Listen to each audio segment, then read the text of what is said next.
Greetings humanity, and welcome once again to Channel Other Doc. I am Jim, I use he, him pronouns, and this is our campaign of Lords of Gossamer and Shadow, a diceless game by Jason Durall about powerful reality-hopping beings, a spiritual successor to the Amber Diceless role-playing game. This is one of our final sessions. Depending on how this goes, this could be our final session. We'll have to see. It's one of our final sessions of the season. And so we're going to go around and say hi to everybody and find out who they are and who they're playing. And we will start once again with Noctua. Hello. Hello. I'm Noctua. My pronouns are she, her. Today I am playing Dame Laudine, who is our knight in shining armor, also uses she, her. Excellent. And now we will head over to Mary. Hello. Hi, everybody. I'm Mary. My pronouns are she, her. Today I am playing Kore, whose pronouns are also she, her. She is our bridge between life and death, and probably is going to get a little spooky tonight. Ooh, I can't wait. And now we will head over to Melissa. Hello. Hi, I'm Melissa Gay. My pronouns are she, her. Tonight I am playing Scythe, a lovable rogue with a heart of gold that may or may not get scary tonight, depending on circumstances. Scythe's pronouns are she, they. Cool. And finally over to Trooper. Hello. Hey, I'm TrooperSJP, and I am playing Merlin Wicht, also known as Vindelair, whose pronouns are he, him. And I'm just going to throw out there that Kore is a Disney princess, so there could be no spookiness going on. Scythe is a lovable rogue with a heart of gold, so also I'm certain no spookiness going on there. Laudine is a knight in shining armor, definitely no spookiness there. And we all know that Dorian likes to drink a lot and hang out and is quite pleasant at soirees. So again, no spookiness. I am certain this will be a session of pleasant party hopping and no little bar brawl, little tea, nothing spooky. Everything will be fine. Everything will be fine. Yes, everything will be fine. I, of course, am playing Dorian, who also uses he, him pronouns. He is a sorcerer and a delightful gentleman who does not do anything scary at all. Most of the time. Depending on your definition of most. But before we throw things over to our GM, you may see us use safety tools from time to time. Like we do with the other games on this channel, we're going to be using the X card, the N card, and the O card. If we hit something that's crossing a line for one of us, any of us can type an X symbol, or hold up a card, or just make an X symbol, and we'll back up and do something else. If something happens that we're okay having in the game, but we don't write a graphic description of it, we can type an N in the Zoom chat, and we'll fade to black on it or put it behind a veil, so it'll be there, but we won't go into detail. Finally, if we're exploring a topic or an area of roleplay that's particularly intense for us, but we want to keep going anyway, we can put an O in the chat to let us know that we're okay and that we're all good to keep piling on the drama. Something else we can do is put an O with a question mark after it when we're moving into a difficult topic, or we say or we do something and then think maybe that might have been a little too much. Then everyone else can respond to that again with an X, an N, or an O to let us know if we're still doing okay. We're also using the pause. If any of us needs to take some time, we can ask for a pause in the game while we discuss things, or just take a break for as long as anyone needs. Just a few content warnings. This game may contain references to betrayal, deceit, graphic combat, and violence. It may also have the potential for PvP action and or aggressive affection, depending on the player's choices. If you would like to see that list and you're watching live on Twitch, you can go to the chat and type !LGSCW, and that will appear for you. It's also going to be showing up periodically on rotation. Finally, well, just as a reminder, we have an open door policy, which means that any of us and any of you can feel free to step away from this at any time if we need to. It's just a game, and mental health is always more important. And so now, without further ado, we shall hand things over to our GM, Brian. Hello. Hello, everybody. Great to be here again. My name is Brian. I'm running this thing. My pronouns are he, him, and I'm playing a lot of NPCs with a whole bunch of different pronouns that I will attempt to be sure to remind people of should they come up. So, speaking of a whole bunch of people, you are all about to be in a place with a whole bunch of people. So, what is happening right now is there is a place called Shadowlight, which has appeared. I don't think we've seen it since season 1, though. And it is a Gossamer world, which is run by Vala, and she is considered she is understood to be the leader of the Gossamer nobles, but the way that it's structured is not particularly stratified like that. But there was a large war quite some time ago. And they don't do this yearly, but every now and then they have a gathering to commemorate the end of the Dwimmer Lake War. And it was huge. The actual ending of it literally burned out multiple Gossamer worlds. And so this gathering is partly a celebration, but it's more of a celebration that those involved in it survived. There's also a lot of commemoration of those that died during the war, and a lot of people did. A lot of people on both sides, and generally speaking, the commemorations do acknowledge both sides. It's not one of those particularly jingoistic things, but it also is an excuse to have a big party and a nice ball and things like that. This is one of those things, though, that happens over the course of several days, but it culminates in a grand ball. And the grand ball is where all of you find yourselves. You may have been to Shadowlight for some of the other gatherings. Some of them were very specifically aimed at the memorials. Some of them were just gatherings of smaller groups of people.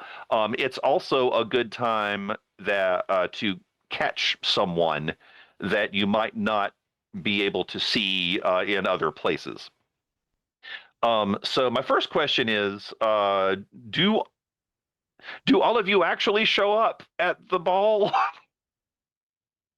Is anyone not coming? I need to know that part.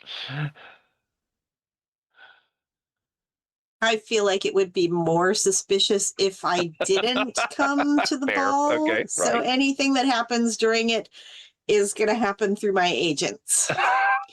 Okay, good to know. So if that is the case, the ball is dressing up. Nice. The ball does occur. Oh, that is something that I will need to know is like, what are you wearing? So the ball officially starts at a certain time, but it is expected that people will show up a bit early to mill about. Do any of you come together, or are you arriving separately? Because Shadowlight, by the way, is extremely easy to get to. Multiple doors lead to Shadowlight. Anyone that can walk the stair, which is all of you, know at least one door that goes to Shadowlight, probably more than that. Another thing about Shadowlight, since we haven't talked about this since the first season, is that it is where Vala is based. It is also a place that you are likely to find some of the other well-known Gossamer nobles. But on top of that, anyone that is able to travel to Shadowlight is welcome in Shadowlight. No one is refused entrance the first time. You can be banned from Shadowlight. You can be kicked out of Shadowlight. But it's rare because most people abide by pretty much there's one rule, which is just don't cause trouble is really what it is. It doesn't preclude people from having arguments. It doesn't preclude people from even having the occasional duel. But generally speaking, people try to even avoid that because the line, you don't want to blur the line. And then on top of that, at an official gathering like this, it is even more understood that any bad behavior will be met with instant ejection. So, and Vala has the resources to back up those threats. She can do a lot of it personally. She's actually quite powerful and good at things herself. And the person that every single one of you knows to be the best at warfare works directly for her. So, you know.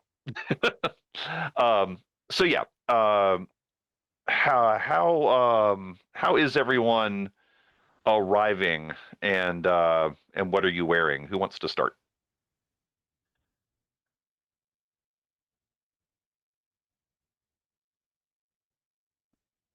No one wants to start. No one wants to start. Corey's Umbra, so like is on time a thing? I don't know. I'm coming with Corey, so I arrive when Corey arrives. Yeah. Okay, fine. All right. I'm going to ask Claudine if she wants to come with me, not as a date, like just make that clear. Just Oh, really? I mean, Interesting that you needed to specify that. I've read fiction made by fans, also seen things that have tropes in it. Whenever you say that, now we all have to ship you. I just need you to know that's what's happening now. That's it. Oh well. Well, Laudine is perfectly happy to accompany Scythe. Laudine was not thinking that this was a date at all until you said something. Damn it. And now she's like, okay, but we need to go anyway. Exactly. So we might as well. So before the event itself, Laudine is going to solicit Scythe's opinion on her outfit. All right. Yes. So there's a flash montage of Laudine in multiple. They are not quite outfits so much as they are glamours on her armor. So all of them go clank, but they give her the appearance of something that is, formal. Ooh, that one. I like that one. So the of the multiple options, there are 3 different like male presenting suits that are attempted, and like 2 dresses like female presenting. One of them is like a proper ball gown, and Laudine like takes 1 step and goes nope. And there's another one that's like a more modern cocktail dress that she's like, I mean, I feel like the illusion doesn't work on this. She takes like 3 steps, and it's very clear that she's in like big boots and not spike heels, and she's like, I don't think it works. But in the end, she settles on a suit that gives her enough mobility that she can actually do stuff if she needs to do stuff. Perfect. Yeah. This is also how Scythe has settled. She's wearing so Scythe's colors, if you will, in the amber setting, that's more important than it is in Lords of Gossamer and Shadow. But I did sort of pick out colors for Scythe, and they're all like dark and can easily be hidden in shadow. But it's like sort of a greenish blue, purpley gray and black. And her suit is made out of those. She's wearing kind of like a dark greenish blue tail coat and and pants with some high boots, sort of trimmed in a more vivid electric blue. Nice. Oh, Ladine is going to keep her cloak. So her suit is like, it's mostly dark with the blue highlights that are the same color as the gem in her sword. That's her color scheme. Nice. Except for the cloak, which is lined in red. Nice. I like that. Yeah. So since the two of you are probably the first of the PCs to arrive, a bunch of people are already here, some of whom you recognize, a lot of whom you don't. Although both of you have traveled a lot, so there are a few faces you see here that you recognize, probably just from Shatterlight, though. Although every now and then, like some of the more common places in the Stair, like the Agora and some of the other things. However, as far as notables, Vala is already here and is up front. Currently talking to Drake. Vala's dress is it's in her usual shades of white and gold, but it is it's more elaborate than what she normally wears. It's still it's like the difference between a sari that you would wear every day and a sari that you would wear to your daughter's wedding. It's Cotton and silk. It's the difference between cotton and silk. Yes. Bingo. It's still essentially a sari, but there is something about it that is significantly like more expensive and formal looking. Okay, so sorry, I gotta interrupt. I know this feeling, and like I know the stricture between the sari that you wear every day and like the big brocaded heavy silk constriction of what you wear to a wedding. And yeah. This is yeah. Yep, it's that one. Drake is wearing a he is not wearing armor, or at least like Ladine, he's not obviously wearing armor. He is dressed in if this were the American military, he would be in, I forgot what the term is. There's a thing above the dress whites. There's basically a tux that you wear. That it is the formal, it's the formal uniform. That is what he is wearing. It still looks extraordinarily military, but it also looks really dressy. So he's got that, and currently they are they're not on. There is a dais in the room. They're not on the dais, but they're near it, just talking. Those are probably the two that the two of you would spot first. Trying to think who else is here. Bastiano is not here yet, but he is expected to appear. And I think he's the only one that, because I'm sure at least two of you have put out feelers to find out if he's going to be here. Probably all of you. So he has not yet arrived. Speaking of arrivals, who's coming next?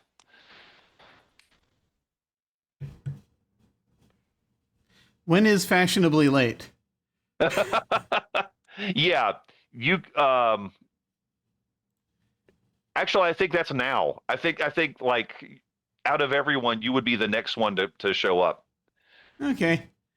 So I have a question. Do you show up closer to on time than you want to because the Eidolon is working through you, even though you don't want it to?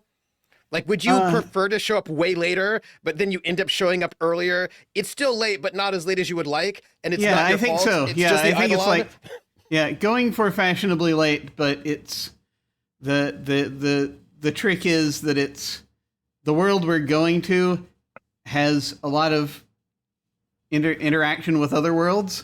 Yeah, so that's true. What that time means is going to vary. So I think the Eidolon just is like looks at that and is like, screw it, I'll put it in the middle. So that's so roughly the median of fashionably late. Essentially is when Dorian is going to show up. That he makes is. sense. So he is again. He tends to go Edwardian with a lot of these things. He is wearing a tailed coat. It is not long tails, but sort of shorter tails. That he's got it close to his own colors, which again is sort of like this sort of blue and burgundy, basically. But he's wearing a white tie and scarf. Basically, and he's also going to come in wearing, this is not the right color, or even really looks the right style exactly, but it's a top hat that he's going to come in wearing. That's like that. Essentially the same color as his coat, and an opera cape, basically, over the jacket. Excellent. It's a tailed jacket, basically, is what this looks like, and so it's wide silk tie and this. So he's added splashes of white, basically, along, where normally he wears other stuff. And he has an entourage. I need to explain. He arrives with an entourage. Indeed. In a vehicle, if possible. Although it is torture getting it up the stairs. So he probably That's true. just summons it once he gets there. Okay.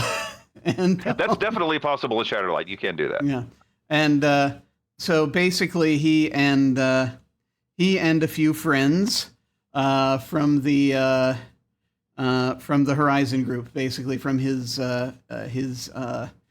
social club, back home, who are also wardens, basically the ones are Right. going to be there. And so with him also of note, probably, is it his date? We don't know. But there is a Fey woman with him,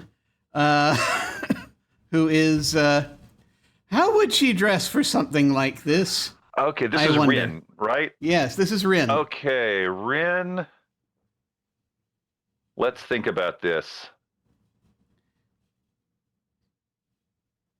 Okay. Yeah, she is wearing an iridescent gown of that looks to be made out of really expensive cobwebs. It is shades of like I said, it's iridescent, so it looks like opals and mother of pearl. Nice. Excellent. And so Dorian also has a couple of other friends who were here already, but who are, I don't think they're going to necessarily be pretending to be locals per se, but they're kind of blending in. Okay. But they also fit in if they show up near him. Right. And for the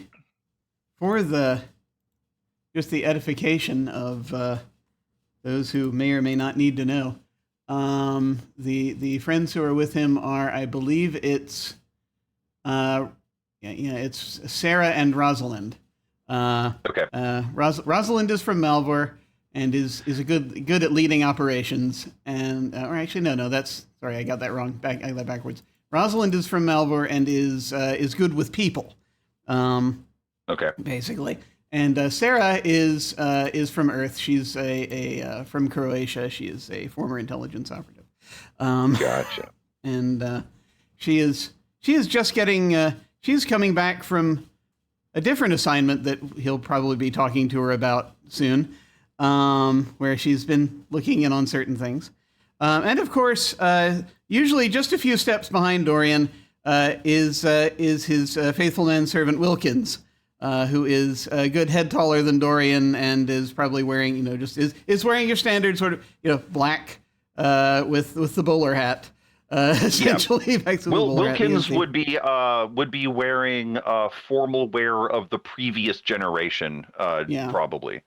That's usually how that goes. So he looks a bit more Victorian. Okay, all right, cool.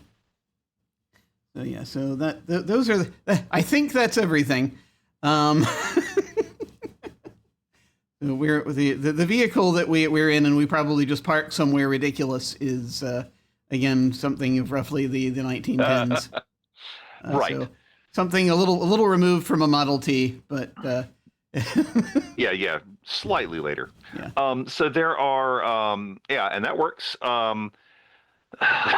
This is not the sort of place where people are announced when they enter.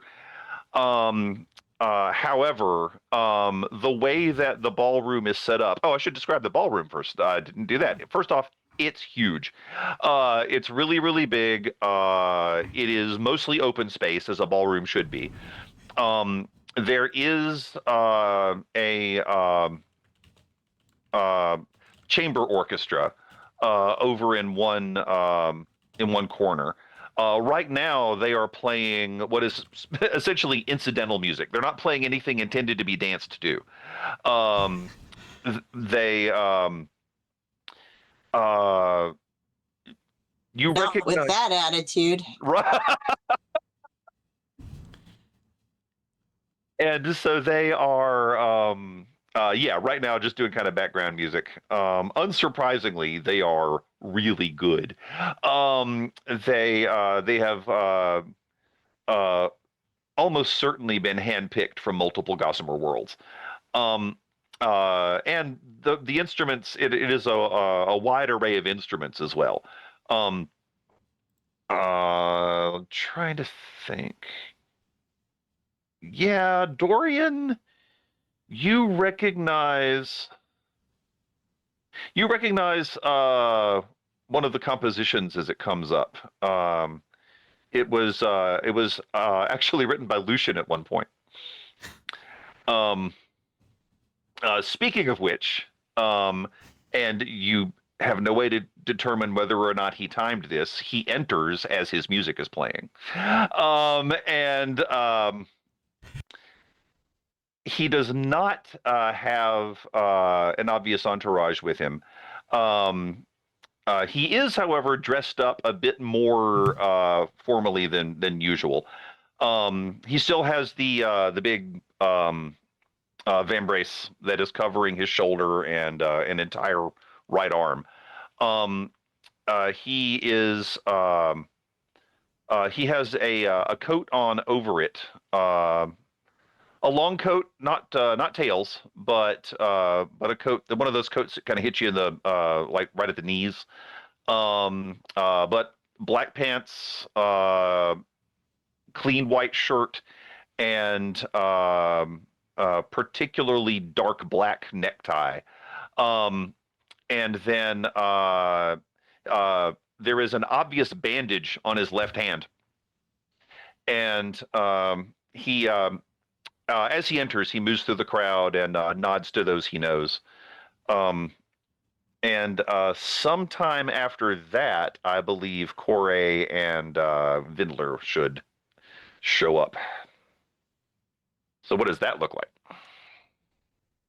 Goodness. Corey has a flair for the dramatic, most definitely. Not full Maleficent. Why didn't you invite me to the birthday party? That would look lovely.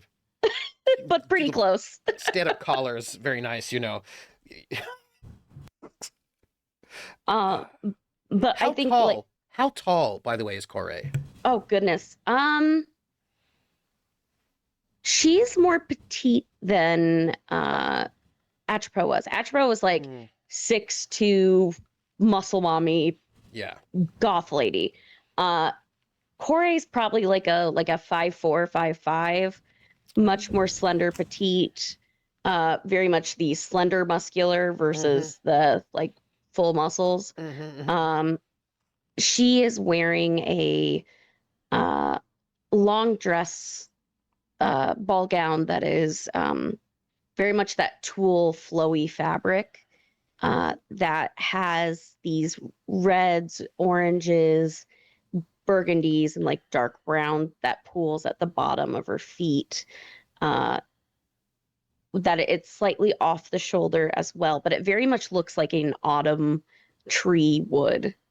Even there are leaves that look as though they are falling along the skirt itself.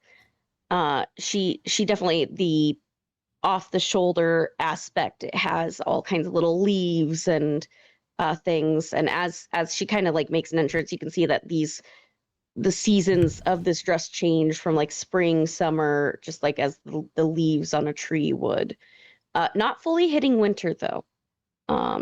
That's if things really go bad. But she will kind of, or she will try to arrive with Vindler at a time where it's going to be pretty obvious that she's there, because she's trying to be like, look at me, don't look at all my friends, deal with me. Vindler is dressed. I will say two things. I will say a thing and then a thing. And then some people will know the second thing. Some people will not pick up the second thing. It depends on who they are. I don't know. But he is dressed similar to the way that he has always dressed, right? So he's wearing, again, earth tones, right? Browns and greens. He's wearing like a nice sort of probably linen brown shirt that's tucked into his breeches, which are, like, he doesn't have like really nice boots. He's got some like good walking turn shoes, you know, and like the breeches are sort of tied. He's got some garters to tie up the breeches so they don't hang about.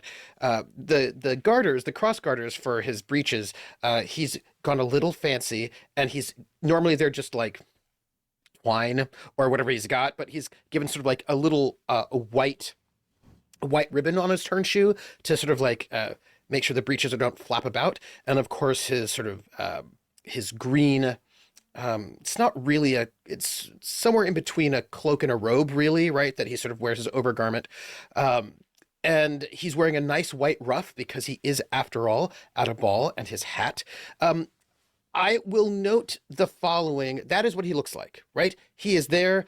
He looks more put together than when he's Myrthine. Myrthine often looks like he just woke up and then fell out of bed and then was wandering around through the forest for a while, got lost, and then has like brambles on him before he shows up anywhere. It's always a little bit of like a, what? Oh, and there's like a leaf that he like takes off. Vindler has no leaves on him. He's put together.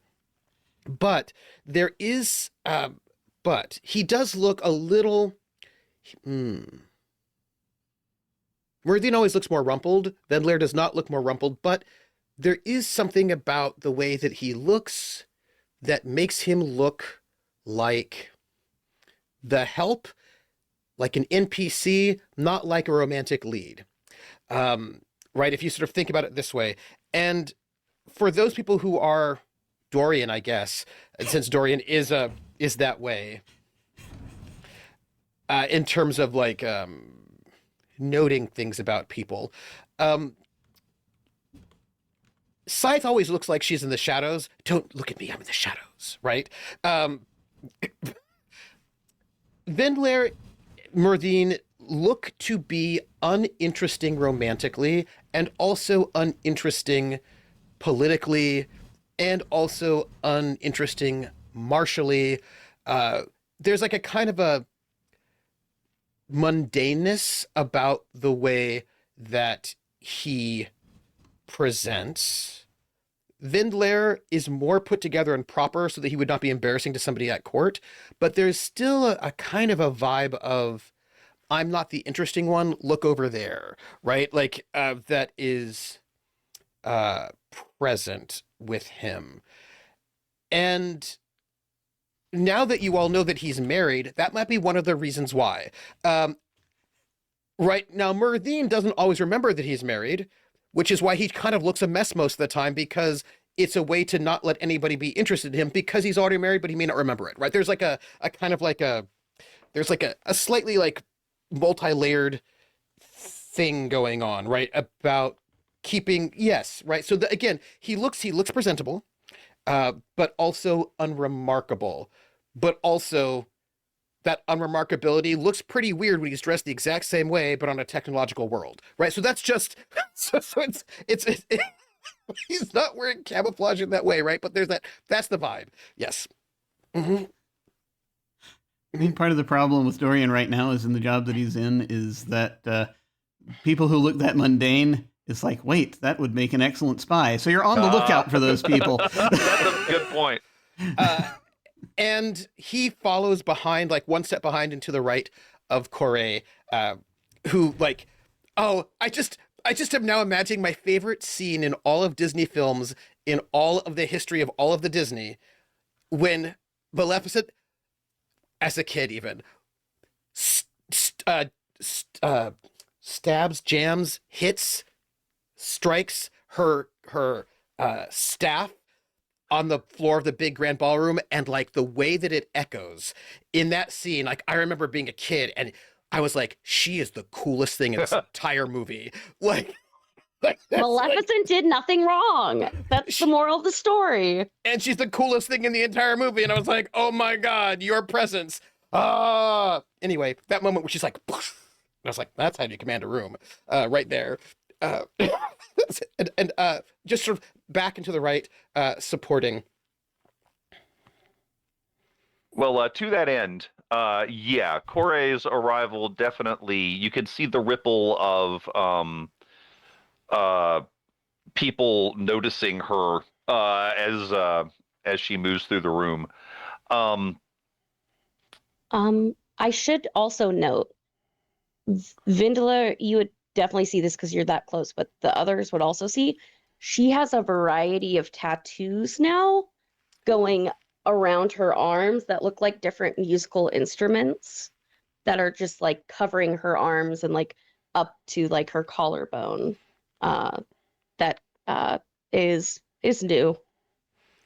Oh, I have one more thing that's an interesting difference between how Vinlair relates to Corey versus how Myrthine related to Laudine. Even though it's the exact same physical, like geographic relationship, the difference is that Vinlair sort of reads more like a grandfather to Corey, whereas Myrthine read more like a younger brother to Laudine. So it's like same position in space, but just a slightly different vibe. Almost same clothing, but again, yeah, just slightly different vibe.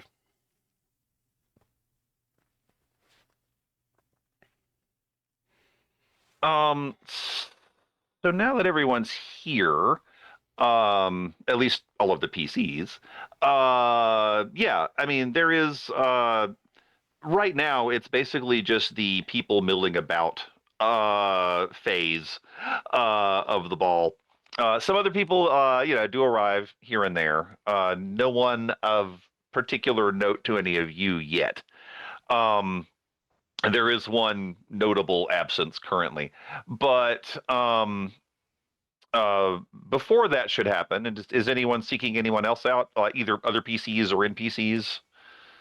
Laudine would pay her respects to Vala and Drake, Okay. Just to be very polite about it. But she's not talking shop. She's just like, pleasantries, and I am glad to see you, and that's about it. All she's doing. Yeah, Drake gives you the bow that he would give to a fellow military commander, and Vala, yeah, Vala says, Dame Laudine, I'm pleased to see you. Gratified to receive your invitation. Your recent victories have not gone unnoticed. You flatter me. Oh, I didn't mean to. I was trying to simply state the truth. Well, can't be flattered with the truth. She similarly gives you a bow. And one of her rings glows briefly, which she looks at, and then kind of moves on. Mm-hmm. Glowing ring? Okay. I am curious, but not poking that in front of her.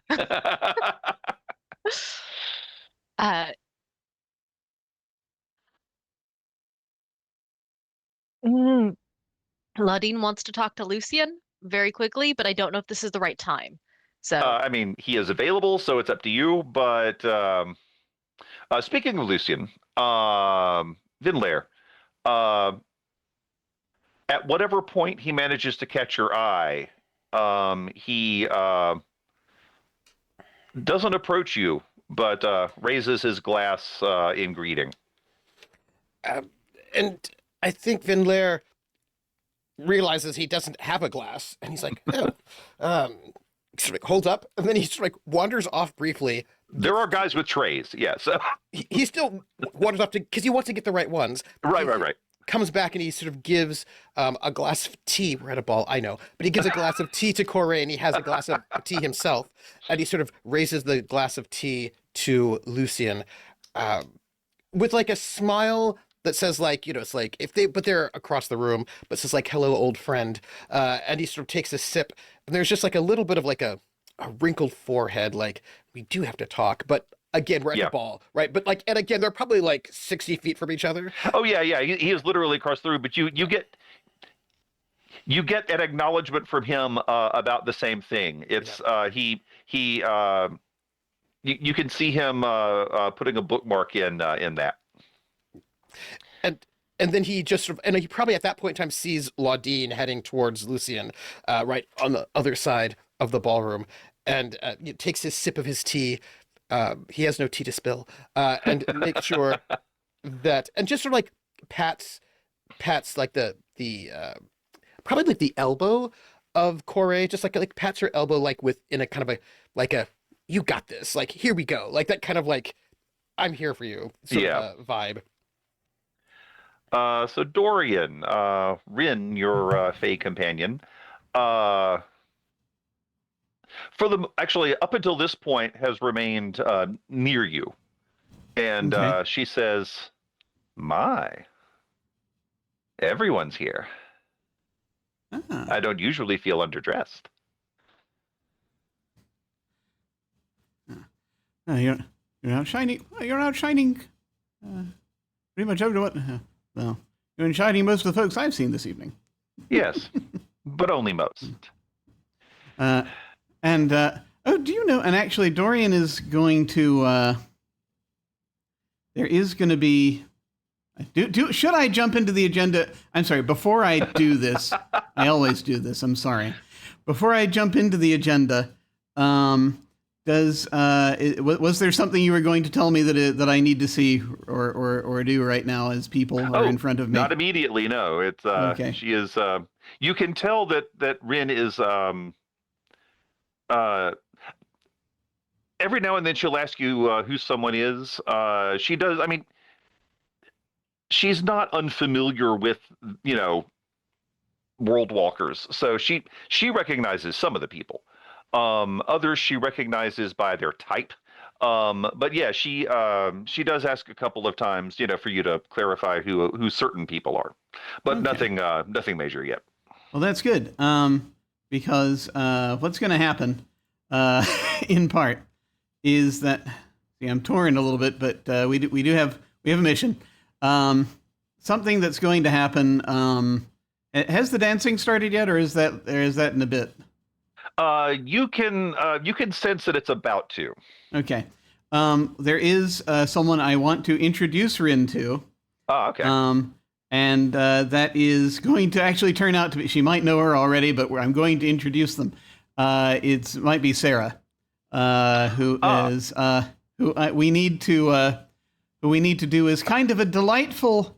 We're going to have a delightful coded conversation that's actually a debrief, and also will provide Rin with any additional legal details she will need to sort of from recent observations and any intelligence that Oleander has passed to her. Indeed, it will. So yeah, you've got. Yeah. So as you mentioned, it is coded, which means that you are. In some cases, the code is pretty obvious. In other cases, you have to read between the lines, but that's still not too difficult. And I mean, there's also a thing we can do where it's like the signal is like sort of, if you scratch in the right place. It's and that means can we make contact so that I can I can tell you something in your head. That's a good point. So it's a combination of that because for multiple reasons. Yeah. Part of Sarah what has you a psychic barrier again, but she can drop it and raise it at will. Yeah. So yeah.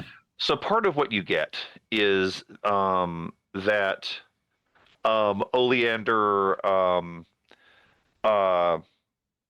You get confirmation that Oleander is in.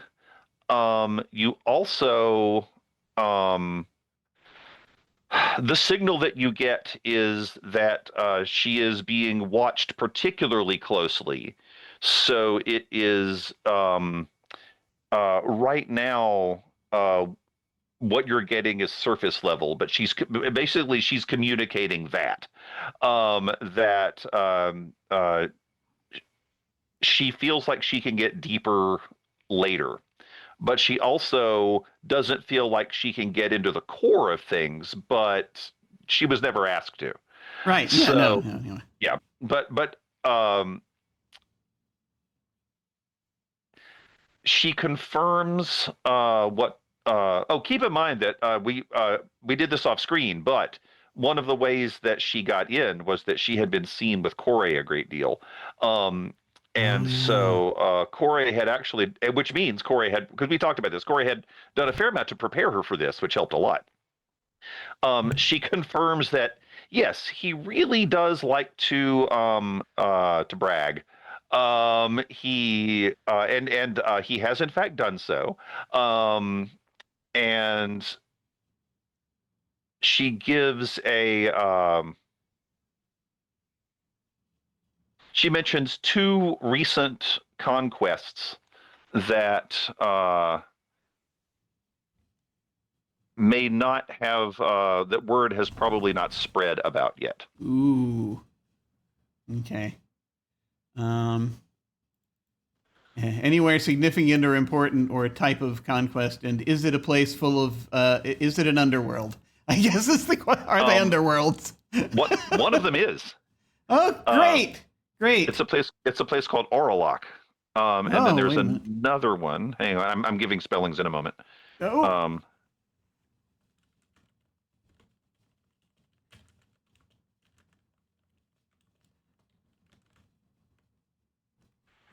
And the other one that you are not familiar with is called Charlu. They are Gossamer worlds. One of them is definitely an underworld. The other one, you just get the name and she's not able to transmit any information. But with a name, you can get information on your own with that. Okay. Yeah. No, that's good. That's enough. Yeah. Awesome.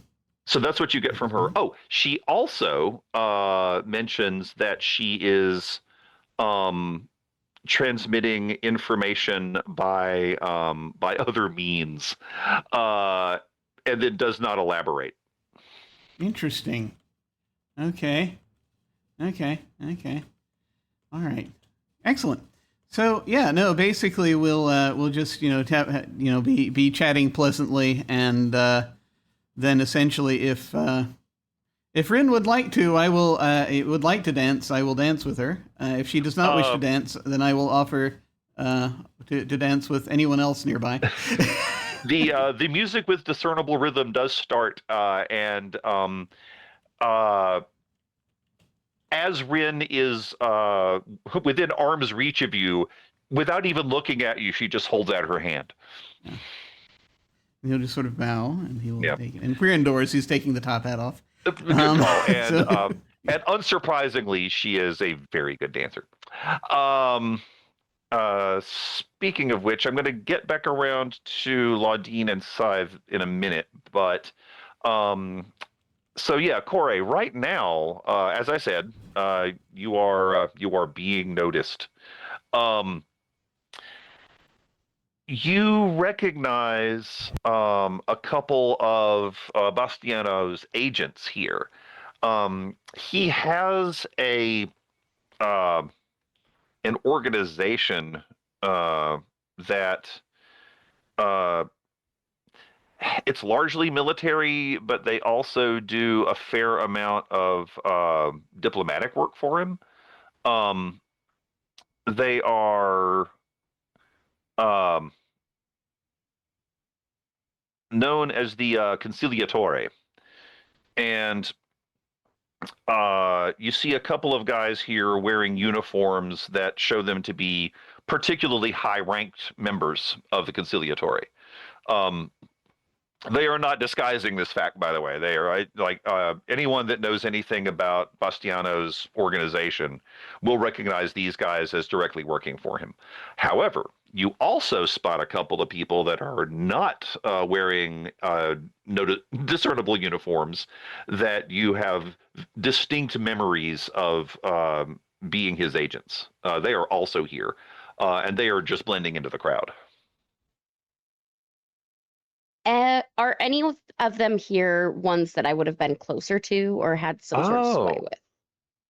Neither of the condottieri that are here. Some of the other ones may show up later, but right now, you're definitely aware of them because you and these guys probably were moved in pretty much the same circles. You were both kind of at that level. However,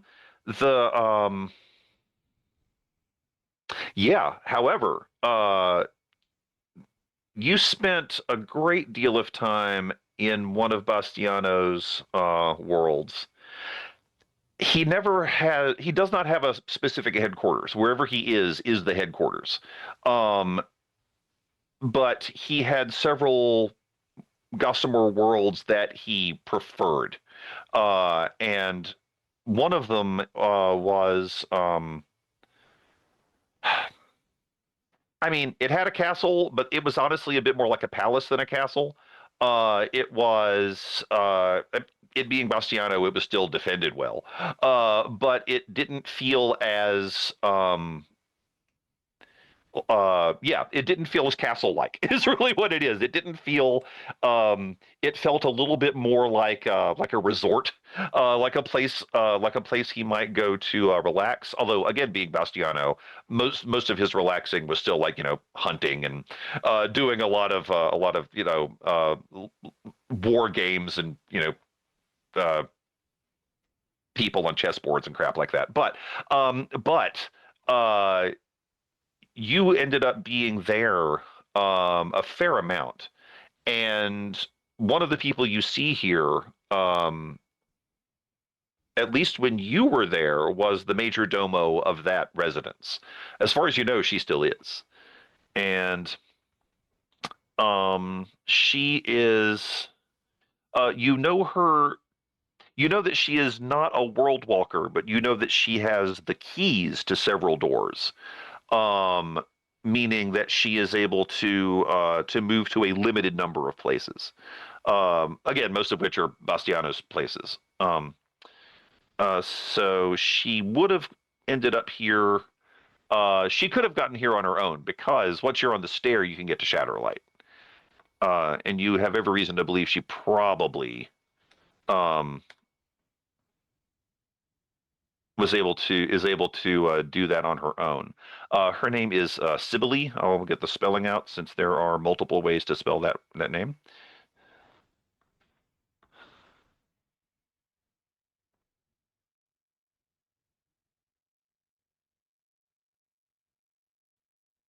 Hang on.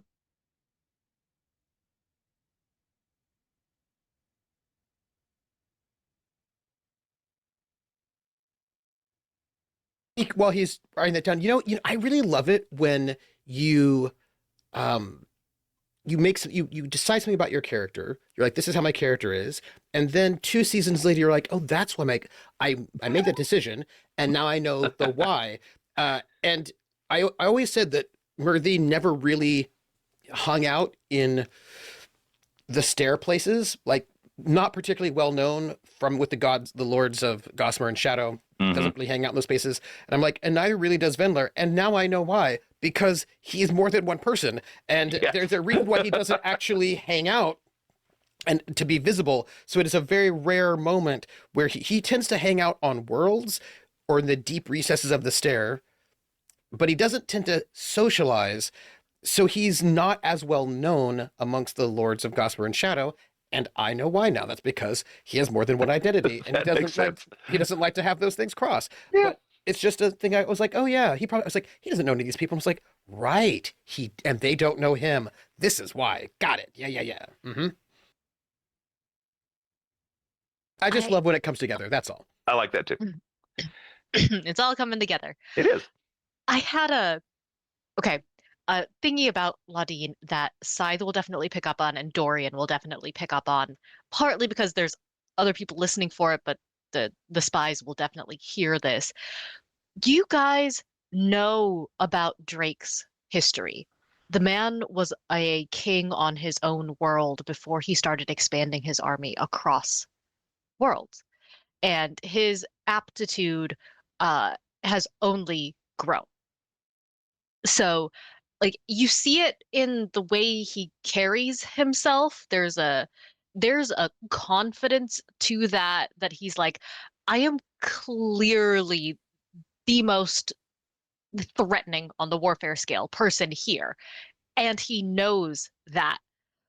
Observing Ladine, you see her deference to Drake. Like, not just I respect you, but like, yeah, I would much rather have you as a friend than an enemy. And like, there's a little bit of I could grow up to be you. I don't know if I want to, but I could. And there's a moment that especially Dorian decided probably even Lair would catch of depending on the choices Ladine makes, if she wanted to be like Drake's right hand man, she could probably pull that off. Yeah. Definitely. All right. Is anyone else doing anything right now? Yes, Scythe. I need you to look at the chat and answer my question. Oh, I missed it. I apologize. That's okay. That sounds dangerous. I thank you for telling me because I did not get a notification on that one. All right. Okay. Oh. I did want to talk to Lucian at some point. No problem. All right, so I have answered your question. Is there anything else you want to do? Oh, excellent. Right. Well, I'm definitely gonna dance with Ladine because I can see that she wants some dancing to happen. Oh, that's why? That's the reason why? Yeah, that's the that's only why. reason. This is not a date. Right. Gonna note it. Damn it. Fair enough. This is not a date. I don't know how you've gotten this into your head. Okay. I read fan fiction sometimes. That's how I got it in my head. I mean, come on. That's all. Just because Scythe and Ladine move in together later does not mean that we're dating. And they were roommates. Come on. They were roommates. Just gal pals. Just gals being pals. Okay, back to politicking. I'm gonna go talk to Lucy. You certainly can. Yeah, he's available. Right now he's not in the midst of talking to anyone else. So you can see him making small talk here and there, but as he sees you approaching with purpose, he separates himself from anyone that might also try to get his attention. And he still has a glass. He in this case, he's holding it in his right hand, which is the armored one, not the left hand, which has a bandage on it. He nods to you and says, "Ladine, good to see you." And you as well. I wouldn't want to distract too much from the festivities, but I had a small question for you. I need someone with expertise, and, well, there's none better than you. Well, you know how to keep my attention. Go on. So, the matter of Tamsin. That Ladine takes a deep breath, trying to figures out like how to marshal all her thoughts, and then goes, I spoke to someone who witnessed a a world walker enter Tamsin through the severed door Oh, after it had been separated. after it had been separated. Now, I didn't think that was possible, but I'm not the expert on such matters. Do you think this person could have been mistaken? It's possible. I mean, entering a severed door is possible. It's definitely not easy. It takes a lot of effort and it doesn't always work. But yeah, someone with enough knowledge or the right assistance could do it. Assistance from someone with the correct knowledge. It helps if you have someone to help you on the other side. Problem is, if it's severed, getting in touch with someone on the other side becomes a bit of a challenge. Ah, right, right. So,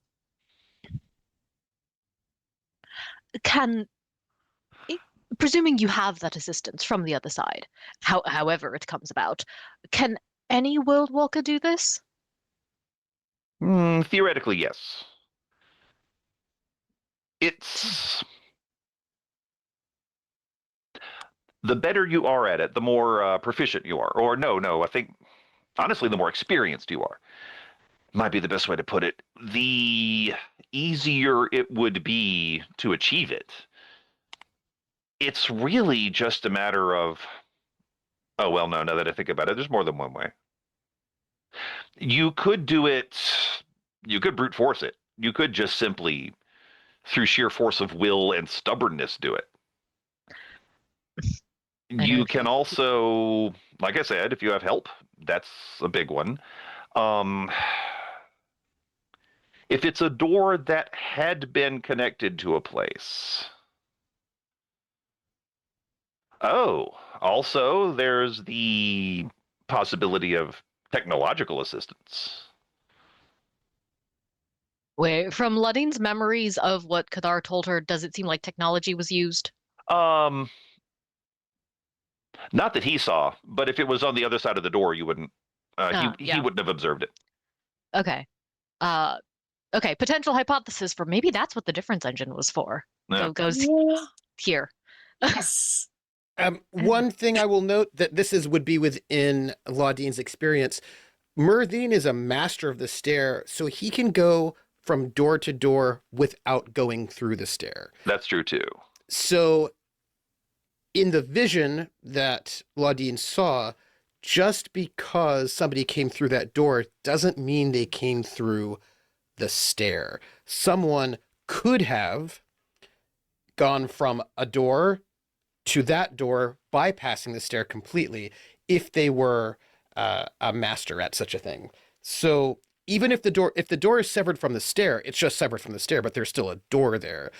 So a person could, if they were powerful enough, a walker, go from that door to another door without going through the stair at all.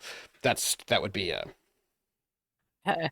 Yeah, and Ludine would know that. Yeah, because Murthine, and here's just like filling in backstory, Murthine often goes from door to door, as you've noticed through the campaign, with bypassing the stair quite often. That is an excellent point. Not making his presence known. Like he will also go through the stair. He has no problem with that, but he almost never goes to Avalon through the stair. He almost never goes to Albion through the stair. He almost never goes to his greenhouse place through the stair. There are places that he just never goes via the stair to those places. And there's been, whenever he wants to take you all to Albion, it's always bypassing the stair. He's never gone through the stair to take you all to these places that are somewhat private. And Vindelair has also avoided going to the Fields of Twilight via the stair. It's almost always a lateral move door to door. And if you remember way back in season 1, when he brought you into Selig, again, it was bypassing the stair. He very, very often, as a master of the stair, bypasses the stair, not because he doesn't like the stair. He loves the stair. They're very good friends, but you can track people if they go through the stair. True. And as it turns out, all this time he's been traveling. When you've gone through doors made by him, these are not traceable journeys that he's gone through, unless you right. So he's been keeping you kind of stealthy without having said anything about it. But just noting that, so you have experienced, and maybe Laudine didn't know why he was doing it because he never necessarily said. But you can definitely go from door to door if you are a master, like a grandmaster of the stair. Yeah, bypassing the stair itself. Yeah, no, Laudine understands the security benefits of bypassing the stair. Like that's well within her purview to get. True. I guess part of the reason for asking Lucien about it is Laudine is attempting to determine just how disconnected worlds like Tamsin were after the Dwimmer Lake War. Because if there are possibilities of someone either brute forcing the door or with assistance reconnecting the door or going through it without going into the whole pepper nonsense, but just like with Eidolon and Umbra, if someone could go back through the door, why was it deemed sufficient to just sever the doors and call that a day? Exactly. Like, what? Well, like, Are you asking that to Lucien directly? Please. But more politely as a I didn't quite understand the reasoning. Could you explain? You know, he says the way that it was severed was more. It was on a more fundamental level than I could have done it. It appears that the stair severed the worlds that the Dwimmer Lake had been using, and Tamsin was one of them. So I am never going to call anything impossible. I've seen too much. But it should have been impossible for anyone to get back to Tamsin, which just implies that it was a large effort. There are many things that you could put together that would help. I don't know that. I mean, the combinations are vast, but when I mentioned technological help, the simplest one is a key. If anyone had a Tamsin key, that would have let them jump a few steps ahead, I suppose. But even with all of that, I am capable of imagining a way that it could have been done. But well, that's all I'll say. Perhaps it would be worth checking the other doors that was severed in such a manner. I mean, I personally have been tasked with monitoring a few of them. The door to Tamsin, alas, was never one of them. There were a lot of them that got cut off. And we were monitoring, well, I'll be honest with you, we're still monitoring some of them, because there were some places that the Dwimmer Lake were using as their marshalling areas, really. And we still keep an eye on those. This is probably wise. If you wouldn't mind, I might take a look at some of those doors at some point. I would welcome another set of eyes, to be honest. Thank you. And you can see him making mental notes. Yeah, Laudine is thinking hard. You can almost see the steam coming out of her ears as she's like, okay, well, you don't have to be all that powerful, and some really simple tricks would have done it, so it could have been anyone. And kind of back to square one. Doesn't have to be someone very high powered. So that's a good point. Yeah. May I ask a follow-up question, just for out of character knowledge? Yeah. In order to go door to door, bypassing the stair, or to create keys, like all of that, you have to be a master or grandmaster of the stair rather than a warden? That's true. Yeah. Doing either of those things requires being a master. Yeah, like, so a lot of the way, like, now you could make a key, give it to someone, and they could get through, but in order to have that key, you cannot be a warden, you have to be above that. So my question is, how many people are masters of, like, what I'm going to ask you now is a D&D question that people do not often ask. Right? People are like, well, but if you have magic users, then I don't know why, like, you know, they get all weird about it. They're like, well, why don't we have like nuclear bombs all of a sudden because you have magic, right? You know, they would say you can't be medieval because if you have magic users, blah, blah, blah, blah, blah, yields, right?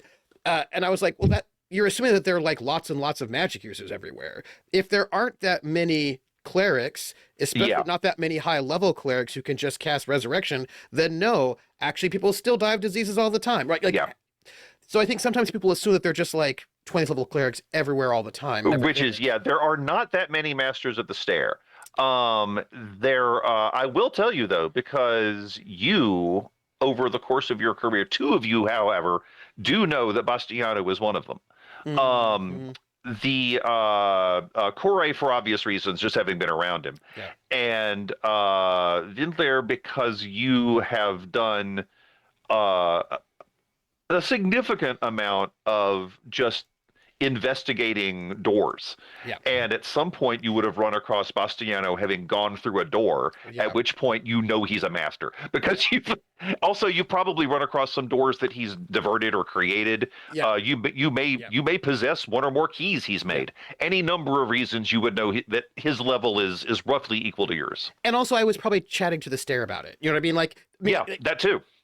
So I think the question is, if there are, let's say, only a handful of masters, right? There might be quite a few wardens, but if there are only a handful of masters, that then goes back to help Laudine with that idea about like, because the things we're talking about might be easy, but if you need a master to do it or a grandmaster to do it, you absolutely do, then that means there are not that many people who could have actually set it up in the first place, right? So, which goes back to, you're not at square one. It's just that they would have needed one of these, especially if they're not that many. If there are not that many masters, then that lessens the suspect pool quite a bit. That's a good point. But as you said, if someone created a key and pawned it off, then it could be anyone. Absolutely. With the key and enough of the other factors that got mentioned, you still have to be a warden, but you can't just some person without any Stair ability couldn't do it. But now there are, amongst the Gossamer nobles, there are a lot of wardens, because you don't have to be a warden to be a Gossamer noble, but it certainly helps. So not all of them are, but it does make things a lot easier, which means most of the ones that you have encountered definitely are. So yeah, it's a significant increase, like from master going back to warden.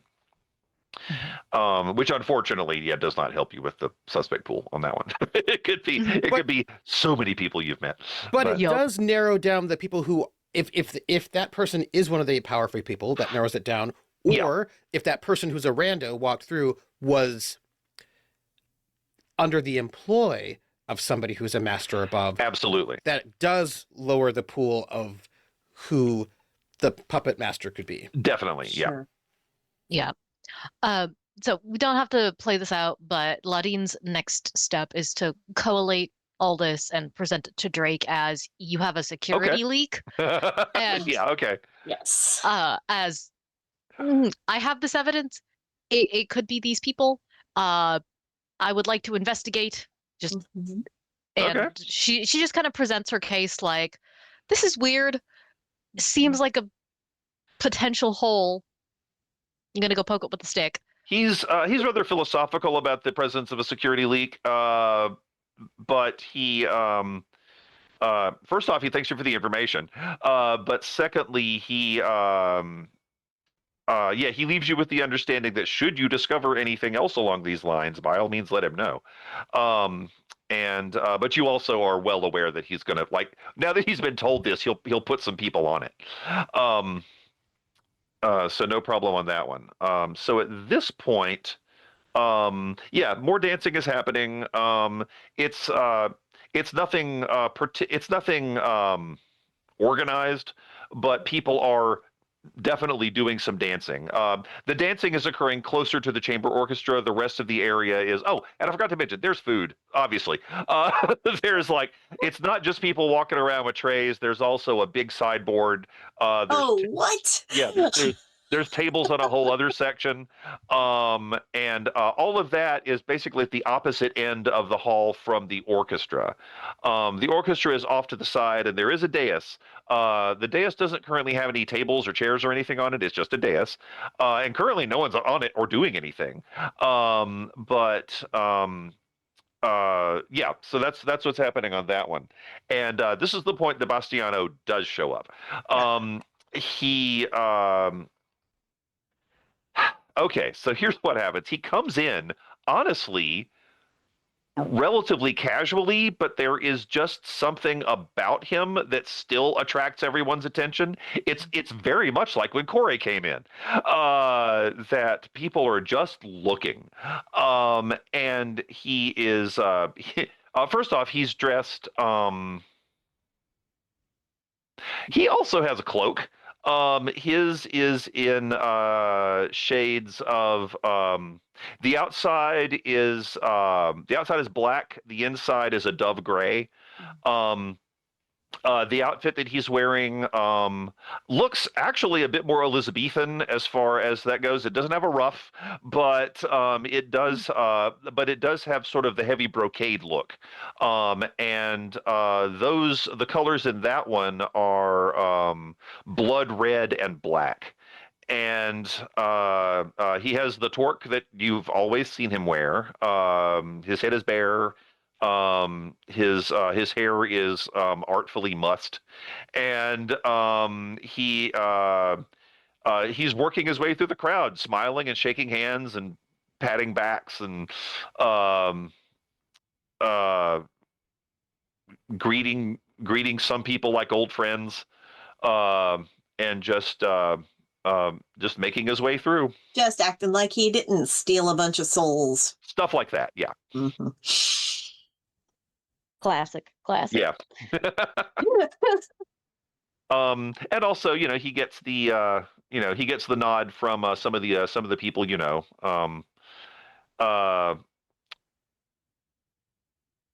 what's going on now amongst our player characters?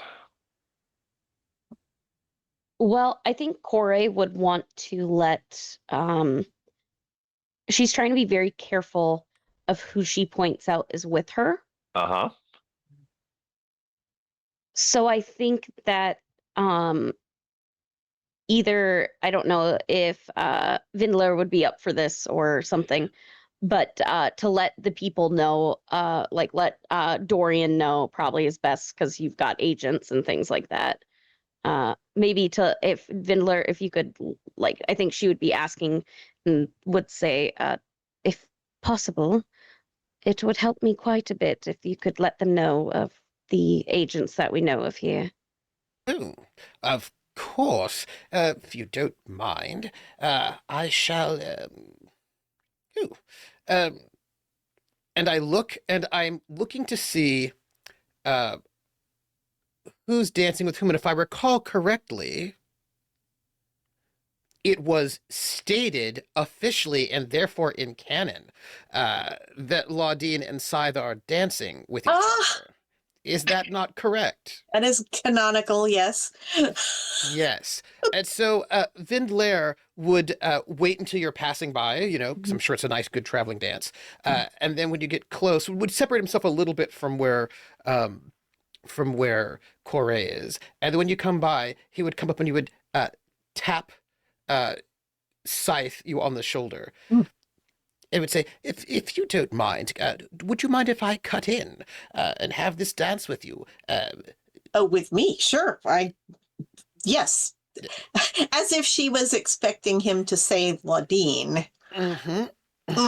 Okay. That's awkward. Yeah. All right. I looked to Laudine first. Yeah, Laudine's a little perplexed, huh. Because he never dances. No, but the etiquette for cutting in, which Merdine would definitely know, is to speak to the person whose place you are taking. So Ladine gives you this look of, well, that's rude, and I know you know better. But she graciously steps aside and just, all right, enjoy. Thanks, she says. And he steps in Trepidatiously. to sort of continue the waltz, and he Mhm. goes, excuse me, aside, and as you're dancing and like rotating, he goes, I hope you're doing well. I hope you're doing well this dance so far. Yes, thank you for asking. Good. We're going to rotate. You're going to see a young man with a pointy orange goatee. Do you see him? He's wearing a blue vest. Don't look, but do you notice him? Do I, Brian? Yes, you do. I do. Yes, notice him. Good. He's number one. And he's going to take you a whole circle around the dance floor, and he's going to point out that however many agents there were, Oh, I can't remember how many there were, but you said there were a couple, right? yeah. And that is number two. And as you get to the full circle right around, Mm-hmm. he'll give you the last one. He goes, each of those three are undercover agents for Bastiano. Please do pass it on. Scythe is visibly more comfortable with the dancing now that she knows that it's an op. It's like she gives you a bow with a flourish once the dance ends. Well, he actually won't even finish the full dance. He'll just do a nice big circle, right? And then deposit you back to Ladine. Oh, well, okay. And I'm so sorry. I cannot do more than one circle around the dance floor. If you do not mind, Your Majesty, I return your dance partner to you. Ladine will take Vindler's place and ask Scythe, so what was that all about? That was super weird. Guess what? He's pointing out agents of Bastiano, undercover agents. And I tell Ladine which ones they are. And I act like we're like copying the dance, like it's a thing to dance in that manner. Yeah. And Ladine looks around the room and she goes, well, I clocked two of these people who walk as if they've got swords strapped to their thighs. It's a very distinctive walk. Gives you a bit of a limp. This third person I hadn't seen looks at them. Oh, nope, he's definitely got something up his sleeves. I mean, why else would you possibly wear that outfit? Well, yes. Look, long sleeves like that give you the perfect opportunity to hide your hands in your sleeves. You never know what he could be carrying. I mean, that is basically why I'm wearing this coat after all. Right? So they continue dancing around the room, but now they're talking strategy. Like, Yes. this person's got this armament, and how would you deal with them? I will note that Oh, yeah. This is, a good conversation. I have tagged so that one of you two now must dance with Dorian to pass along the agents. Absolutely. Ladine will do that. Okay. Yes. Wanted to dance with Dorian. Okay, so we're playing telephone. I love it. However, the music stops and changes. So now there's a completely different music with rhythm. Right. And so we can no longer go in circles at the same pace, but Ladine will slightly awkwardly invite Dorian to dance and just look around the room. Subtly, please. No, of course. What you said? It's not a circle dance, so this is more of a dance where you can turn. This is more of a dance where you So you sort of... do like pivot in place more, so you can still get the full 360, but you don't like circle the room. Gotcha. Yeah. Like a nice line dance, like one of these line and formation dances. Yeah, I love that a lot. Basically, it's like... So yeah, the information definitely gets spread. Dorian, is there anything you want to pass on to Ladine while you've got her? Let's see. What have I noticed? You don't have to. I'm just getting, I'm trying to remember if I noticed anything. Well, I will indicate to her, did you see our friends? Oh yeah. Excellent. And yes. I'm just, this is, and he'll note sort of over to, I think it's sort of is in the line, so he'll just sort of in indicating Rin, to say, I'm just, now I'm just dying for my, well,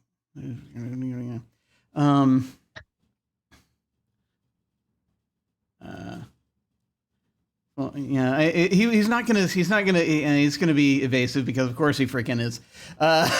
So he's gonna say, I am just dying for my earlier partner to meet with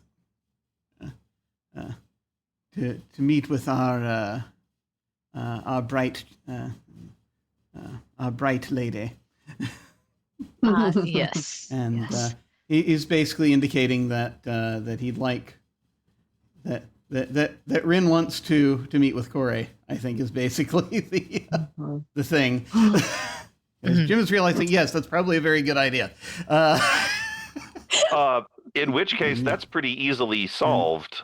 And he'll basically also basically so that indicate to Laudine that Rosalind and Sarah are here, so you'll probably see that, and that he will once that has been communicated to him, and the moment there is any sort of break after this dance, he's going to call to Wilkins for a refreshment and pass to Wilkins to pass to the agents. Nice. That I like it. Who the other. It's getting spread around. In case they didn't recognize them, who everybody is, that kind of thing. We're playing telephone. Yes. Yeah. Speaking of which, at some point, Corey, the Fey attorney, the one with the Gossamer dress,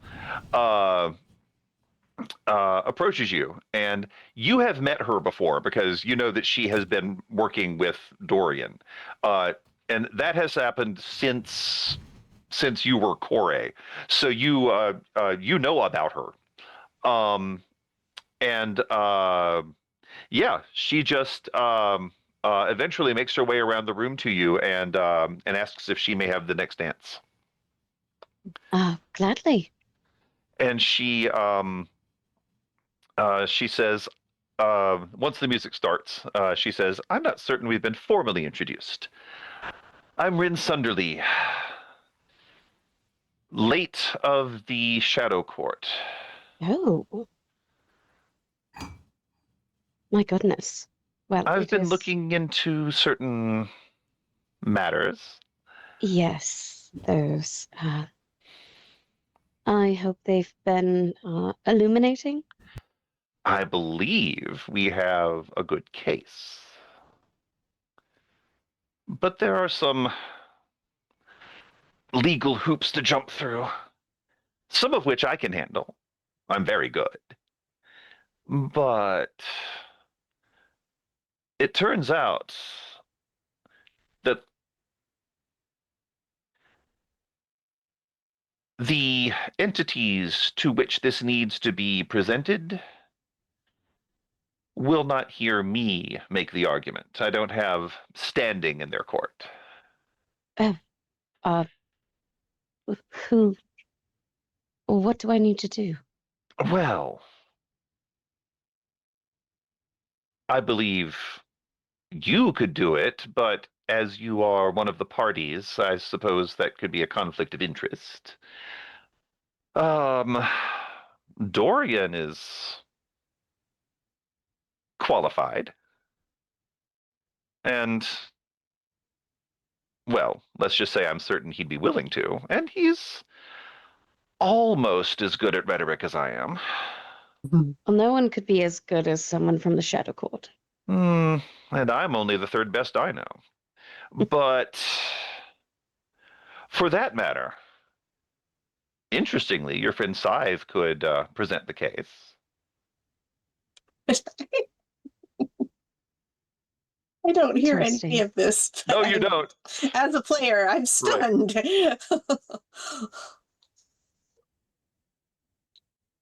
And And, where do we do this case? well, it turns out that it was sworn upon the Stair. And as such, the Stair's hearings, let's call them, are not organized the same way that many other courts are. But the similarities are numerous enough. I cannot make the introductions, but one of the people that you might want to talk to is here tonight. And she indicates a rather tall, pale woman. She's wearing blue robes. She has markings on her face and her hands, which are the only parts of her skin you can see.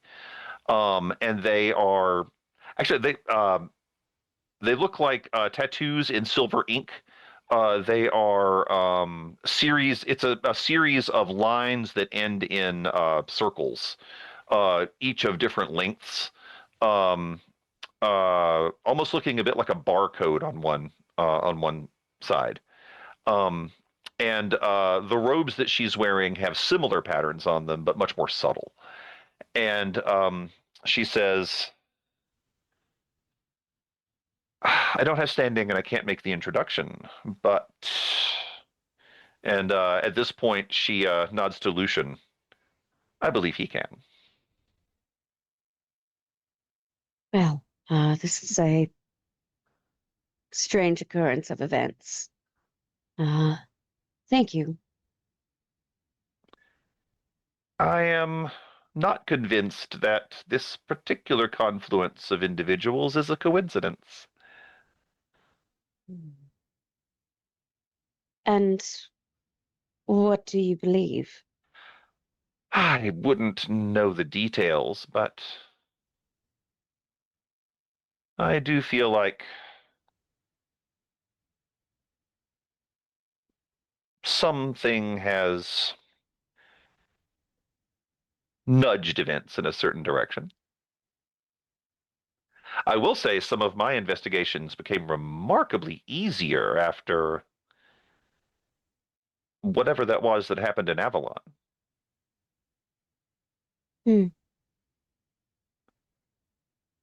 Concerning? One issue at a time? Thank you. Certainly, this has been one of the most interesting cases I've been given. By the way, I'm still available as a consultant, even if I cannot attend the trial. It would be much appreciated. I don't want to let this go just yet. It's so rare that anything interesting happens. That is quite true. It is quite the interesting experience. Is there anything any evidence I could get that would help my case? Yes.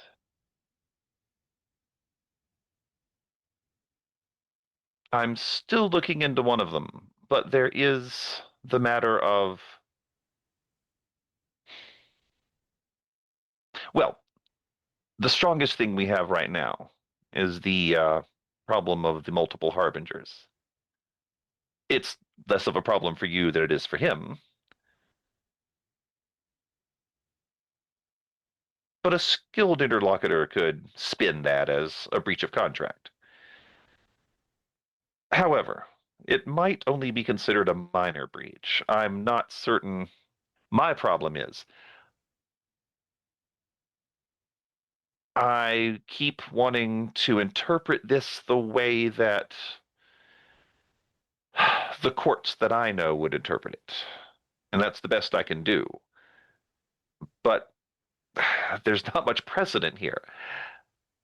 There are no records of people petitioning the Stair itself. At least none that I know of.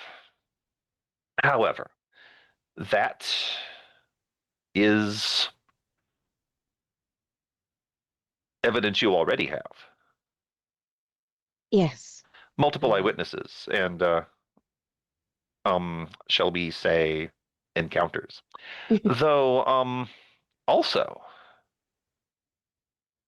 I am given to understand there is the matter of a memory that's been altered.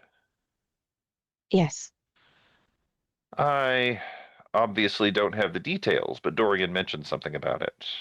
Actually, he mentioned a great deal about it. And that, I believe, is going to be key. Good to know. Also, I will say one advantage I believe you have is that many courts have restrictions on how evidence may be gathered. I don't think the Stair cares as much. That's nice. All things to think about. And with that, the music ends, and she floats off into the crowd and effortlessly picks up a drink.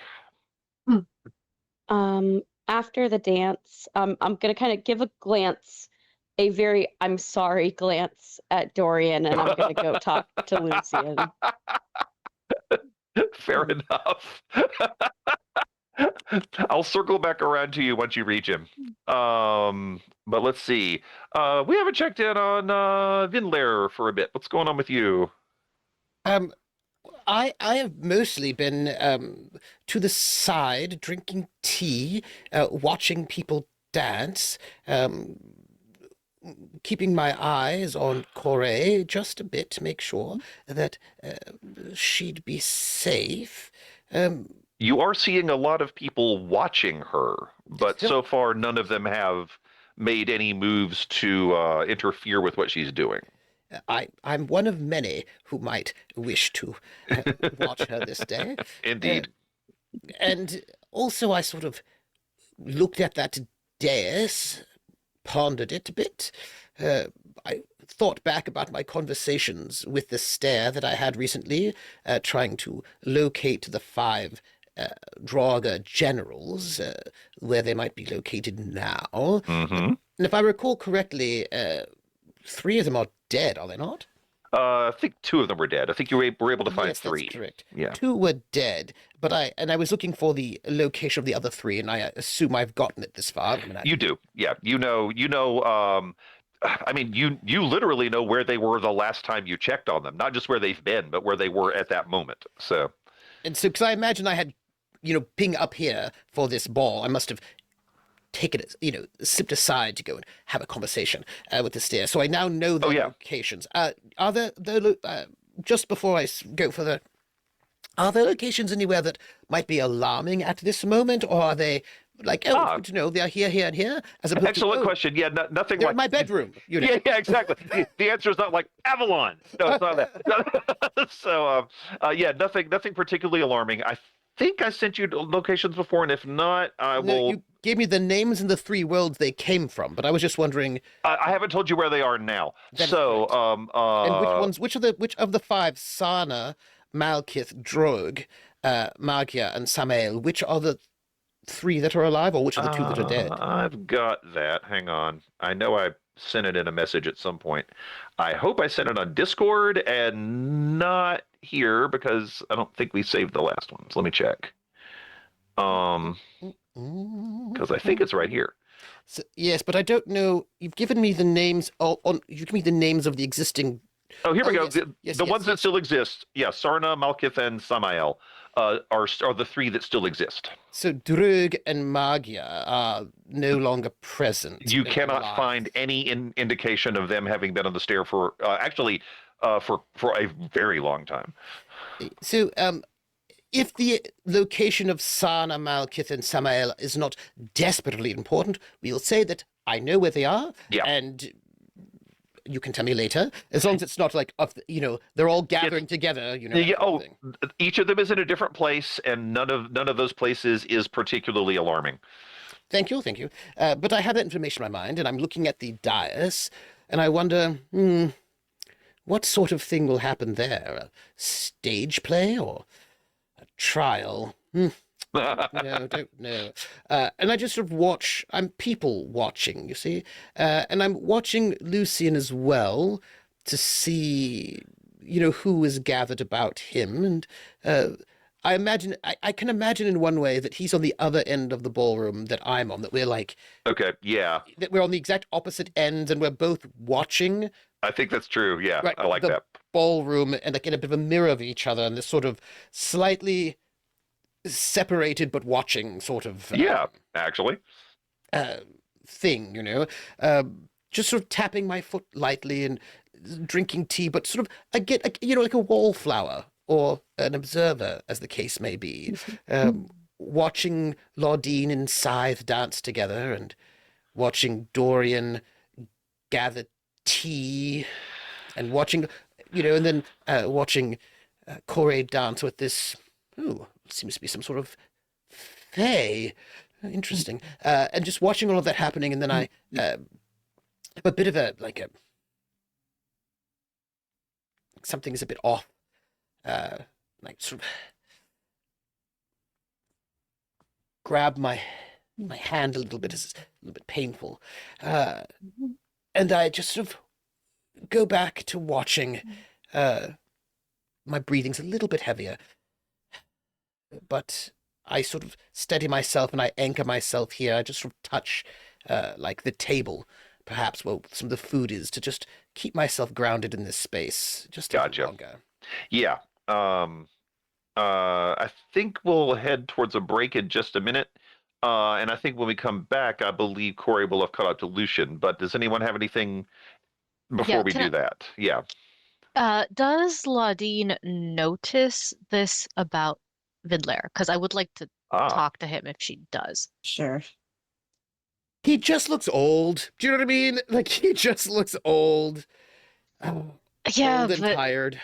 But Laudine knows you well, or Laudine knows Myrthine well enough to know the difference between old and in pain. Oh.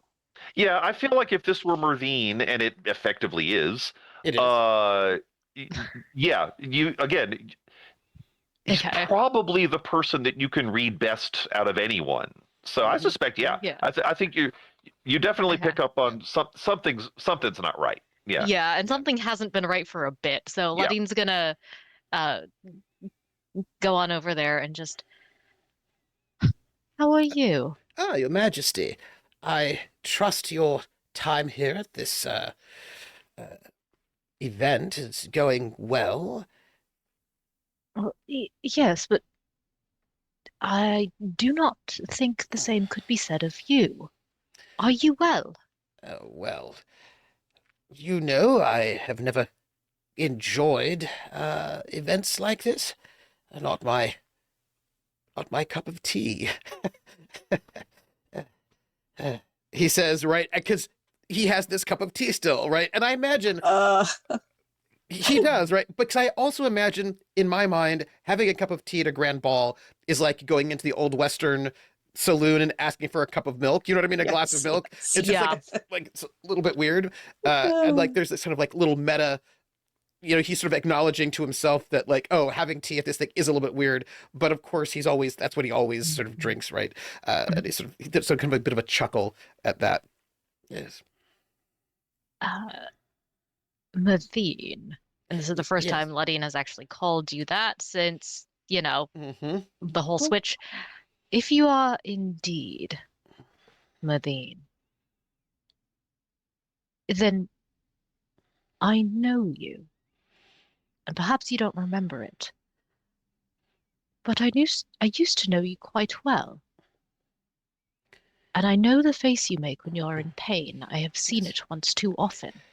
Well, I would hate for you to be in pain. What's wrong? Well, I will say, in my defense, that sometimes I wasn't looking where I was going, would fall off a ravine or some such. That does tend to be a bit painful, walking about all those worlds and forests and spaces. Sometimes, you can skin your knee. Yes, I was always the one who had to pick you back up again. Indeed, you did. I really should pay more attention to where I'm walking, but too many thoughts in my head, you know. Um, so yes, that is true. You have seen me in pain a few times more than should be. I wish I remembered that lesson, to not walk off of things by looking. Not the point. Sometimes I just get lost in thoughts. What was your question? What's wrong? What is causing you pain now? And is there something I can do to alleviate it? Your Majesty, no. I'm afraid not. It is the consequences of my own actions. Sometimes one does have to. Well, no, not sometimes. Always. Always one has to. Well, one must always face the consequences of one's actions and inactions. And at the moment, I'm just facing those consequences.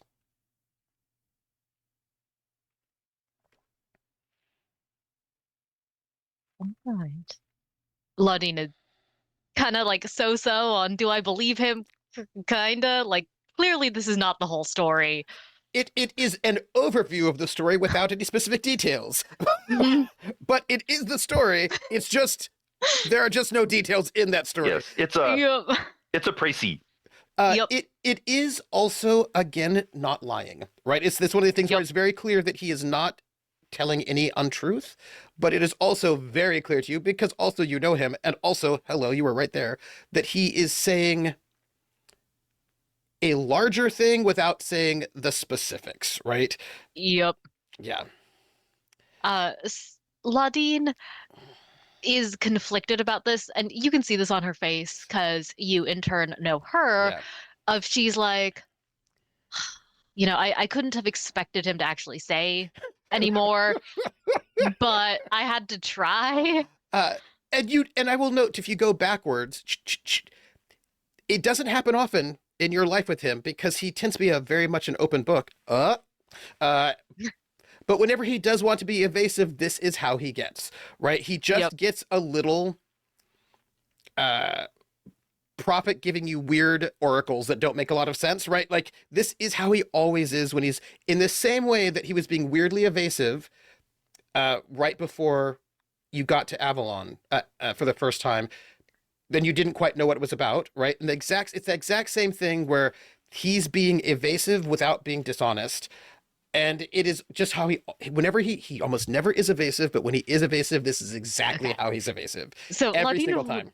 Ladine would know this. So she will, her face kind of tightens and like draws in a little bit, and she just. And by the way, when he was I think that maybe the first time he would have happened would have been when he was your squire, and he sometimes falls asleep, right? So he probably fell asleep and didn't get something done that he needed to get done for you, like a polishing or something like this. And then when asked about it, there was like a real evasiveness about it, like never lying, but like, there's just, and then like, but it's that, and it's always something. He's never ever been like, you've never known him to do something evil or bad, but always something like he forgot something. That happens more than once. He forgot something. He fell asleep. He did something embarrassing. He's embarrassed by something. He like one of those. It's always that kind of a thing that historically has done it. Yeah. Except for the one time on Avalon where stuff didn't go so well. So Ladine, like her face kind of draws in a little bit tighter, and she looks concerned, and she'll say, "Now, I know that face, and I know that voice, and I know that you have answered my question. I also know exactly how much you have not answered my question. And I will say simply this. The last time you did that, you died. My Badine died. I have slight cause for concern. Your Majesty, you have quite a bit of responsibility. You have a world to shepherd. You have all of this tonight. Drake and Corey and everything. You must be on the top of your game. Oh, no, no, no, no, no, no, no. You said the same thing to me before Owain on Avalon, and then I never saw you again. You're seeing me No, right don't. now, Your Majesty. You are not the same. You are not the person I lost. And I wish you were, but Corey needs you more than I do right now. For her sake, if not for mine. How can I help you? I don't think you can, as you've said. I am not the same. You, I think the phrase is, I am dead to you, I imagine. And if I am dead to you, then you cannot help me. For you don't even know me, as you said.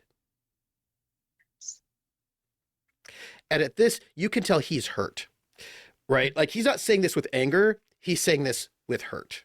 Yeah. And Ladine, you see the flinch only because you know her so well. Yeah. But you see the flinch, and she will say, and those are the consequences of my actions, which I must face. I could get to know you as you, and not as the ghost of my friend.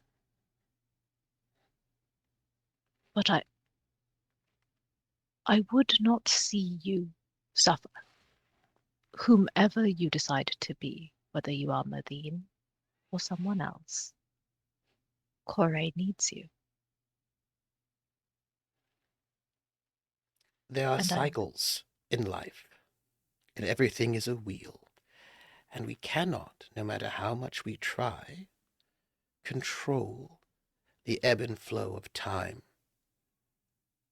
On our own personal worlds, perhaps, but on a cosmic level, all things come to an end, and then they return to the wheel, unless they do not. We cannot do all the things we want to do. We do not have ultimate power. No one should have such a thing. And those that we raise and husband and shepherd, that we care for, there is a time when they outgrow us, as you have outgrown me, as you made quite clear. And once someone has outgrown us, we have no use.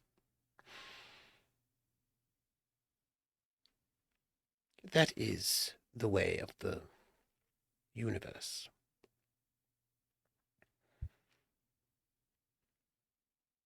every year, the shepherd has a new flock, and there are lambs that still require attention. But as you have said, sometimes the shepherd dies. And then there's no one to tend the flock until someone else arrives.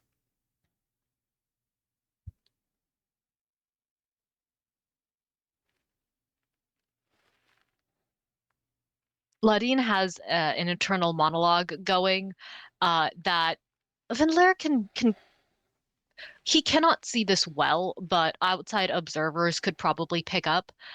Ladine doesn't agree with this. She doesn't agree with Vinlair's worldview, but she understands that she's not going to change his mind, and she understands that this is the way she sees things, or this is the way that Vinlair sees things.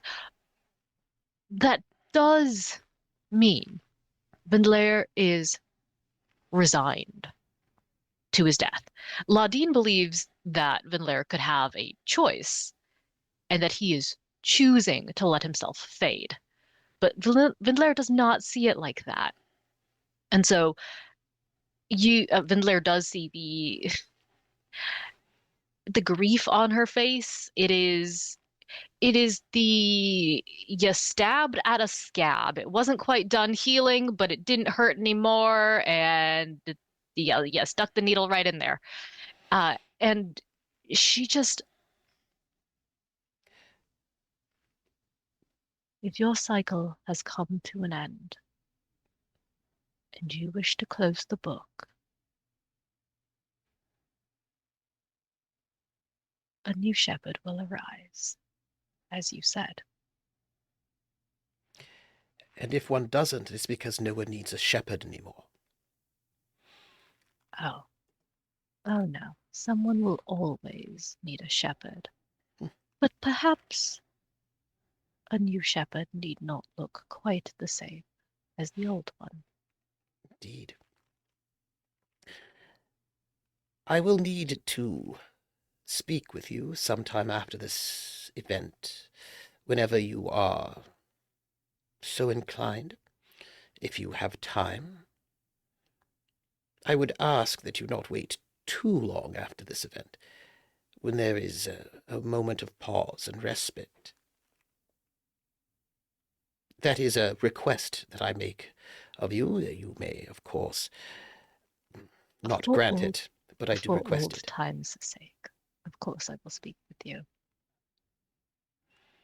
Good. I would ask a favor of you, but it should not be done in this place and time. Of course. But Ledine takes a deep breath. I owe you an apology. What for? For hurting you. I could give you my excuses. I was grieving.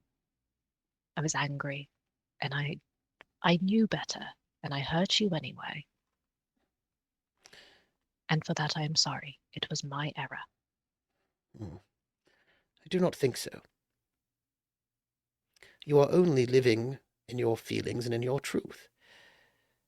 That is how it should be. You have always been honest.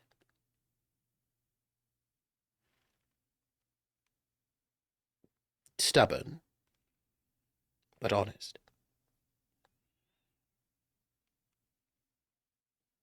I have traveled with you for over 400 years. In doing so,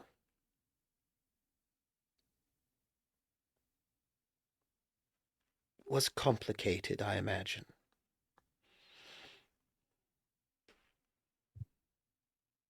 But You were my best friend. You were my little brother. You were my squire. You were the family I had left. And for a very long time, you were the only person I could really count on as mine. And then you came back, and you were no longer mine. And, well, I could have handled it better. And I'm sorry I took it out on you. For whomever you are now, you did not deserve my ire. So let me say this. It is an apology. you're apologizing for the wrong thing, my dear.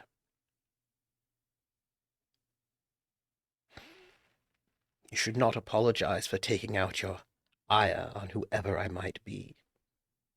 If you were to apologize, which I do not think you will, it should be for not seeing me for being who I've always been, the same person who has been with you for over 400 years, your squire, your little brother, and your best friend.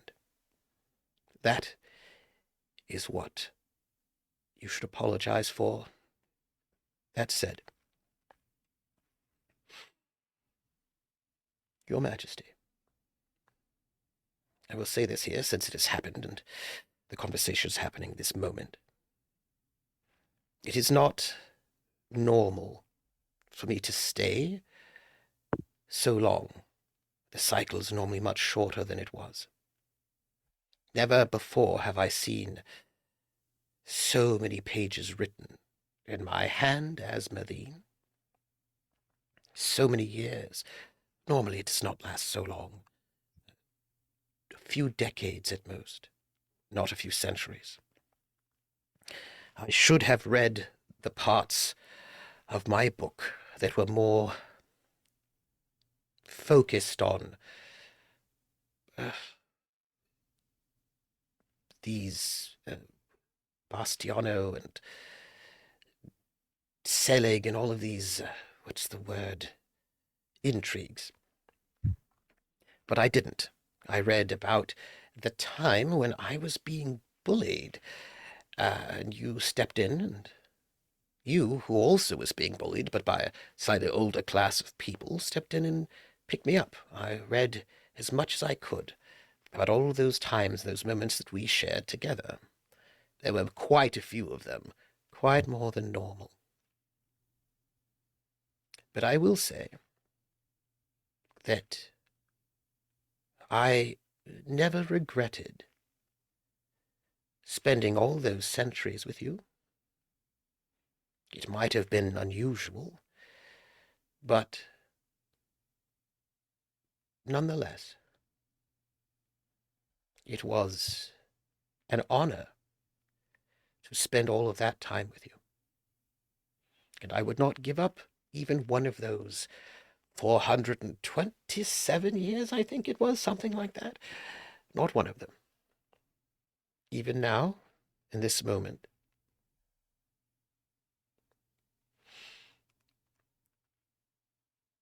it was a great honor to be on this wheel and spend such a long circumference of it with you. I think this might be the last conversation I'm going to ask you. And he reaches into his cloak, and he pulls out a key. It's made of wood.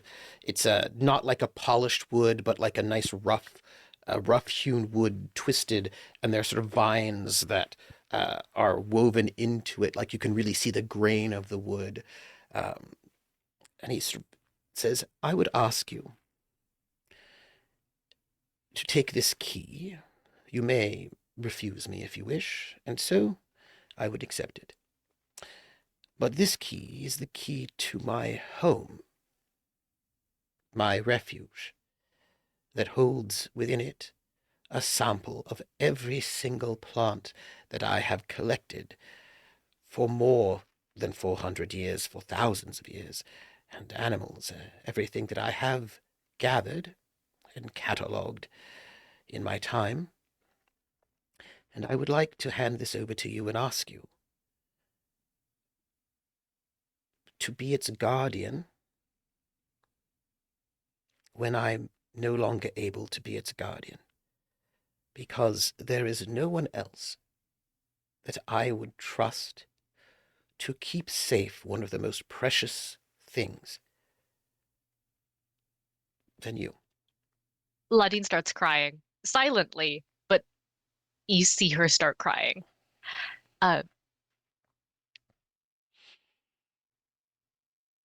She doesn't respond for a few seconds, like she is stunned, and she will take the key and tell you.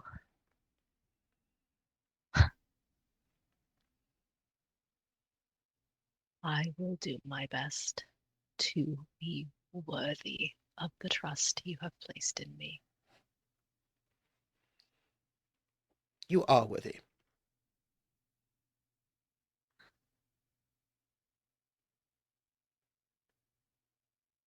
You see the myriad like dialogue option choices, like I sure hope so, and like I wish, and clearly I haven't been, and like she cycles through all of these and just goes with, if you decree it to be so,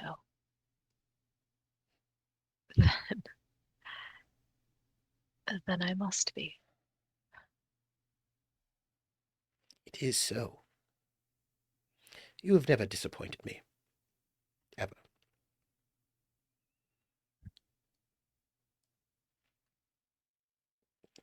keep the key safe. Letty like puts it away. And with that, I think we should take a break because it's really dusty in here for some reason. Yes.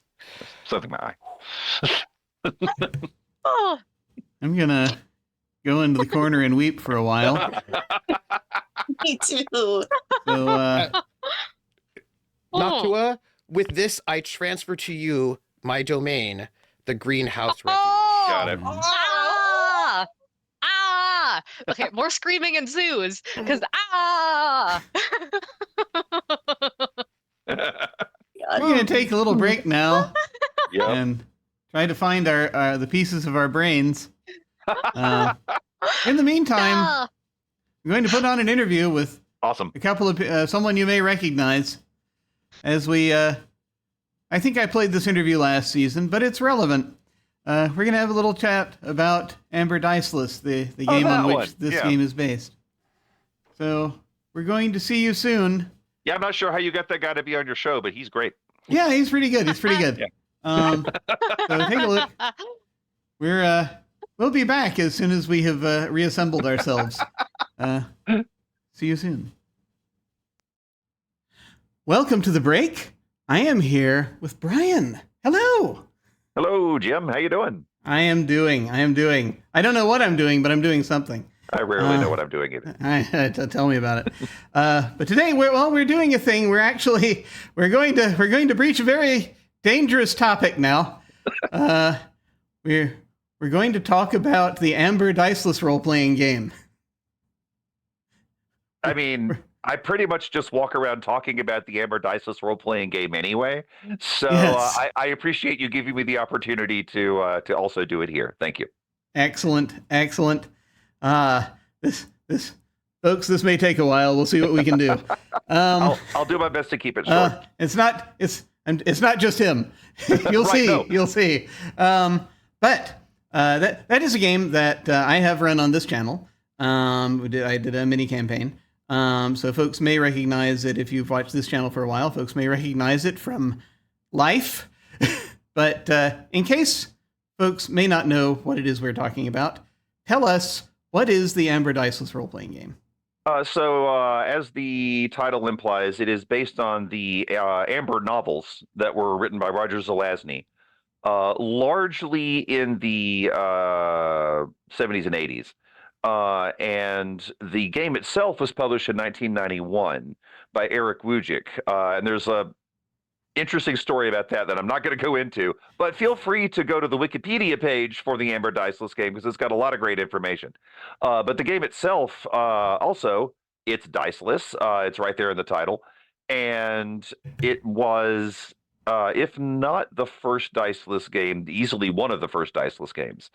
And the reason he decided to make it diceless was because the way that the stories happen in the books, usually what you would have is you'd have one person that was much better at sword fighting than another person, but then the person that was worse at sword fighting might be stronger than the other person. So if they were in some sort of conflict, the stronger person would try to fix it so that they were wrestling, but the sword fighting person would definitely try to keep it that way. So in a fair fight, if you have a higher score than the other person does, then you win. That's it. And then if anything else comes up at you, the game master will usually have an idea of, for example, NPCs or adversaries or anything like that, where they stand on certain levels and how likely you are to be able to defeat them.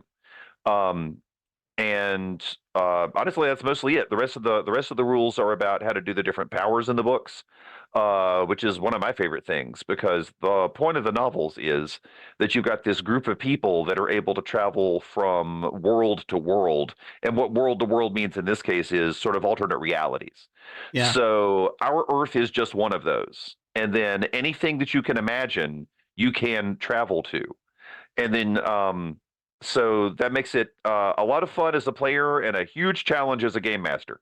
Because if a player comes up to you and says, I'm going to go to a place where the trees are pink and everyone worships me, I'm like, okay, great. Now I have to figure out that quickly and do that. So it's also really good for improvisation. And other than that, and I'm not going to go into a whole lot of the other stuff. You can read about it. Oh, and I will say, The Amber Diceless game is out of print, but you can still find copies of it in a bunch of places. You can still technically get PDFs at DriveThruRPG, and Wright Publishing published Lords of Gossamer and Shadow, which uses the same system. Yeah. So if you're looking for it, you can get it. You can get the same system, and it's a really similar setting over on those. And I've run and played both, and I like them a lot. Yeah, I ran a one shot of Lords of Gossamer and Shadow on this channel, and folks may see we did a one shot of that. Yep, that was a lot of fun. And I did find certain things different. I think that I liked the broader mandate that Amber gives as far as the ability for PCs to go anywhere. There are more specific channels you have to use. Right. In Lords of Gossamer and Shadow. I have a theory about that I won't go into right now. This entire conversation is going to be, I won't go into this right now, but I'll talk about this. Yeah, just we're trying to keep it short. There's so much. There is a lot. I'm going to say here, just as for context, folks, you were talking about being a good game for improvisation. That is basically the game that taught me how to improvise as a GM. Me too. 100%. It's the first running that game. That's the first game I ran that made me actually a better GM. Yeah. And one other thing that I really like, if you can get your hands on the original book, and again, DriveThruRPG has it, the game master advice in that book is not, most of it is not specific to running Amber. It's just good game master advice. So every now and then what I'll do is I'll go get my Amber book before I run a game, and I'll read through it just to remind myself and give myself kind of to energize myself for no matter what I'm running. I need to go back actually and reread some of that just to see how well some of it's held up, because I don't know right now as of this conversation, because I haven't read it in quite a while. But I imagine that there are a lot of things. There are a lot of games that came about later that had a lot of formative. Their designers had formative Amber experiences as well, and so that kind of turned into other games. You've heard of Fate, haven't you? That was one of them. Yep. That's why Fate exists. Yeah. So it's just I think really cool. Also, as a side note, also. As folks may not be aware, we actually met while you were running Amber. Yeah, we would not be having this conversation, and I wouldn't have run or played any of the games on Jim's channel that I did if not for the Amber Diceless game, because I was running it, and as I recall, a friend of yours saw us doing that and came to get you. Yeah. So that was the funny part, because he was in the Amber campaign I was running back home. Gotcha. And so and he just brought me up and he was like, "Do you know what they're doing? Do you know what this is?" Said, "No, what is it? This is Amber." Like, yeah. And it was neat. I only caught the tail end of that game, but I think we were. That was at Dragon Con one year, right? Yeah, 1 year Dragon Con. But that is the thing. It's I guess what else? What do you think it is about this game that drives us to such distraction? This game from the 1990s. I know. Well, first off, in so many ways, it was ahead of its time. I think it was just okay. I think it was the thing we were talking about before, where you can, as a player, you can literally do anything you can imagine. Your character is able to do so many things, and if you don't have to have read the Amber novels, but I think it helps. But I've run games for people that never read them and still haven't read them and still got into the setting. So I think part of it is that setting, and you've got that family bond instantly. You're already related to some of the people, probably most of the other player characters, which to me kind of helps. That's true. There is this basically these families at either end of the universe, essentially, if you want to think of it that way, either end of the multiverse, who are sort of in this thing that later I think inspired Game of Thrones. But you may be right. So So it's like, how do you normally introduce somebody? Let's say they've never read any of the books. They're not familiar with the game. How do you normally introduce someone? I got to the point where I actually just wrote up a quick, and believe it or not, you can write up a quick summary of the setting. I don't go into the history too much of things that happened, except for there's a couple of points where it's important, but mostly I encourage them to play someone that isn't particularly familiar with what's happening in the city of Amber, which is at the center of everything. But I do give them information on what the different powers are, how they work, and how they interact with each other. And then from that point, if they're not familiar with it at all, I literally start with like what the powers are and the general idea of the setting, the whole multiverse thing. And I can fit that on one page, and then I send that to them. And then if they have any questions, we talk it back and forth. So that's usually how I get people started. Cool. Yeah, it's like I remember that back when I was running it more regularly, I used to do this thing where it was just like, okay, what kind of character would you like to play from what genre? That's good too. That's really good. I just sort of throw them in there. I try to help the players be a little more informed about it nowadays. I think the last time I ran it on this channel, we did this kind of more everyone participated in a little bit of world building to create a new version of Amber. I remember that. Yeah, I thought that was a good idea. I think I felt like that helped just as far as giving players a little more investment as far as it goes. Because I will say the one thing that I think that Lords of Gossamer and Shadow does have over the Amber Diceless RPG is that it does decentralize the power. And that's helpful in a lot of ways. You don't have to be a member of one of these families to be able to do whatever you need. Yeah, you can just be a person with special powers, and you don't have to worry about everybody being your cousin. Yeah, which is depending on how you want to play it. And I've done it both ways and had fun. But yeah, you're right. I like a lot of the stuff about the Lords of Gossamer and Shadow, and the way they, like you said, the way they decentralized it. I like the way that they have split the poles. Because it's sort of the same, because in the Amber setting, it sort of breaks down into order and chaos. Yeah. And Lords of Gossamer and Shadow kind of does the same thing, but the focus on each one is a little different, which I actually enjoy. I like it that it gives each player a way to personalize that power a little more, which I like. Yeah, definitely. There are so many things we could talk about here. We may someday in the future come back and do a part 2. I don't know. We'll see. I'm up for it. So yeah, but because there's just so much. There's too much. As I said. So if this conversation has felt like a fire hose to you, I'm sorry.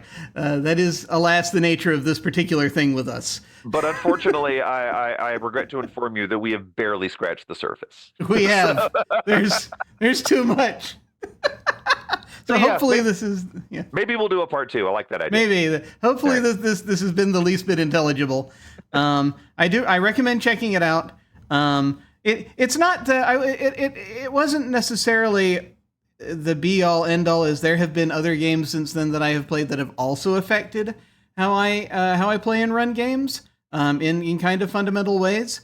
And things have evolved since then in the way that RPGs are written and our understanding of them. And so it's important, I think, also when reading it to understand that this book does come from the previous century. But there's just so much that I think just fundamentally is different from what was the case at the time, which was, your D&D, your Call of Cthulhu. Yeah. The Champions, that kind of thing. So it's just, so just, for me, it was mind blowing. Same. Well, folks, we will perhaps come back to this another time. But I'm going to just conclude this by asking you if folks want to find you online, where should they go? I'm Vaclam at most of the things. That's VAKLAM or Malcav backwards for my fellow 90s gamers. I also am doing a podcast these days with my friend Quinn Murphy. Just look for Infectious Enthusiasm at all of your podcast places. And it is largely Pathfinder Second Edition based. We talk about things we like about Pathfinder Second Edition, and then we compare them to other games. One of which actually at one point was Amber Diceless. So we've got a lot of stuff in there that we basically just want to make sure everybody knows about. Excellent, excellent. Well, I'm going to toss things over to my future self. So we will see you folks all of a sudden. Thanks a lot.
We have returned. Hello. Hello.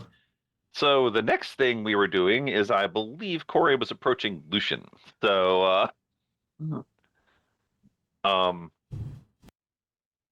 Corey, you are difficult to miss. So he obviously notices you coming. Much like he did with Laudine, he like figures out that you're coming to talk to him. So he meets you halfway. And he says, I don't think we've met, have we? I believe that you have met a part of myself, yes, but Corey, I He think you knew Atropo. Yes, he bows. Lucian, pleased to meet you. You know, it has been quite a long time since I think we've met. It would have been back when my grandmother was the bridge of the fields of twilight. Ah, Igraine? Correct. Oh, she's still around? In some ways, Oh, yeah, she's complicated. quite. I didn't realize you were connected. Yes, it is quite the interesting predicament. But yes, she is my grandmother, and I've been very lucky to have been greeted so well by my other half's former companions, as it were.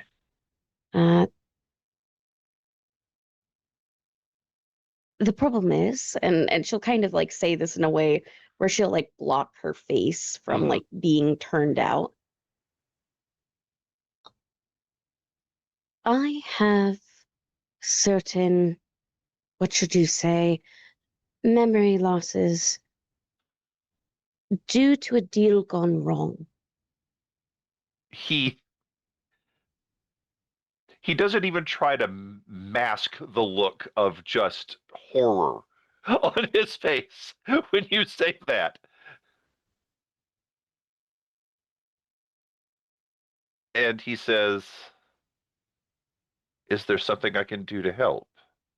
Well, see, that is what I was hoping. You see, this deal was sworn on the stair. Oh,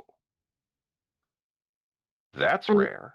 Unfortunately, I have no memory of it. Oh, so someone's trying to keep you from the fullness of the situation. Correct. In more ways than one. I despise that sort of behavior. As do I. I understand your respect for this place we call home, gesturing kind of like towards the stair. Yeah, he nods. I need to get in touch with someone that would be able to open my case with the stair. You're challenging it. I think I have evidence to prove that, well, it wasn't I that broke the most rules. I like the way you put that. I don't know much about the way these things go, but I do know it's happened. And I don't need to know the details, but I have to admit I'm curious. But yes, I can make an introduction, which I think is going to get you on the right track. And trust me, I would be happy to give you all the details. I think I will take you up on that, but I also think this is, I feel like resolving it's more urgent, yes? quite. I'm very afraid that, well, I lose more and more every day. And the longer and longer that I'm separated from myself, well, you can only imagine what happens to a soul that has been sharded more than what was said in an agreement. Oh, now I understand a little bit about why I've only met part of you. Yes, and he gestures to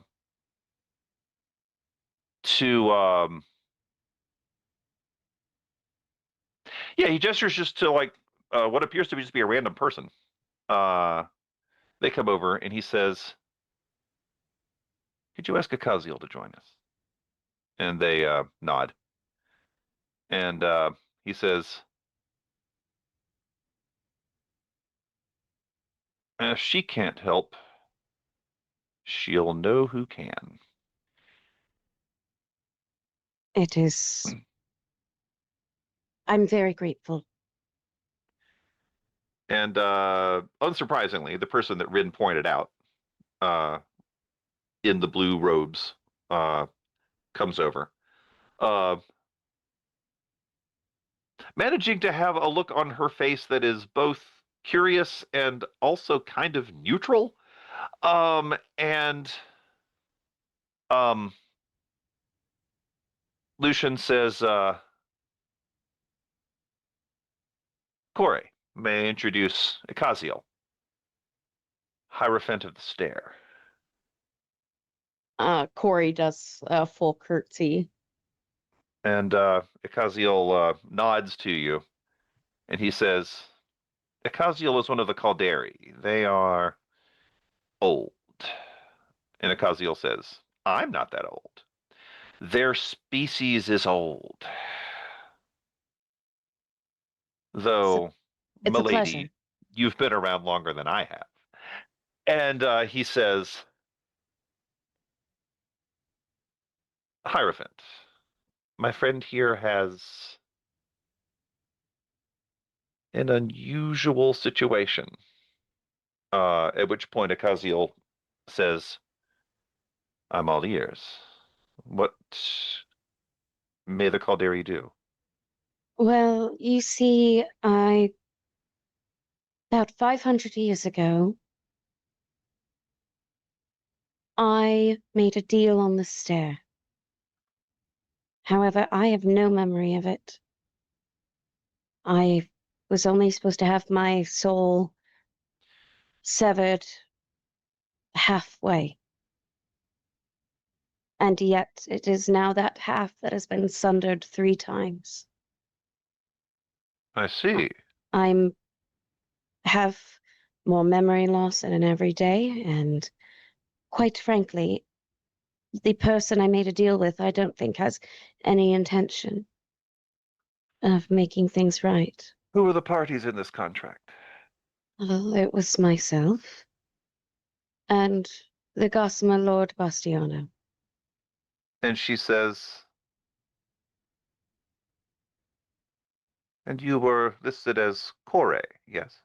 Correct.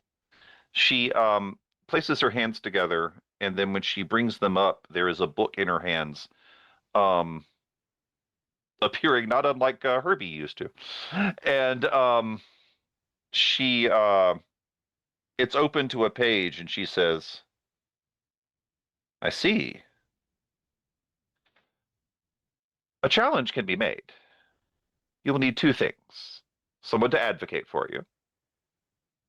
I can act as what you might call an arbiter, meaning I will hear both sides of the challenge. But, and she brings us, actually, it's kind of a big mirror that she holds up. And she holds it at an angle where she's looking at it, as in you can see her face in it, which means she can see yours. And she says, unfortunately, you are not quite the person that signed the contract. Yes, that is why I bring an appeal. Because I was never reformed the way it was written. I see. And the half that Bastiano does have has been sundered 3 times. We can concern ourselves with the details of the contract when the time comes. However,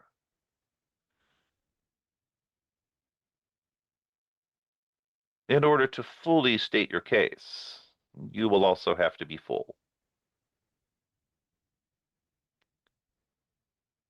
Understood. At which time I will be more than happy to arbitrate. Well, I very much appreciate it. And I guess I have work to do. She nods to you.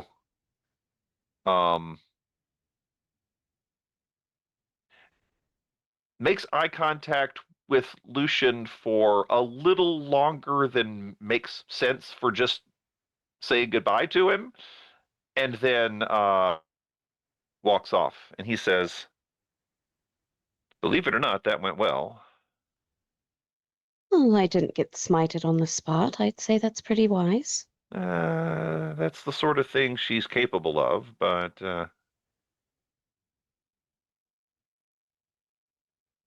I mean, she kind of said she's on your side without saying she's on your side.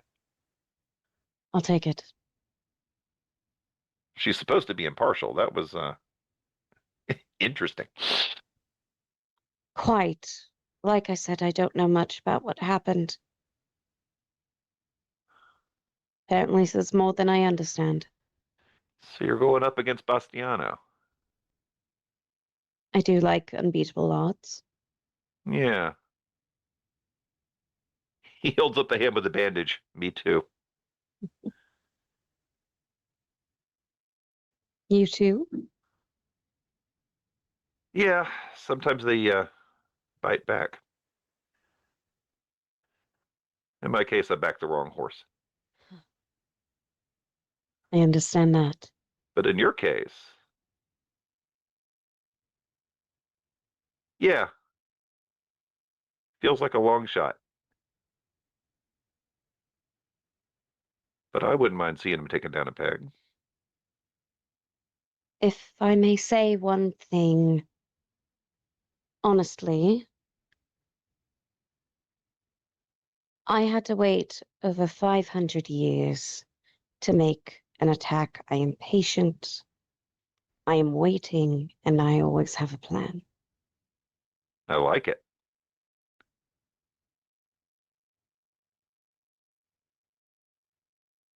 I learned from the best.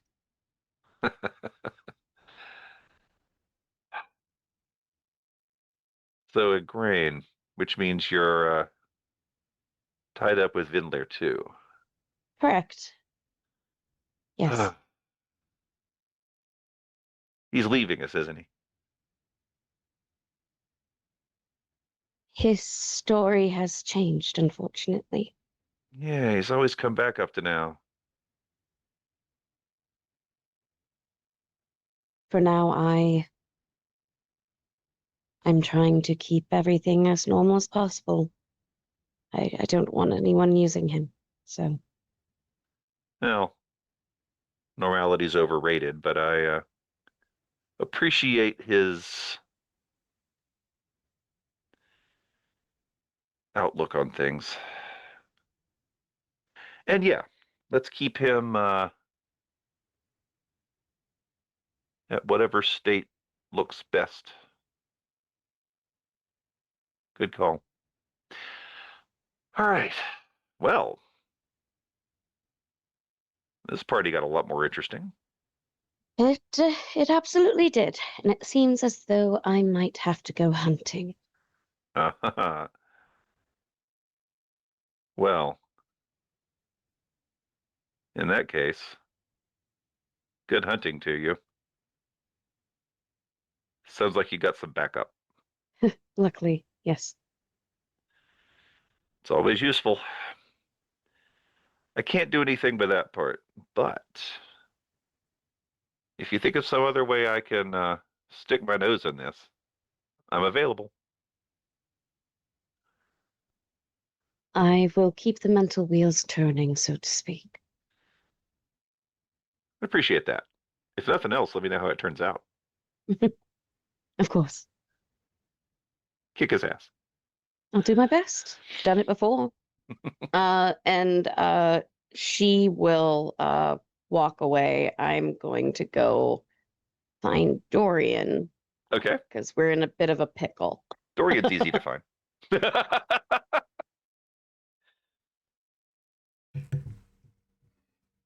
But yeah, we can, yeah, there's Dorian.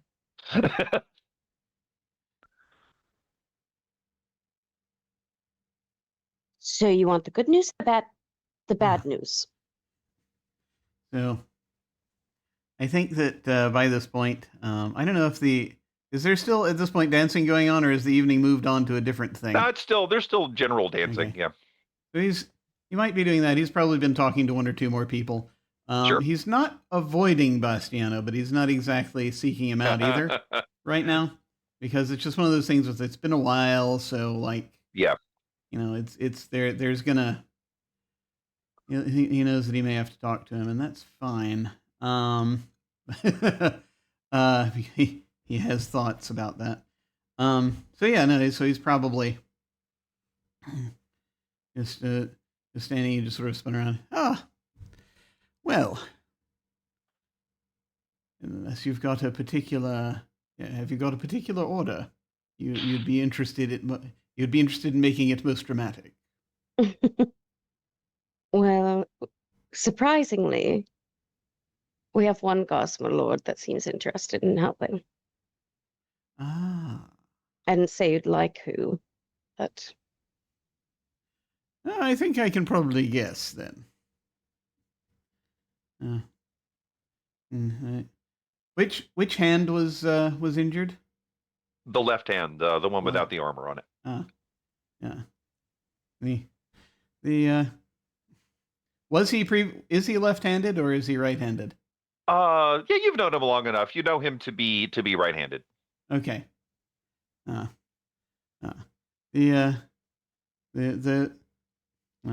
it the what? Is it the one who's just lost his shot at ambidexterity? yes, seemed to back the wrong horse, as he said. Strange. So, well, that's something.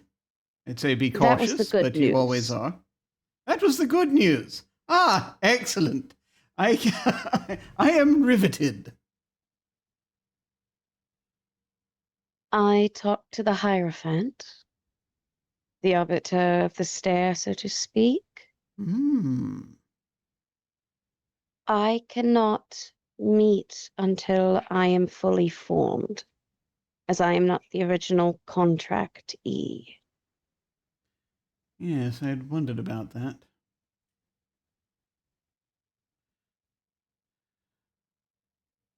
Well, what do you think? Is that something you... I take it this is the thing you wish to do. What else am I going to do? Understood. But... I mean... lest we want to jump him now. I have a couple ideas. I'm gonna pulse out to see if I can notice the atropos. Yes, you still detect 3 of them, and you can identify which one is which. There is the one that you know, that you've talked to, the one that right now seems to be on your side, and then the particularly strong one and the somewhat less strong one. 2 ideas. Mm-hmm. First idea, I hunt them. Ah. Second idea, I become prey. For them? Well, they think it is. Ah. Good, good, good. I was a bit worried for a moment. Feels like there's an air of self-sacrifice in the room somewhere. I have no idea where it's emanating from. But that's it. Eyes Vindler looks away. Yeah. One tries to avoid the impulse, but it's so shiny. That said, he says, well, I have, as I told you before, I have some friends in place who could also assist us. Should it be time to blow the hunting horn? As a lure, I mean, it would be fascinating to do 1-to-1, the other to the other, perhaps. But that's just merely depends on how you're feeling about the execution of such things. Well, I don't think they're going to give it up willingly. You know, I hadn't thought about that. I shan't call her the lesser. I shan't. The one we're not calling the lesser, I suspect, might perhaps be reasoned with, given the recent shift of situations. You see, I feel as though there's already been a bit of hunting going on. Now, okay, at this point, I must say, Brian, have Blake Jordan and Phaedra managed to get me any intel about this yet? Yeah, I mean, it's essentially what you already know. The one that has increased in power has definitely removed the one that you can't find. Yeah. Okay. The other one appears. Okay, actually, no. You have a lot of information about the other one. So there is the particularly strong one, the one that has absorbed one of the others. Then there is the one that is not your friend, and that one has holed herself up in a particularly well fortified Gossamer world, as if to defend herself against what happened to the other one. Yeah. Right. So I think that as you're probably aware, the one we're not calling the lesser is rather well fortified at present. So, Well fortified against me or well fortified against people? Oh, against people. Likely doesn't wish the same to encounter the same fate. So that means she's going to be desperate. I can use that. Indeed. I would say that should you enter the picture, the easiest way might to go the prey route, perhaps. That might draw her out. Unless you would like to try to make contact ahead of time, but that's another matter entirely. Or we could simply see what we can put our heads together about the realm in particular and yes. assail it.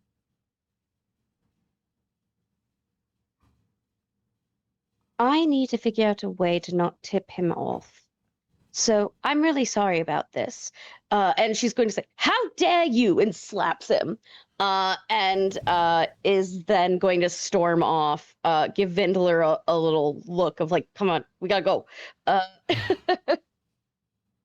so Dorian immediately looks at Dorian. Dorian has immediately sort of kind of staggered back for a second, and he's giving the look because he's practiced this. This is not the first time a lady has slapped him at a party, I think, probably. It's not even the first time this month. No, yeah, probably not. And so he is giving the exact look one would look at it, sort of staggering like, "Oh, well, here we go again." And has just sort of been gesturing over to Wilkins to come over. So Vindler Okay. comes over to you the minute that slap happens, comes over, because he's going to go and leave with Corey, but before he does, he walks up to you very close, and you can see he's not happy, and he leans in, and he says, so that nobody else can hear, but if anybody is listening, that's fine. He says, "How dare you? I don't know what you did, but I, for one, will never forgive you. You are not welcome anywhere near me or Corey. And if you do come near, by all of the plants that live, I will end you." And he turns and walks away. I have no idea what I did Corey. either, chap, my old chap. If you do find out, do let me know. By the way, Laudine and Scythe, the second that slap happened, both of you instantly learned 10 new people that are carrying concealed weapons. Whoa. Mhm. Excellent. Ladine's gonna go up to Dorian after Vindler leaves, and she will very curtly say, "Up." Scythe Like- says, He's going to, and he's going to pick up a. He'll kind of apparently shrug. He's still kind of playing, very much looking like the sort of person that it's like, oh, this has happened again, and hopefully,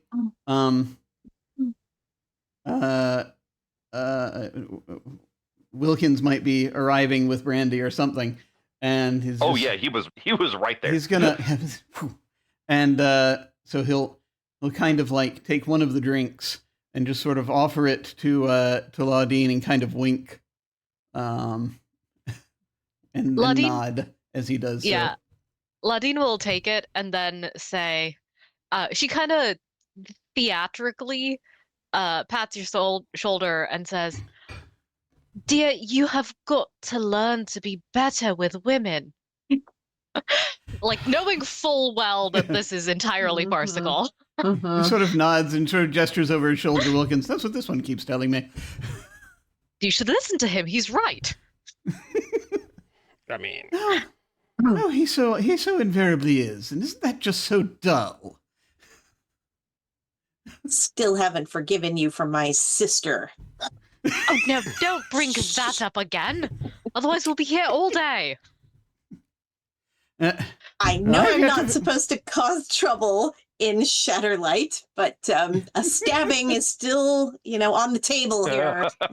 Not here. If you're going to stab him, go elsewhere. I mean, You tell yes. her I've yet to. Well, you tell on it. her that feeling is mutual. No stabbing, both of I'm you. not telling her anything. I'm not talking to her. Oh, good. Okay. Oh, As I certainly can't. And Ladina's going to drag this entire sideshow off the dance floor and I like that. into a corner as we all mock argue. I like Yeah. that. That Laudine playing the role of the adult in the room makes a lot. Yes, exactly. Speaking of which, wherever it is you're going, Scythe, you already noticed 3 people following you. Oh man, this is a They're doing This a is pretty a good job good of party. yeah, they're doing a good job of making it look like they're not. Hmm. I mean, are they one of Bastiano's spies? Or You've 3 clocked of one- Bastiano's spies? You've clocked one of them as definitely one of his people, and you. Okay. Oh, and never mind. You know one of them is, and you can tell that the 3 of them are working together. Ugh. I They're doing kind they're of- doing an impressive one of those kind of staggered follow things. Yeah, I give the other 2 members of my bickering party a eye rolly glance back at them, where I continue to complain about the lack of extremely specific types of food at the buffet. Speaking of, go ahead. Sorry. Ladina's just going to keep a very close eye on those 3. She's good enough at it that Yeah. she can make it appear that she's not, but she's definitely watching. Yeah, you definitely can. Nice. Yeah, this is Please find essentially that warfare. spell. So it's so speaking of which, actually, Yeah, I need to check in with Corey and Vindler, obviously, real quick. But where are the three of you going? Where are we going? I Yeah. was following Laudine furiously. Wilkins is probably following us also. Just so you're aware. Oh, yeah. So he's probably here too. So, Nice. my I was just gonna say, Corey using the icons, because you can do it like silently, right? Oh, yes, you can. Yes. Yeah. She'll basically give the equivalent of a GPS Nice. address. Okay. Sweet. Which means, interestingly, Scythe, you received that sort of in two different formats. In like Umbra format. And pepper jelly, which I'm Pepper, right? Yeah, Pepper? nope. Yes. Yeah. And Laudine is Jelly. that's it. yes, I'm Yeah, Jelly. sorry, now I've got it confused. Yay, it's all Jim's fault. It is. Thanks, Tim. All right, so At any time, we can find out what these things are called. Oh, here's the thing. We know. I just refuse to use the proper name. Two things. Yeah. One quick aside. I Me mentioned to too. Melissa earlier today that I had to look up what they actually were because we're just calling them pepper and jelly. Because we've rewritten the reality You actually of the have. Stair It's to just damn pepper. Oh and jelly. no. Yep. All right. So, speaking of which, in that case, let's check in with Corey. What is that location that you have let them know about? I let them know about the one stronghold that we know of. Okay, got To it. meet there potentially. Okay, If they can get away. If they can't get away, obviously. But she's trying to use the distraction to hopefully they are focusing on them, not on her. yeah, right Or now at least dividing the forces so it's easier to tackle. that's a good point. By what means are you going there, or do you go to some other place first? I guess is the question. Hey, Vindler. I can drag us through hell and back to get to this point. Oh, do we have to go all the way to hell? It seems like it would be. I mean, there's much better ways to go there than to go through hell. I mean, I'd rather go. If we're going to go somewhere, can we go to a different third-party place? Would that be all right? I don't really get to choose. Well, let me do it. Why don't you come with me this way? All right. And Vindler is going to go to a door in the stair and go through it. And where we walk into is like a labyrinth world.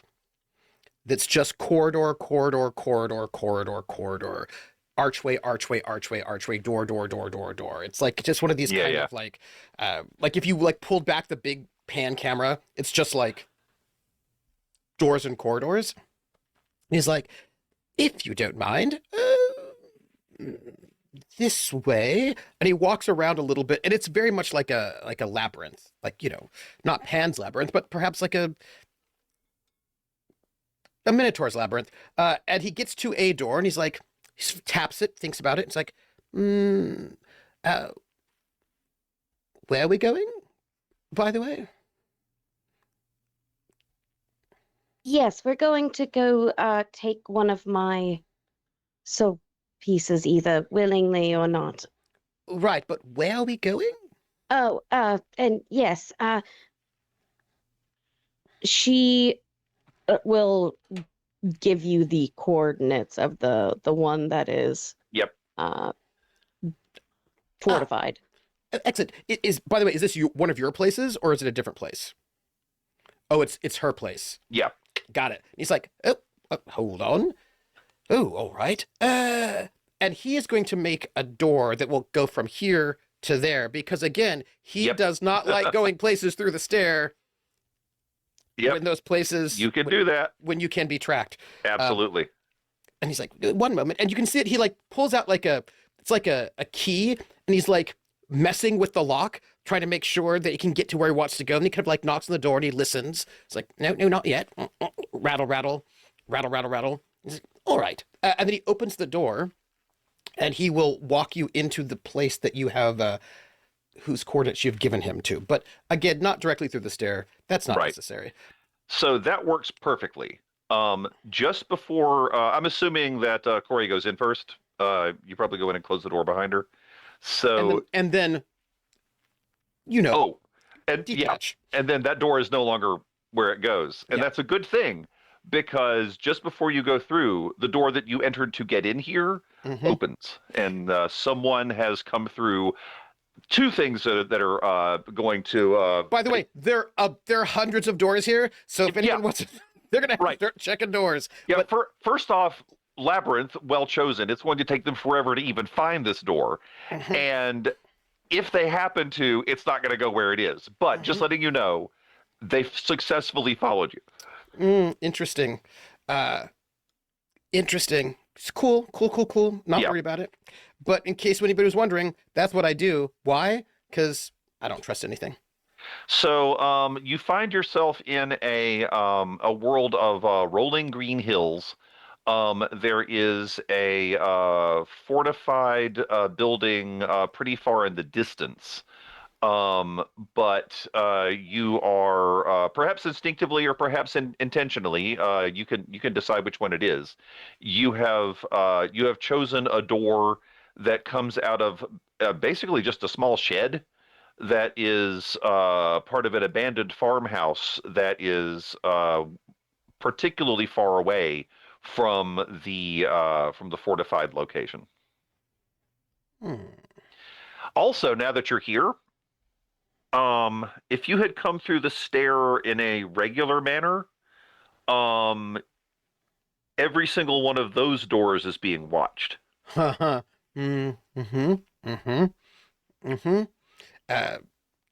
I just don't feel like we have a great. We don't have to. You know what I mean? We don't.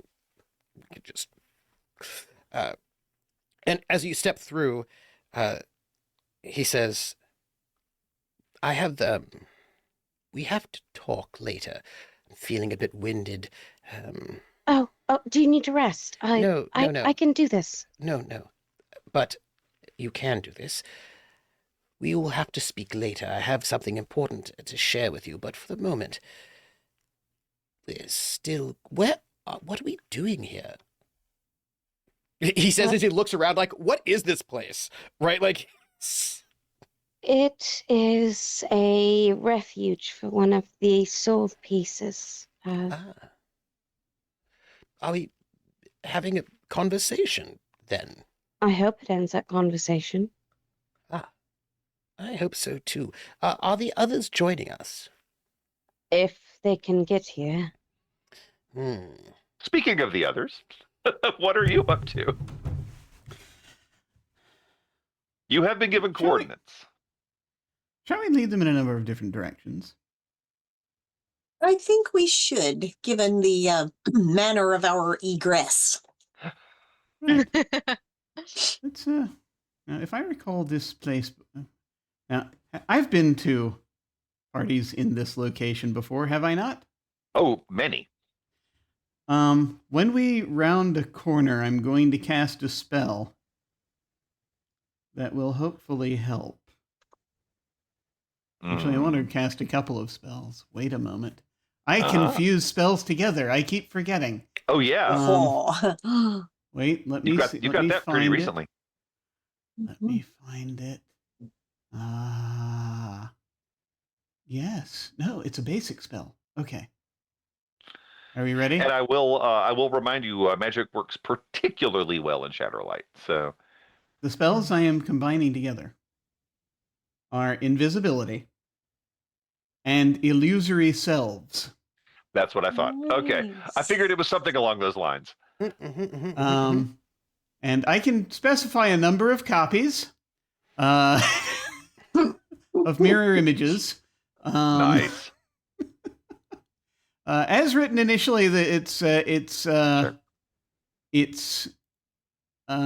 just me. But could I also do copies of them, or is that? Oh yeah, you can. Yeah, okay. You certainly can. So basically, I'm gonna make many. Let's put it in an even dozen. Right. Of us. So your pursuers will be aware that something screwed up is happening. But the good news is None of them are the real ones because you're invisible. So Yes. perfect. Okay. And so you basically, Marine will Yeah. basically, he's holding on to the watch, but he's still using linchpins to do this. He's going to. Absolutely. So yeah, Laudine and Scythe, you see this happen, and you can tell you're invisible. Great. So now what? Laudine is going to encourage the two of them to follow her, and she's like, I've got a door out of here, and then if you can get us to wherever, like turning to Scythe, with the implication of, can you pepper us to wherever? But Laudine is going to take an actual door out of Shatterlight because she doesn't want to pepper from Shatterlight. Good idea. Okay. So Scythe, you are convinced you can do it. You haven't done this before. Right. But you are convinced you are okay. It's like you've seen it done. Mm-hmm. Well, how hard could it be? So Laudine is going to warn the both of you. This world is unpleasant. Take a big deep breath and hold it tight, and decide whatever you're doing, do it quickly. Right. Okay. I got you. I pull out my skeleton key, which has a suspicious coin made out of blue stuff attached to it now. And I just, I fiddle with the key, but basically I'm actually just concentrating. Right, but the coin, interestingly, the coin plus the key is an excellent focus for this. Right. Even though I don't actually need it. It's just sort of okay. I won't call it a fetish object, but it is something that I am greatly attached to, and perhaps I imbue it with more of my power than is necessary. Yeah, it's a focus. Yes. A focus. That's the word I was looking for. Got it. Yeah. All right. Well, in that case, first off, Laudine, explain or describe the place you take them first. So this world, we step through a rather nondescript door into it looks like it should be a storefront. No lights, kind of dusty, but you open the door and the first thing you realize is that you are wet. The second thing you realize is that there's a lot of pressure. The third thing you realize is that you are underwater. It is dark, it is wet, and you would very much like to breathe. I'm checking all of your endurances, and the good news is you can all survive here for a little while. Laudine looks to Scythe like, get us out of here. Yep. I focus on the coordinates that Corey has given us, mentally, and I reach through the pepper to yank us through, which I suspect in this particular case will be more effective than Umbra, and I guess less unpleasant than Umbra. It is actually. And we're already in kind of an unpleasant situation. That's a good point. You arrive much closer to the fort than Vindler and Corey arrived. Mm-hmm. Hang on. No, you've changed worlds, which means you're not invisible anymore. So, because as soon as you went to Underwater World, you were visible again. Which means... That was a good idea, by the way. Yeah, it was. Which means, okay, Scythe, you're busy concentrating on this. So, Laudine, you are aware that you have... you've attracted the attention of a patrol. It's not like... you haven't attracted... No one at the fort knows that you're here yet, but you've attracted the attention of a small patrol. And they are coming to investigate whatever the hell just appeared here. Important question. There are 4 of them. They are moving at a quick march. Yes. So would we have been, do we think we'd be better off having, do we want to have left Wilkins behind, or do we want him with us? Well, Wow, good question. would you have brought him? I mean, if it seems like Wilkins would also possibly be in danger from the people that were following us, probably. But then again, if he's like, oh, I got it, and sort of would have, been somewhere else, then that's fine. I feel like Wilkins has been turned invisible before. And Wilkins can remain invisible and find his way back, if you want to do it that way. Yeah, we can do that. Yeah. Which makes a little more sense. I feel like that's probably how that would have. He has skills. The thing is, not even I know what they all are. Right. He does, but actually, if you give him the choice, he elects to remain in Chatterlight. Okay. Yeah. No, that's absolutely up to him. Yeah. That's cool. And he knows to go to whoever he needs to deal with things. Absolutely. My agents or my friend who we've realized that her name is Beatrice. Is there. And she is there. The Gossamer concierge. Okay. So I will, by the way, since upon our arrival here, I will do my and we find the frickin' thing. I will do the Let's Hide spell on us. Okay. So that we can invert any signals, but then I'm also going to probably once we've gotten to a good place, I'm going to ping if I have any agents here. I don't know. A good question. They were on. I had 3 of them on the Harbingers, so it just depends on where they are right now. But I can try to get them here. Or at least 1 or 2 of them. Yeah, that's how you knew what was going on with her. So you do still have an agent here. Excellent. So which funny. You totally which one have do I one. still have here? What's funny is Scythe might have some people here. No, that's true. Scythe has agents everywhere. Yeah, but you've got yeah. So who did you have watching them? You can decide who it is. Okay. Well, let's see. That means let me reopen the thing so I can see where I was. On the Hawthorns, not the Hawthorns. On the Harbingers, I had Blake, Jordan, and Phaedra. Okay. So we've got a cyberpunk person, yeah, a magic person, or an American. Good question. Nice power set. It is. Do we have a preference? I mean, the cyberpunk person does sound like a good choice. Not the American, please. We don't need ICAST Glock right now, okay? Jordan is a good agent. But anyway, okay, so we'll say Blake. I think probably is Blake is fine. Blake Carpenter, who is from Neo Amsterdam. Gotcha. And so yeah, I'll cast the that token spell. Right, and you get token to be like come ping to where the ping is. Yeah, you get a ping back, which implies he's on his way. Excellent. So meanwhile, let's see. Yeah, so Ladine, you know that 4 people are on their way here. You know they've detected you. Oh, it is nighttime, by the way. I forgot to tell everybody it's nighttime. But they are definitely. But yeah, like I said, it's a small patrol.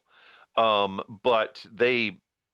You know that you know their powers of observation are pretty strong, because they figured out something was wrong as soon as you appeared. Are we hidden? Does Dorian's spell do that? I'm sorry, I missed. Yeah. Okay, so there's a counter signal going for Archon, so that it's like okay. Psyche field detection anyway.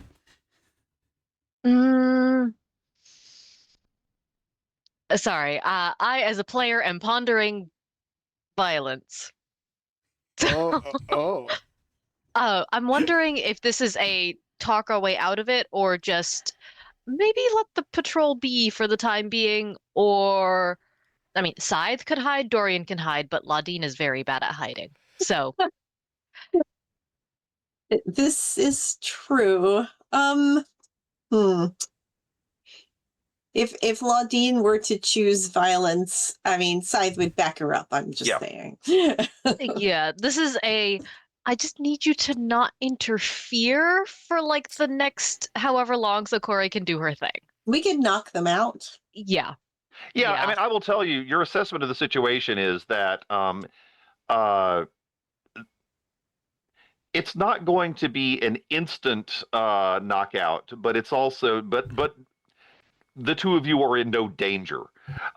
So you can do it, and that means that Dorian, you are aware that they have magical means of communication, but assuming, yeah, but they don't get any signal off before they are incapacitated. Laudine would, if Dorian tells her this, she's going to very gently with Jelly encourage them to sleep. Oh. As well as the physical, you're just gonna lie down now. Yeah, honestly, between the two of you and that suggestion, it goes faster, for sure. It doesn't knock them out immediately, but it definitely. They weren't gonna. Okay, actually, they were going to put up a fight because they were actually well trained and they're good at this. But again, no match for either of you. But this actually makes them significantly less effective at fighting, which means that they were already you'd already messed with their brains, and then by whatever means you wish to make them unconscious, they are now unconscious. Sweep the leg. Yeah, you sweep the leg. So they are out. What do you do with the four unconscious guys? It is dark and we are. It's dark. Yes. Is there cover? Are we? You could drag him into some trees. Yeah, I'm gonna drag them into some trees. I can put them in the. I can. Do we want to capture them or do we want to leave them here? I'm going I have no. I have no use for them. I just need them to stay here until Corey is done. All right. Oh, and Vindler, you have no idea they're here because they didn't come through a door. So never mind. I was gonna. That's right. Yeah. It's like I don't. Yeah, I don't know. If it had been a door, you would have known instantly, but you have no idea. It's okay. Yeah. But we're a little bit further away because You're further back. Yeah. because we needed to find a door to come through, and also that is smarter. So we're just like not going to be all up front. We're going to just be like, oh. Yep. Yeah, you're still hanging back. Now, again, Laudine and Scythe, if there's one patrol, there's going to be more patrol. That's the whole point of patrol. Clearly. Yeah. Well, you know what? I mean, we are here to keep Corey from getting interrupted. I mean, maybe like I'm just gonna take out the rest of them. Yeah. Yeah. Like we can. If you're looking at it from that point of view, assaulting the fort is definitely possible, even with just the three of you. There's a slight difference between what Laudine's attempting with assaulting the fort. Yes. She's going to leverage Scythe's abilities to be sneaky and just put patrols to sleep one by one until guards are not paying attention at their posts. You and I are thinking alike. I think this is a great use of our time and resources. Importantly, nobody dies, and hopefully by the time Corey gets here, there's no resistance to her entrance. All right. Does anyone want to communicate this information to Corey? No. Okay. I was going to. Are you certain? No. While the two of you are doing the combat stuff, unless you need Dorian for something like Psyche Boost or anything, he'll go ahead and try to raise Corey on the icon and try to let her know what's going on. In fact getting an icon. Yeah. Actually, Dorian can give us one major advantage, and that is just like hide our Psyche from the patrols that are scanning. Oh, sure. Oh yeah. Well, yeah, I mean that's what I did with that spell. Yeah. So Mhm. it's still in effect then, Yeah. I guess. Okay, so If does it you're apply fine. to all of us or just to you? It applies to all of us. Yeah, it's Oh, good. that Okay. that I can Yeah, have a yeah, number of targets. Mm. Mass Okay. conceal Great. from psyche fueled detection. That'll do. Yay, thank you. Okay. Ooh. So, yes, slowly but surely, patrols all fall asleep. Okay, yeah, you guys could just lie in wait Yep. and do that while, as stated, while Dorian makes contact. Is that what's happening? Mhm. Okay. So, yeah, Corey, you are in fact getting an icon contact. I will just walking to where we're going. I'll just say, yes, something going on. We're here. Lord Eden and Scythe are putting some patrols to sleep. Oh, that's nice. So nice. What? When you say patrols, do you mean like, did you go through the doors or? We teleported in, right? Using. Yep. You say, oh no, we rode in on a pepper. I have no idea what that means, but okay. Scythe did it. Got it. Well, we are trying to get to the one severed soul. Mm-hmm. Don't know how well that's going to work, but going to try. Do you? Well, if you like, we can try to. If we can do a frontal assault, or if you'd prefer, we can, work out another plan. Maybe I'm worried that she may think we're trying to attack her. Should we all show up on the doorstep? Ah, right, understood. So, would you rather we just keep her minions busy for the time being, so that you can slip in and do what must be done? That would be wonderful. Ah, excellent. We'll continue that then. All right. So in that case, what is your plan to sort of carve a corridor for Corey? How tall is the castle? It is. It's big. It's. I mean, not huge. It's like 5 stories. The wall outside is about 5 stories. So neighborhood of 50 feet. Once we've dealt with exterior patrols, I would like to scale the wall. Okay. Can I piggyback Scythe while I do that? Sure. Yay! Scythe, would you More like to come with tropes. me More tropes. Go on. while I scale a wall? I don't know if I could do it with Dorian as well. Dorian, do you want to come up a wall? I can. Well, if you let me know where I need to arrive, I can always teleport there. Up there. Ludding points. Ah. Quick note. Before we jump right to it, has Blake arrived yet? Oh, sorry about that. Yeah.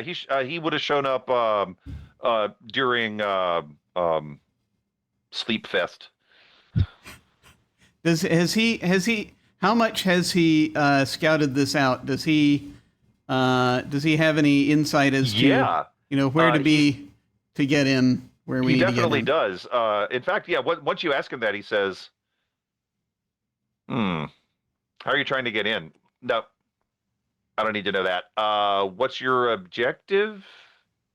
I need to take out guards up there and open doors, preferably from the inside. Oh, all right. Quietly. Quietly. Hmm. This would be so much easier if I could be loud, but Corey has He asked us to says, be quiet. He says, "No, this place is particularly well built. They don't have any convenient service doors that are not really heavily guarded. So up the wall then?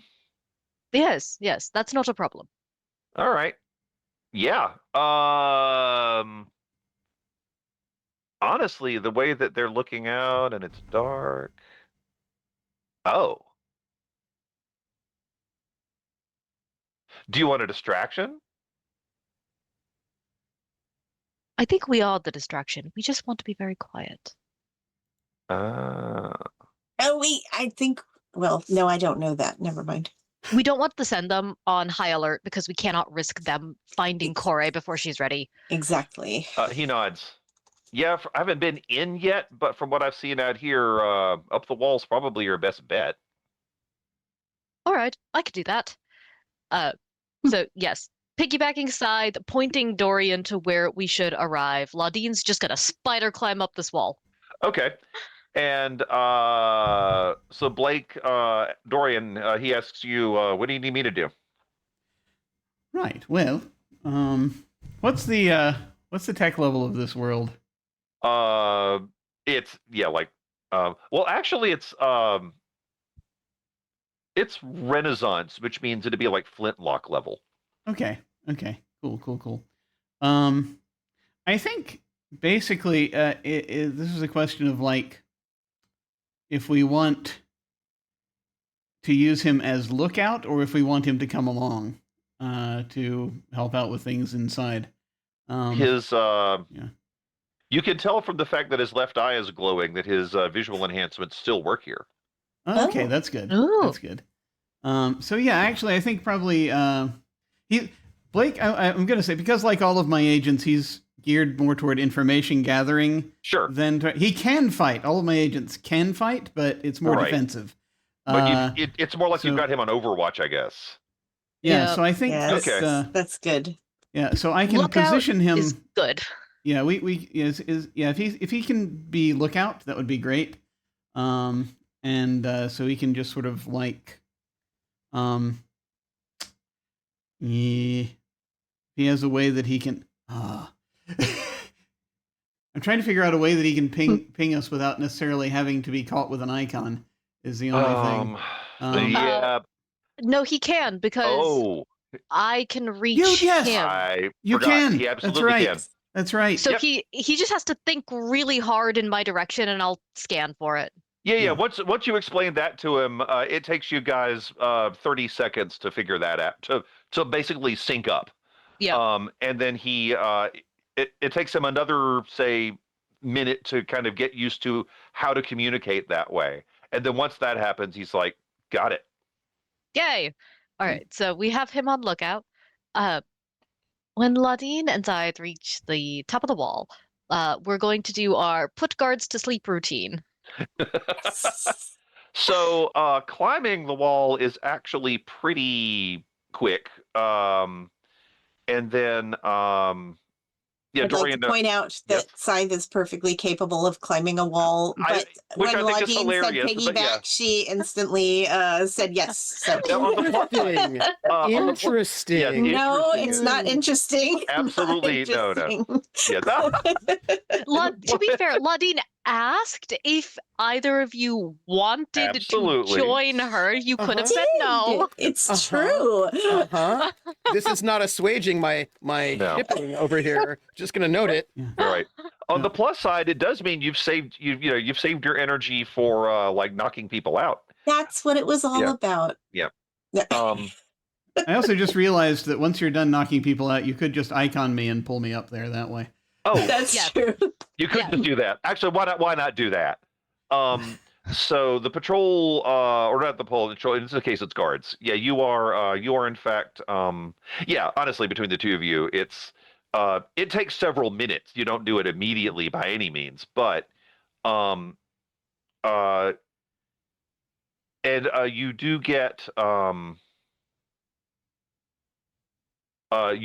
one warning from Blake that someone is coming around the corner that you didn't spot that he did, and that is helpful as well. So while that's going on, I assume Corey and Vindler are getting closer. And what is your goal exactly? What are you doing, and what part of the fort are you doing it in, or towards?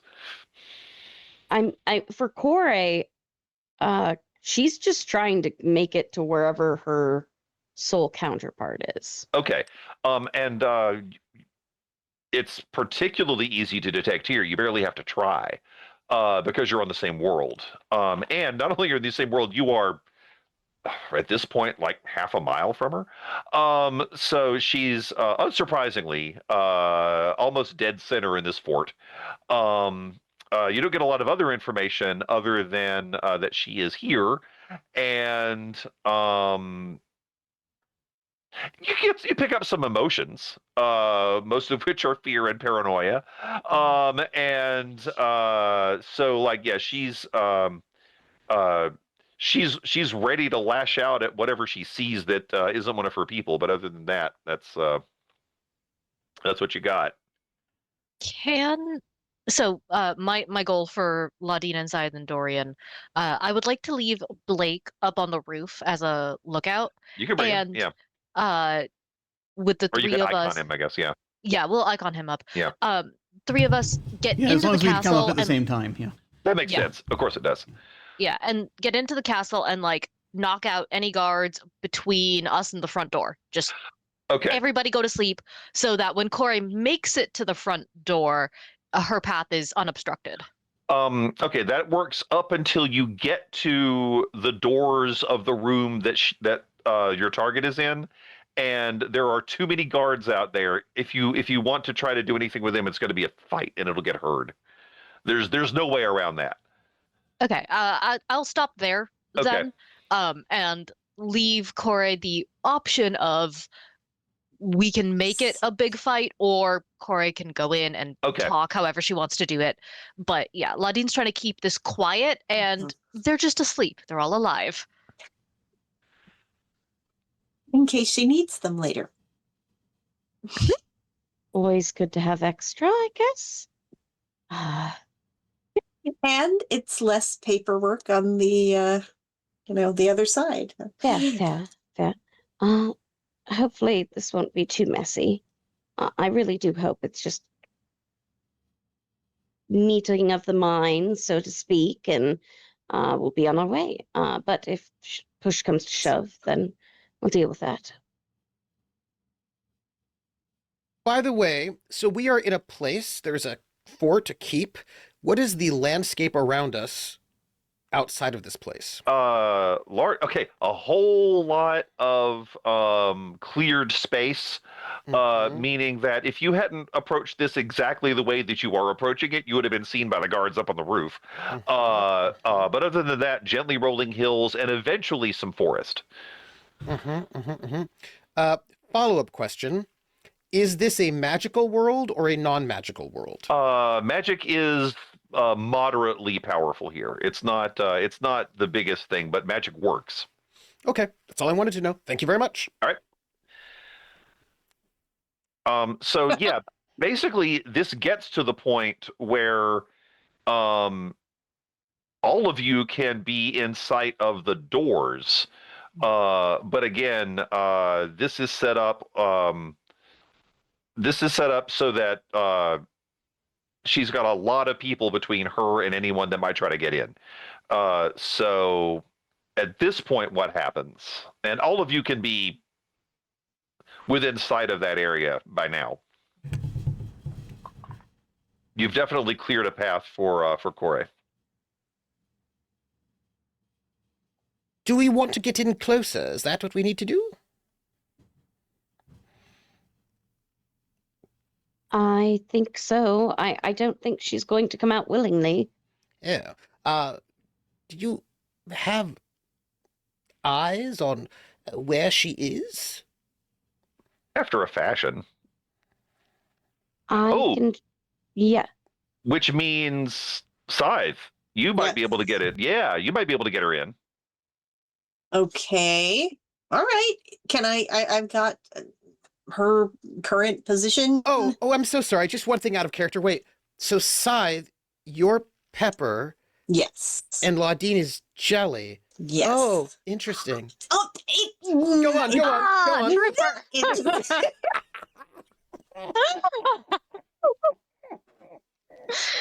Just in the same way that Dorian is Eidolon and Corey is Umbra. Right. I'm just noting, little pairs. That's some opposites. Yeah, fine. Pepper is just the grand shipper of all shippers. Yeah.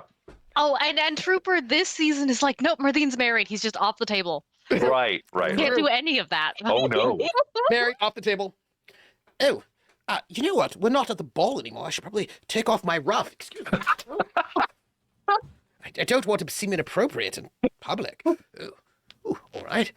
This is not what one wears to a fort assault. No. So, all right, I'm ready.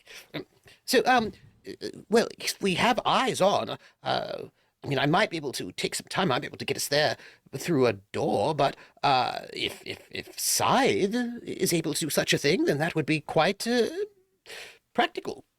Can I get both of them? You mean Vindler and Corey? Mhm. Let me Is think. that Yeah, possible? I mean, actually, yes. Because really, it's more of a matter of co-locating where you are and where you want to be. Yeah. And when you're co-locating something like two places on the same world, it's actually quite easy. fair enough. Okay, well,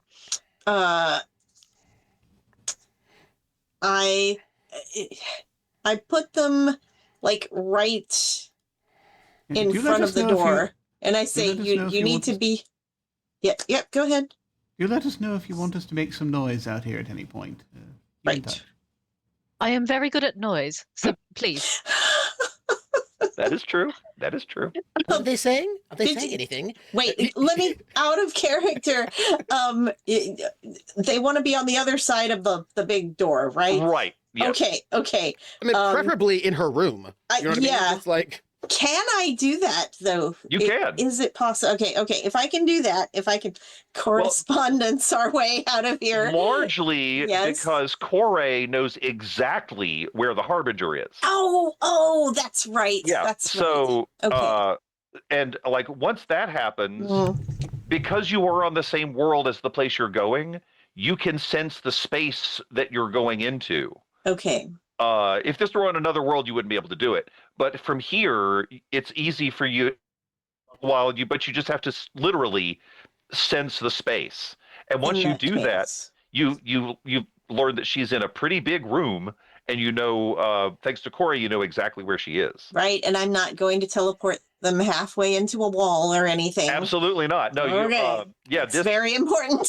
right. You were, like I said, if you were trying to, you couldn't do this blind from world to world, but you're not doing it blind. You are literally detecting the space. Because So, I mean, Claudine could help by Yeah, I'm gonna scan the space and determine if there are any guards in there with her and Aha. tell Scythe before they go.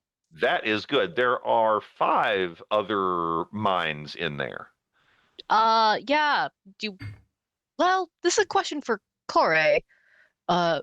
You don't need the help, but would you like the help? I'm not sure yet. Quite frankly, if I were in her shoes and I had 4, no, more than that, 5 world walkers barge into my fortress, I don't think I would be too keen to try and cooperate. But I will call you as soon as necessary. right. All right. So, yeah, Ladine just warns, but she doesn't go in. Right. All right. Let's do this. And I reach out with the pepper and make it happen. Okay. It's a weird sensation for all of you. Partly because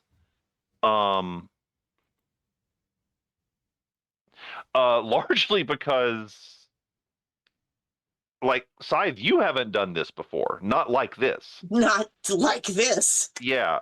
But it does work. But you get the sensation of literally being in 2 places at once, which is not something that your perceptions are used to. So decide how you react to that. And then basically the waveform collapses and you're in just one of the places. Like I said, a good party. So, just to make sure, exactly who's there now in the room with the Harbinger? Obviously, Corey. I did Corey and Vindler Okay. because she said she wanted to keep it low key. Okay. And did you go too, or did you just No. push them? Okay. So what you did was you co-located. You basically, and then when you deco-located, you left yourself in place A and them in place B. Right. All right. So I could see place B. Then? Yeah. That's amazing. Yeah. What did it look like? So it looked like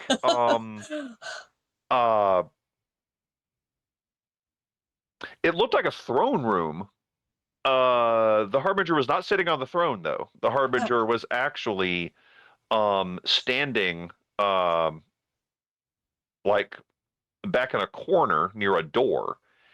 And there are 5 pretty well-trained looking guards between her and the door that any reasonable person would have come through. Right.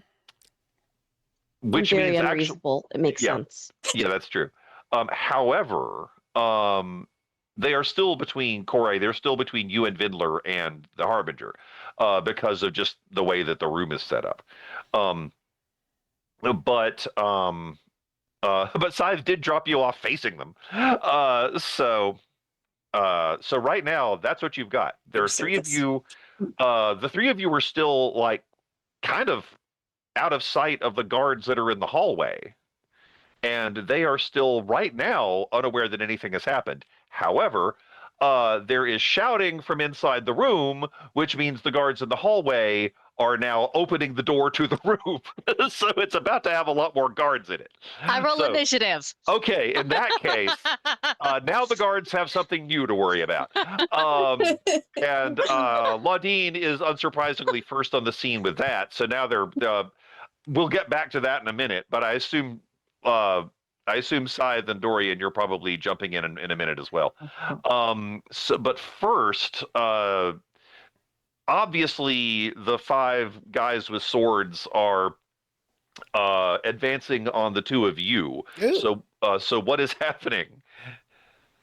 I'm guarding Vindler right now. I will bring out the actual scythe. Yes. And kind of slam it on the ground, causing like this echo cacophony sound, and say, "Are we really doing this right now?" The 5 guys, again, well trained. They know what they're doing, but they are staggered by the scythe action. The Harbinger. It doesn't affect her, but the scythe that she's holding wavers as if glitching out for a moment.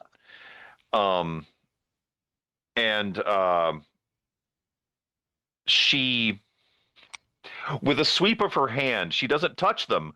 She just does something that brushes them off the side, as if they are annoying her now. And she steps forward with her scythe, yeah, obviously she's going for Corey. What does that mean? Going for, like, to say hello, or no, trying to hit her with the scythe. Oh, no! Wait, can you describe this place? No, we shouldn't have violence. We should be friends. It's a pretty big room. It's a moderately sized throne room. Well, how is it furnished? There's a throne. She is not currently sitting in it. She is standing with her back in a corner. There's a lot of open space, like you would expect for people petitioning whoever it is that would normally sit here. And then along the sides there are benches, and the walls have tapestries.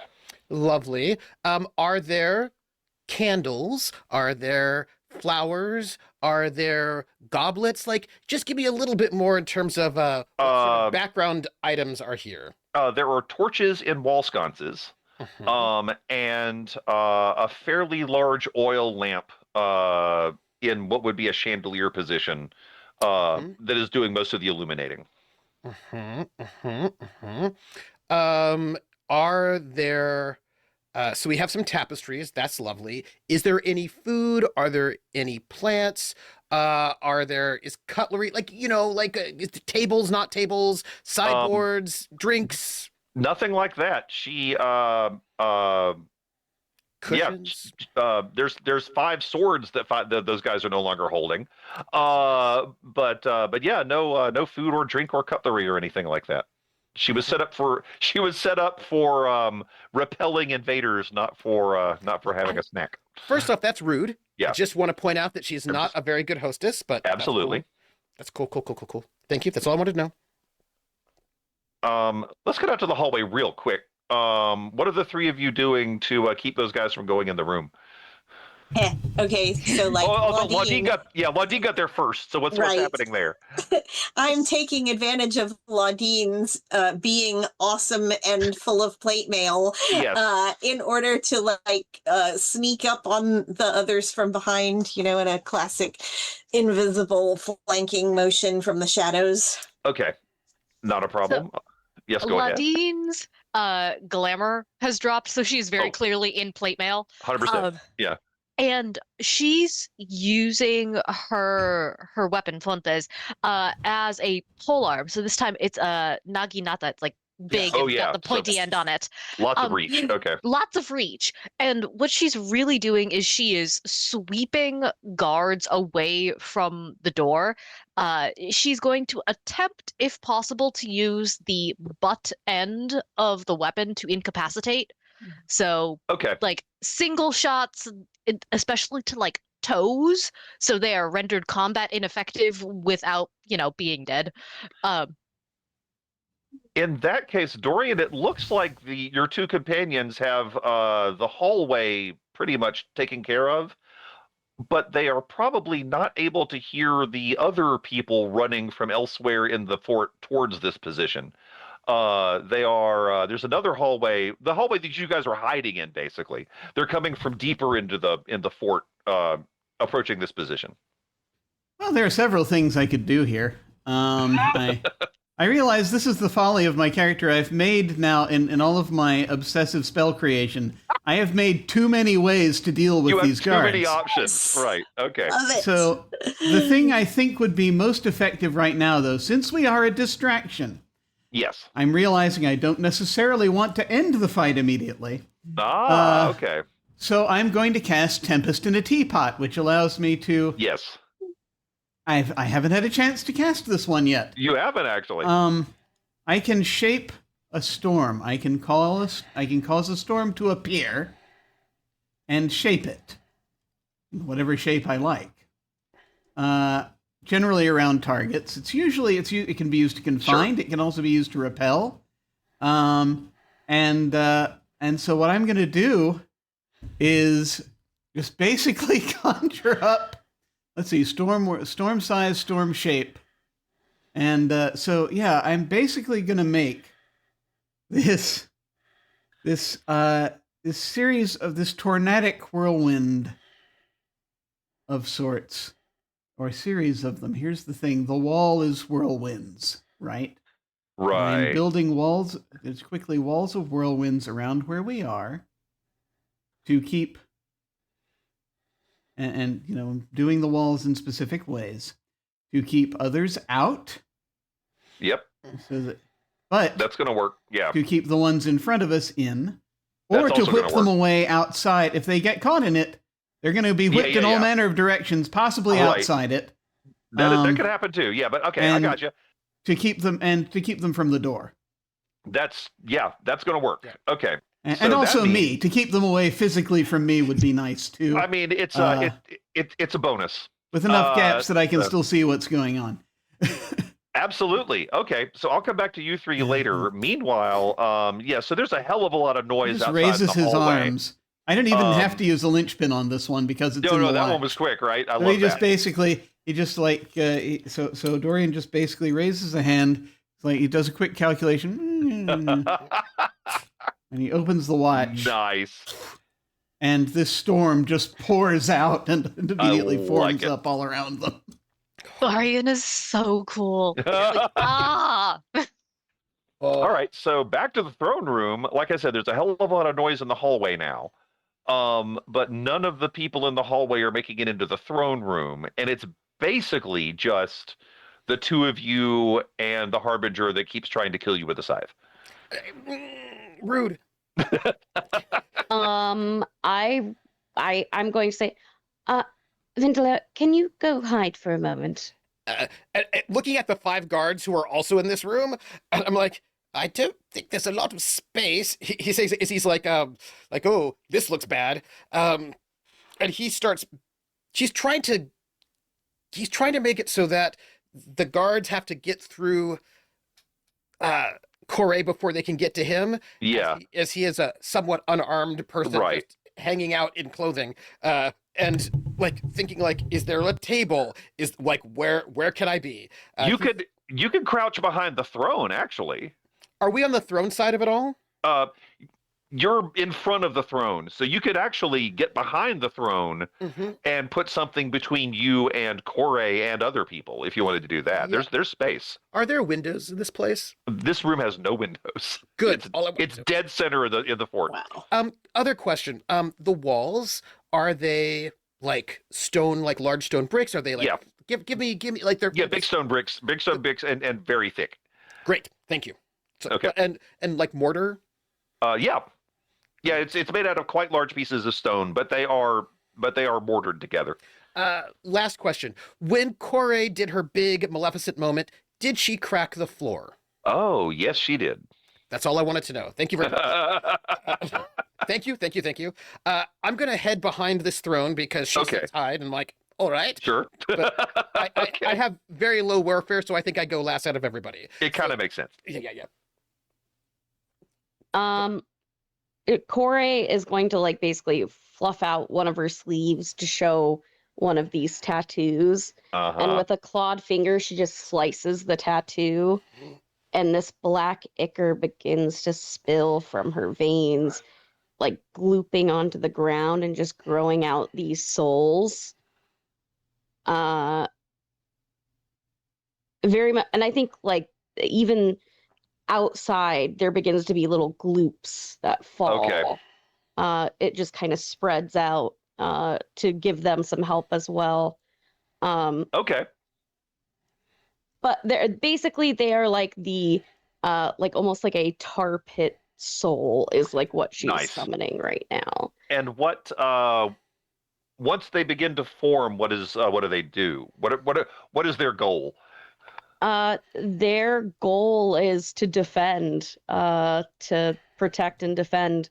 Every single soul that she has summoned is someone that agreed to join this army. Okay. They were not done fighting yet. Nope. In that case, yeah, that works quite well, and it gives her something else to have to deal with.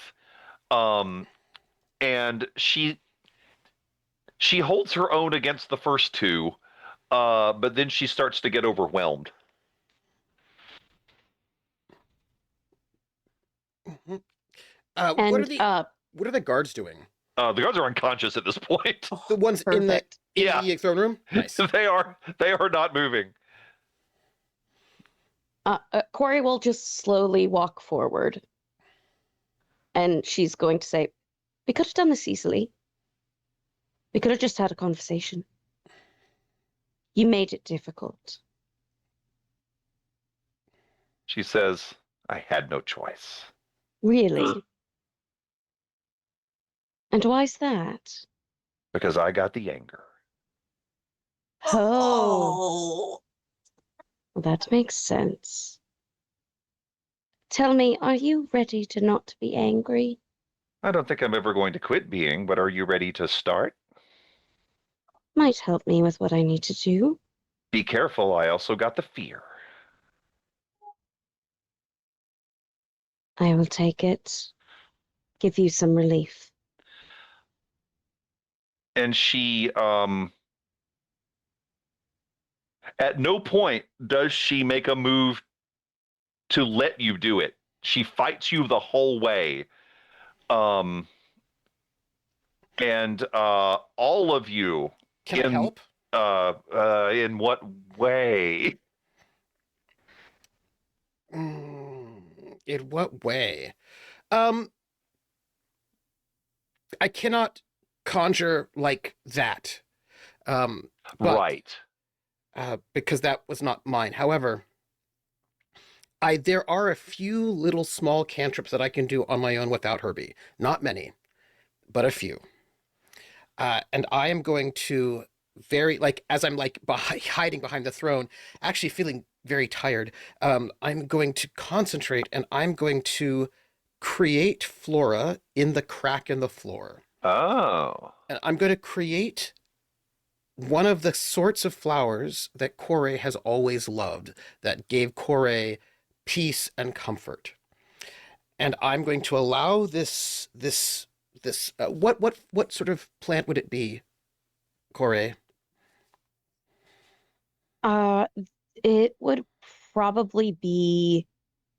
I'm trying to think of like the different like plants that are both poisonous and helpful. Ooh, Right. yes. They have dichotomy. Oh, Because she was always drawn to those. Foxglove.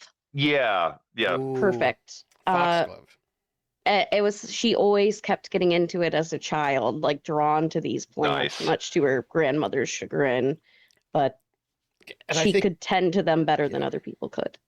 And so I think that I create Foxglove, very small at first, and then I use my second cantrip, which is to grow flora. And so that I allow slowly, with quite a bit of effort, this foxglove plant to grow out of the crack that Corey had made with her staff. And nothing aggressive, but enough so that the smell of the foxglove will be within this room. And so I could do something aggressive, but I will not. What I want to do is create this smell of, because all of them have the same childhood, right? The smell of something comforting, something that might assuage both fear and anger. This sort of like a nice vine of foxglove to sort of come out of this crack to help make this perhaps easier. So the Harbinger's eyes are still just burning with hatred, and she doesn't quit looking at Corey until she smells the foxglove. And almost it looks involuntary. She just reaches for it. So what do you do?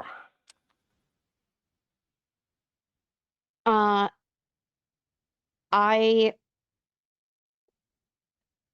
in a very much look at the flowers moment,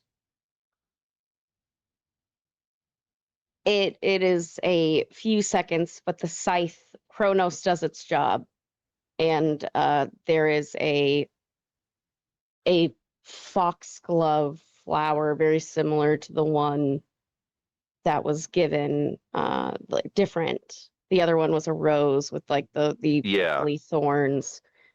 This one is the foxglove, and she'll crush it in her hand, but the exertion that took to take. When she turns around, Vindler, you can see what she looks like without her glamour up. Her outfit is very much like that tar-like ichor coming from her arm. It is like a gown that is made of that. Half of her face is very youthful, and it looks as though she is, but the other half is where the umbra has slowly been decaying. And he will come forward, and you see him, and maybe for the first time, you realize he probably has not slept in a very long time. He has not been sleeping for some time now. And he sort of comes forward and he goes, Button. And he sort of reaches his arms out for a hug. I think there's a moment where she just kind of covers her face. No, it's all right.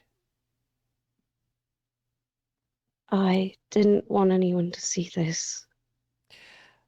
You are always my Button, no matter what you look like. Always. Come here. We have but a few moments before the cavalry comes, I'm sure. I'm sure this was very hard for you. Please. And he just sort of puts his arms open to give you that comfort before the rest of them come in. And she takes in the hug. And when she does, she sees how tired Vindeler is. And even though it might not mean she will be able to cover up the Umbra, she just pumps some life essence into Vindeler, like what she has left, the stuff that she saved to hide the glamour, to hide the soul decay that she is going through. I think if you've put life essence in him, he will know that he has not slept since the moment he realized he's been detached from the wheel. That he has kept himself awake since then. Very much in the there's multiple scenes in Wheel of Time where the Aes Sedai can just take the tired, take the weariness, and she just takes it in, and it makes that one side that is almost skeletal and more gaunt further gaunt. Pardon, you don't need to do that for me. I do. And he it's my job. Her forehead, the forehead that is decaying, and the other side, both sides. You are someone braver beyond measure. They'll be coming soon. Let me ask you first, how are you? Are you all right?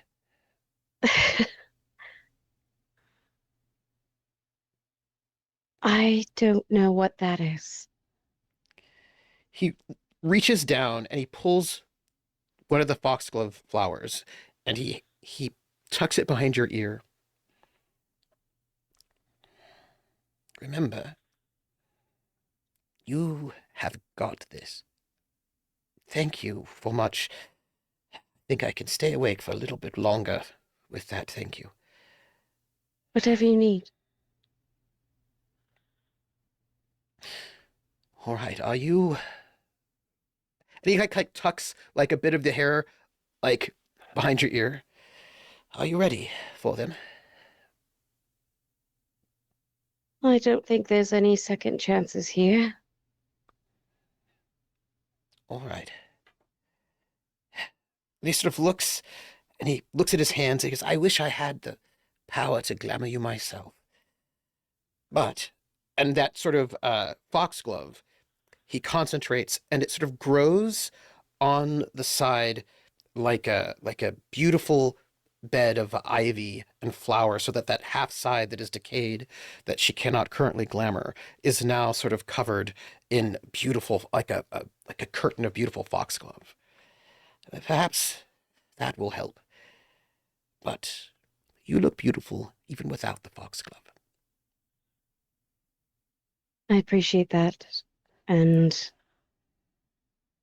well, I don't think it's permanent. It's the outcome. Once I get the pieces back. I hope I can see that. Me too. Speaking of which, memories are beginning to return. Eventually, they'll seem like yours and not someone else's. And he stands behind her and to the right for when the doors open. Speaking of which, what are you guys in the hallway doing? I mean, the fight's over. Fight's long over. It's listening to a distinct lack of screaming coming from beyond the door. There is, in fact, yeah, it's pretty quiet in there. Okay. There was a lot of noise for a little while, but it stopped. Should we wait for them to give us a sign? Ladine is gonna knock on the door. Okay. Proactive. I like it. Proactive but polite. Yes. That is Ladine. That is Ladine. That is definitely. So yeah, there's a knock. Everything's all right. Come on in. Yep. Just Opens the door. and I think she has it so like she's turned ever so slightly, where she's more in profile. But she's definitely not wearing the same gown that she was before. You okay? As okay as I can be. Did you get what you needed to? Part of it. How There's two many more more? parts left. Ah. Good. So we're at 75% then. Yes.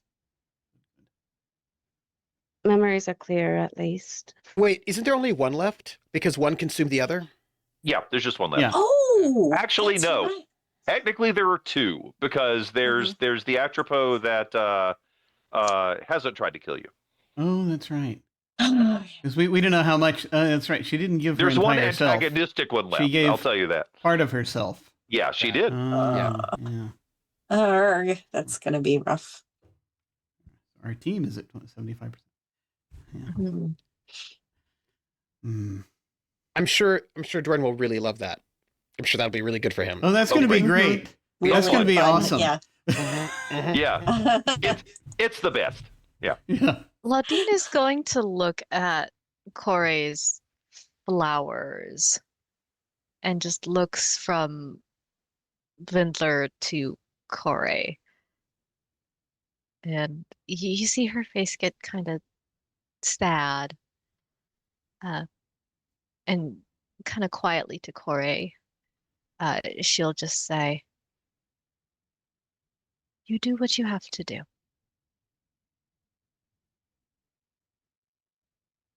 I appreciate that. I will be happy when this is over. And if you permit her, Ladine is going to very gently just pat your shoulder, on the whatever, is it your left that's decaying? Yeah, like her right side is the more whole, and like the most of the left side now is like that hollowed, the decay side. So Ladine very intentionally, like very gently pats left shoulder, the decayed shoulder, and just nods supportingly. Yes. I don't. The soul separation has done more than just mentally, so I'd rather just get going so we can get this all over with.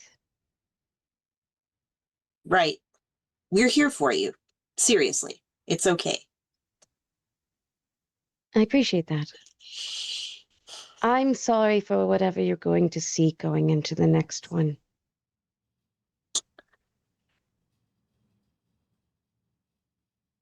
Wise, if we travel in those two groups yet again, in case anyone tries to trace who's going through which door. Not a bad idea considering, well, who is likely to be up against us ultimately. Do we know if the next one is as well guarded as this one? Actually, Dorian, you do know that. Oh. And because you had people on both harbingers. No, actually, that one is a bit more active and mobile and is not always in the same place. That one has an agenda, and they haven't quite figured out what it is. She is moving around doing something. She never seems to stay in one place for very long, as far as I've been told. Well, this one was fear and anger. We had rebelliousness at your compound. She gestures to Dorian. Any hope the next one is depression and apathy? Oh, I think we're having unbridled confidence. Oh. I was going to go for restlessness, but okay. That too. There's always a negative. plus Yeah. whatever she absorbed from the one that she already took out. Are we about to head to the? Are we about to head there then? Yes, I can't do the whatever they want without being whole. So there's Ah, that.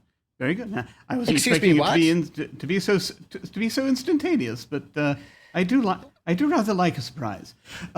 If we're splitting back up into the same groups, just as a quick question, my friend Blake is here. Would you like to have him with you, so you've also got 3, or shall he continue to Yes. stay with us? Ah, very good. I would have to say no. If the ruse is that Dorian is not connected to Corey anymore, it would not make sense to have one of his agents come through with us. It makes sense. The reason why I recommended this is because Corey and I left together and are theoretically not speaking to you. It would not do well if somebody tracked somehow, not easy to do, but if somebody tracked through, it wouldn't make sense if we're mixing the groups that way. We could certainly pick him up on the other side. Yes, Fair.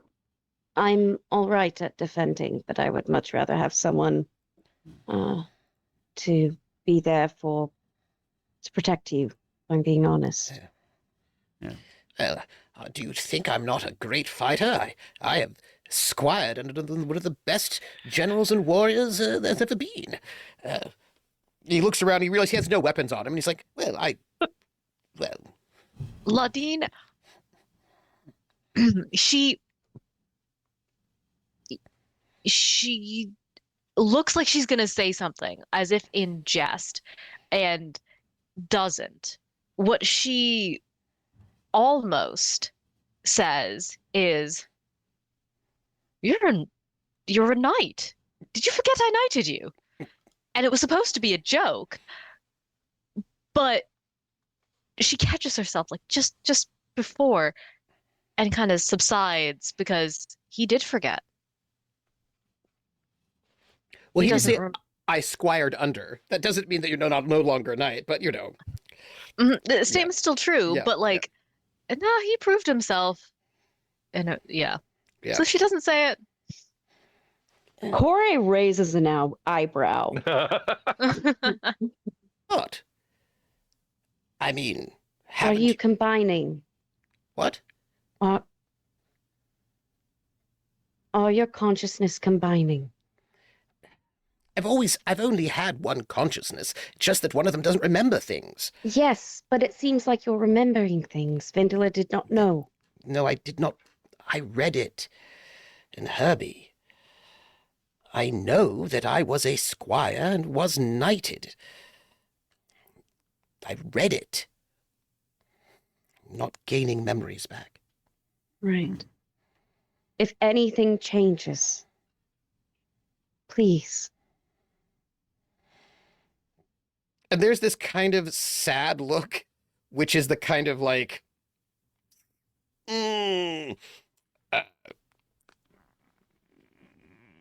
Better like- or worse, I don't care. all right. All right. And I feel like ending the session on a sad look is kind of our brand. Yeah. So, Oh, for those watching us session to session, we are taking 2 weeks off, and we'll be back on the 14th. Am I getting the date right? And that will be our finale. So, Sorry. unless we talk ourselves into one more session, but right now that will be our finale. Which I could do. I mean, I'm just saying. I could do the 21st. But... We've got 2 weeks to discuss it, so we'll figure it out. But yeah, for now, I believe this is a good place to wrap this session up. So thanks a lot. Dang.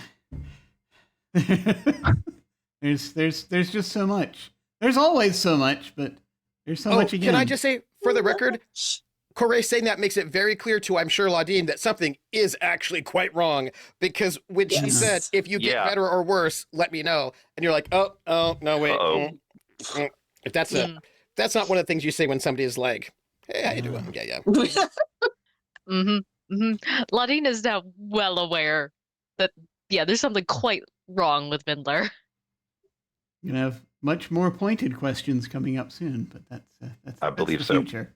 I don't think we can have pointed questions. We have to go get the second to last Harbinger. We don't have any time for that. We have. There is go. always time for drama. There's I always doubt it. time. What? No. What?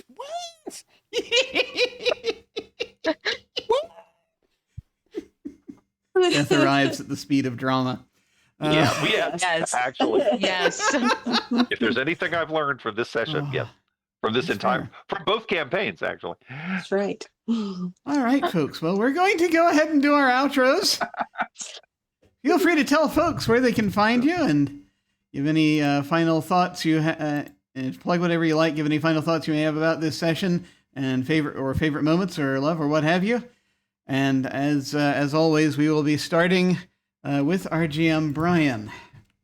I'm Brian. I'm Becklam, VAKLAM, mostly on Blue Sky these days. This is the only thing I'm streaming right now. I'm also doing a one-on-one game with Melissa, which is actually the vampire campaign we started back in the 90s, and we've revived it.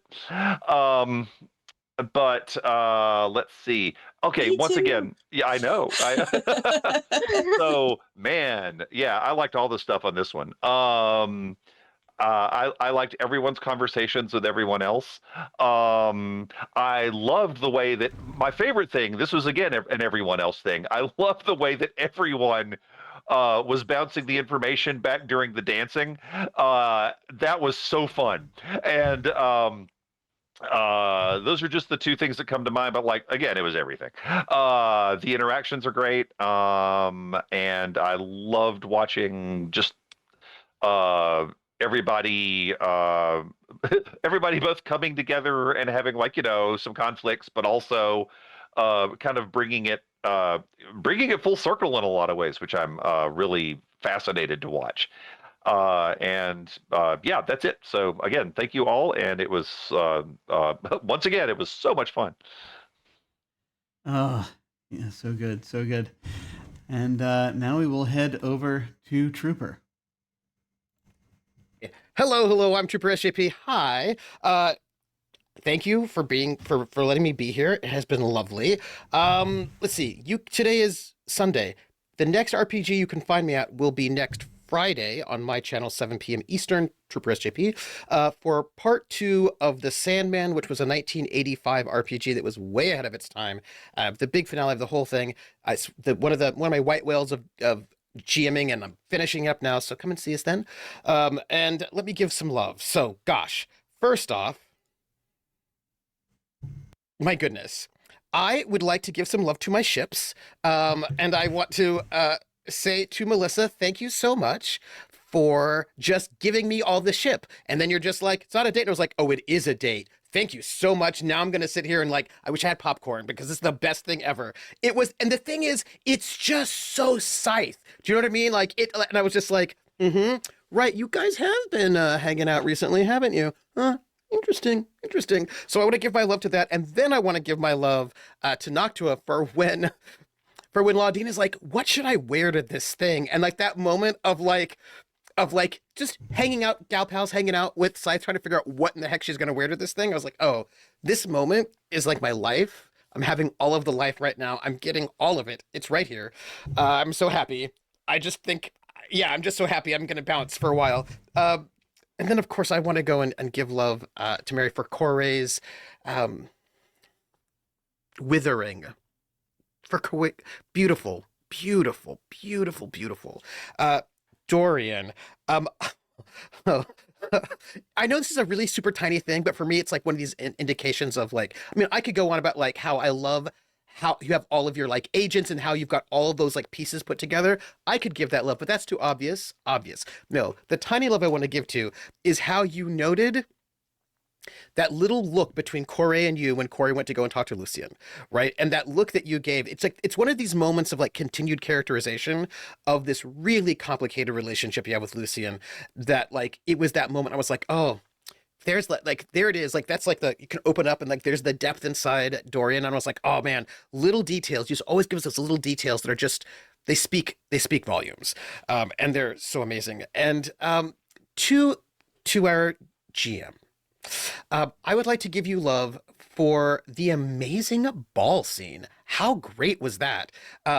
But I think for me, my favorite moment from you was when we're all leaving and you're like, Scythe, you're being followed. And I was like, yeah, nice. And just like that, the way that you dealt, it's just so good. That's my loves. And I pass it on. Ah, so good, so good. And now we will head over to Melissa. Hi, I'm Melissa Gay. I've been playing Scythe, the rogue with a heart of gold this time.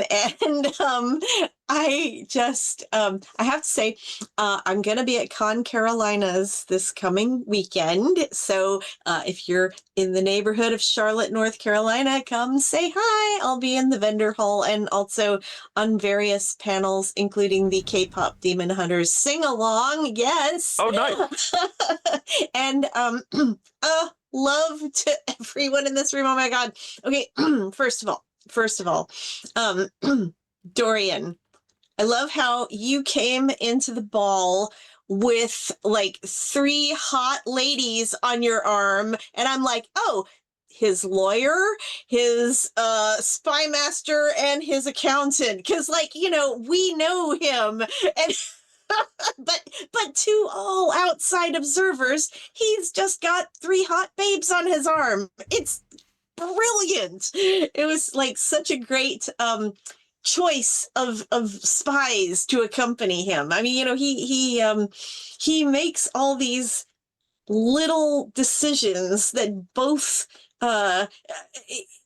get information from his network, but also bolster his public image, his kind of Bruce Wayne little dilettante playboy public image. And he's like this badass sorcerer with a ubiquitous spy network. I love it. I love it so much. It's just so great. And Trooper,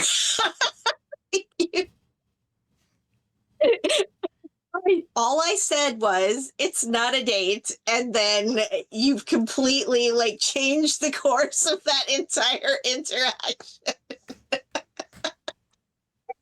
So what happens when you say it's not a date? This is what happens. Like that's Apparently, I'm terrible at indicating that something is not a date, apparently. So but all that stuff with Merdine and Laudine made me literally cry in the middle of the game, just literally weep openly. And then with Corey and the foxgloves, oh my gosh, I can't even.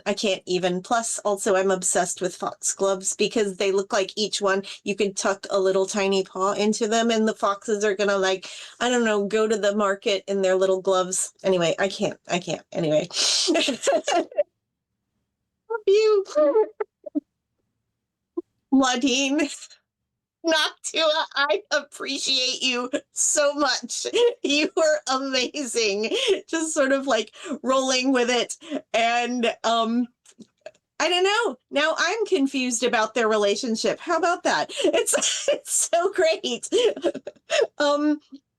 But without any shadow of a doubt, they are so kick-ass cool together in combat. I mean, and that is just amazing. I love it so much. And you also made me weep openly, so And Mary, oh my God, Mary. I can't get over how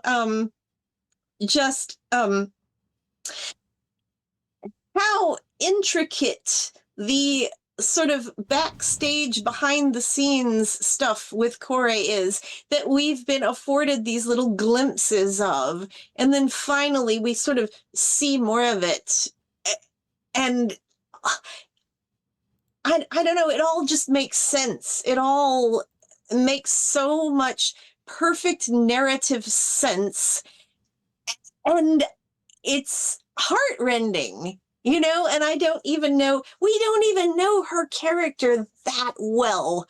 And we are like all in. We are like completely invested in her story. And Brian, seriously, you are my favorite game master. I would marry you all over again, seriously. I ship it. I ship it. That's it. I ship it. This is one ship everyone can get behind. Yeah, I mean, I think we got that one covered. I didn't know I had that much power. Wow, I ship it Yeah, and boom, it's y'all are amazing, married. isn't it? That was like retroactive. That was impressive. Love it. Yeah. Awesome, awesome. Was that? Did you have anything else, or? No, I think that was enough. Okay, very good. All right, well then, over to Mary. Hi, everybody. I'm Mary. My pronouns are she, her. Today I've been playing sad girl Corey, whose pronouns are also she, her. Little goth lady. He can't take the goth out of the character. That's all I'm gonna say. But where you can find me online at the Nerd on Wheels everywhere on social media. Coming up for me, we've got 2 episodes left of the Morgan Society on Nerds with Dice. We are approaching a pretty grand finale. The Spanish Secret Society has summoned something to go after Father Segundo. They have to figure out whether they're going to dig up a hundreds-year-old, multiple century-year-old vampire, and how the heck that's all going to turn out. So if you like Irish folklore, come and join us for Vesson on Thursdays over on Nerds with Dice. We're also prepping for our huge charity season. I've got some different projects coming out soon for that, including another Vesson one-shot on June, looks at the calendar, June 22nd, The Lost Wolves of Ireland, going to be playing with the fun lore of Irish werewolves. So if you want to see some cool vests and stuff, we've got some really fun projects, some fun one-shots. Go ahead and check out social media. Now for the fun stuff of the stars, just like rip my heart out, stomp on it. Noctua and Trooper, just every episode, I swear, is just the goodbye and the giving of the place that Merdine like spent so much time and cherished. It got me. My eyes sweat a little bit in the break, but it's fine. It's fine. And then I really liked how the group united and to help Corey, but the dance scenes of how like the information was passed, it was just giving the Dragon Age Inquisition ball scene fully, and I'm loving it. The different atropos were so cool, Brian. I can't wait to see what this other one is. I'm terrified. I have ideas, and that's scary. But and it was so fun with Scythe being able to notice the people following, and I feel like I'm just excited to. I love when Scythe does all the rogue stuff, and it's just so cool every time. And then with Laudine and Scythe using the pepper and jelly powers, just like 2 wonderful, wonderful lengths. Amazing spells from Dorian, as well as the posse entrance and going along with the slap, much appreciated. And it's gonna be heartbreaking when we get our funeral swag bags, but it'll be good nonetheless. And I'm not ready, but it'll be okay. We're gonna survive it. Not all of us, but we're gonna survive it, and I'll pass it to the next person. Ah, the pain, but it's such good pain. Finally, we will head over to Noctua. All right, hello, I'm Noctua. All right, for next steps, we will be back here on Tuesday for our finale of Draw Steel, which will be lots of fun. I'm very much looking forward to it. We've got a lot of characterization happening, so I'm curious to see how it all goes. Noctua. Who's yes. your character? In Draw Steel? Yeah. Stella. She is a Poldor troubadour, who was supposed to be the drama queen, but Ladine just knocked that out of the water. Stella's tame.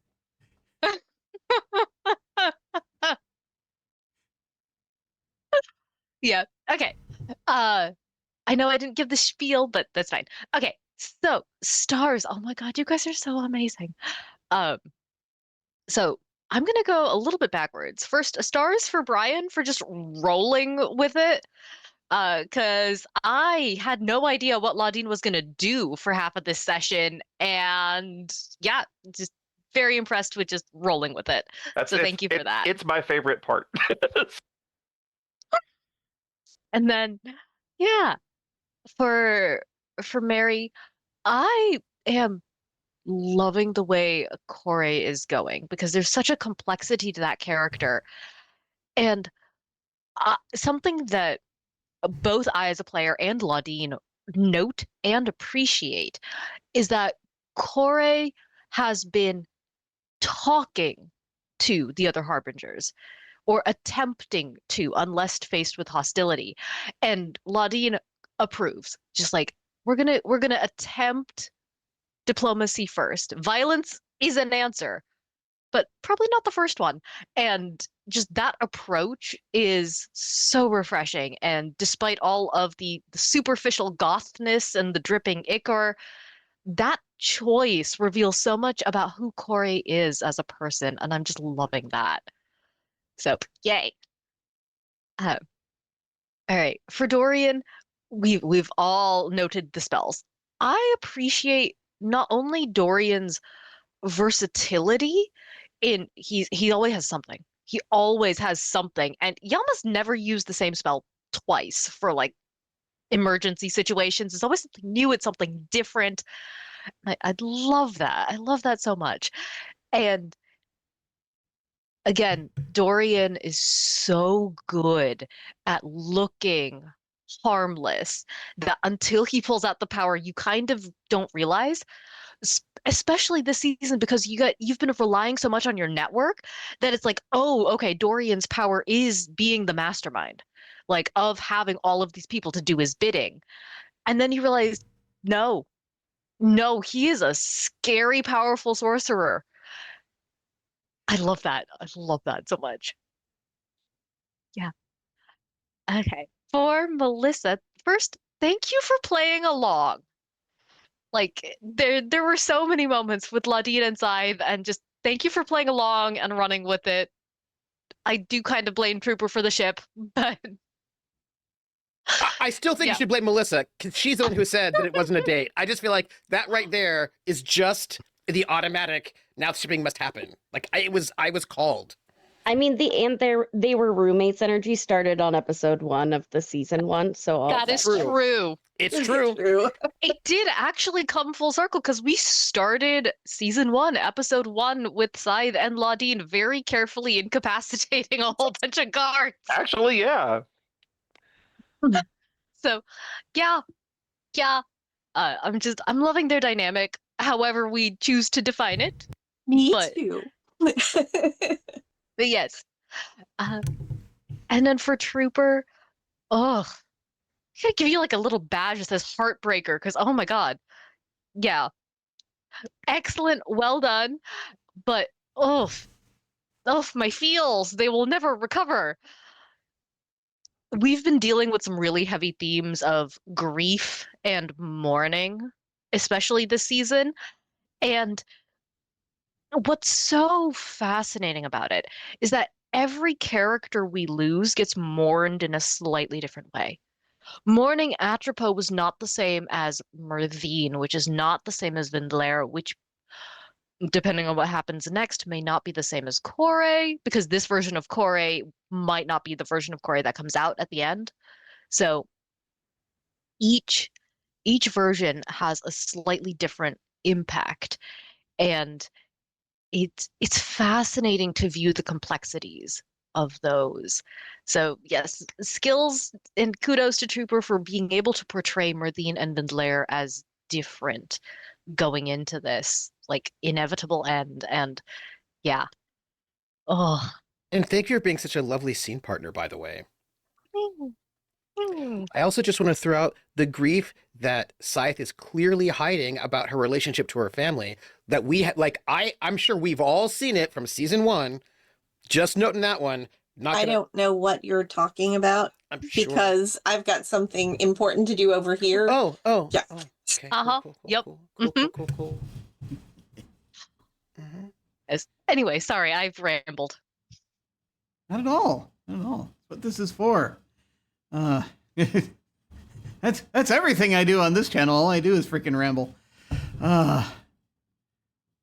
So there's just so much. There's just so much. And also, I am very glad I got to. I will just start out by being selfish and saying I'm very glad I got a chance to cast Tempest in a Teapot. I've had that since the beginning. Also, I have to say, like, when you sent me that list of spells, I was like, I really hope that one shows up. So I'm glad it no, did. at last, it was very near the beginning. Okay, look, during season 1, I went a little crazy and I just started generating spells.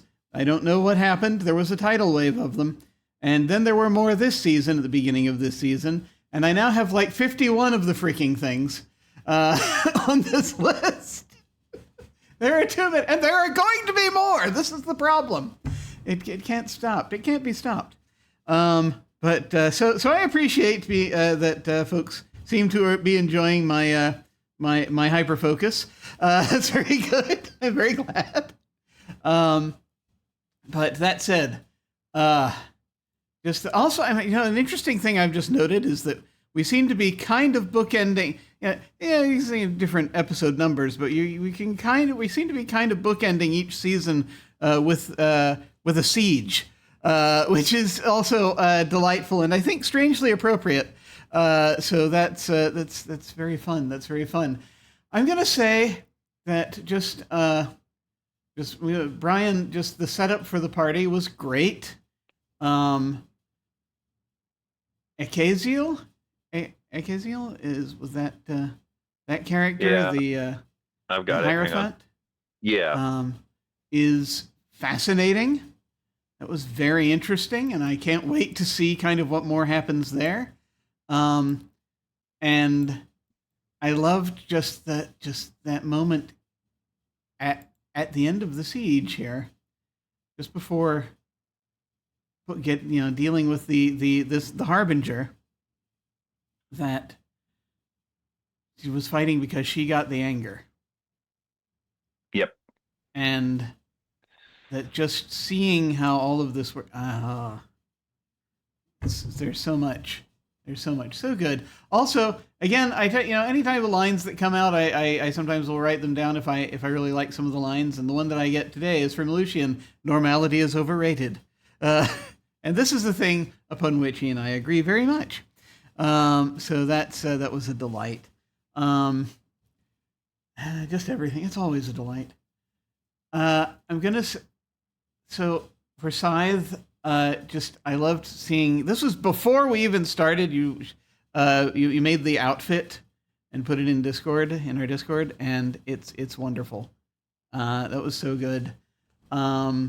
And then Dancing with Laudine, that was excellent. I loved the chain reaction that set off, and just the way that you used your. I'm fascinated by the different ways you're using the pepper power, and just that teleporting us in, and then you jumped into the fight, and then teleported them into the throne room.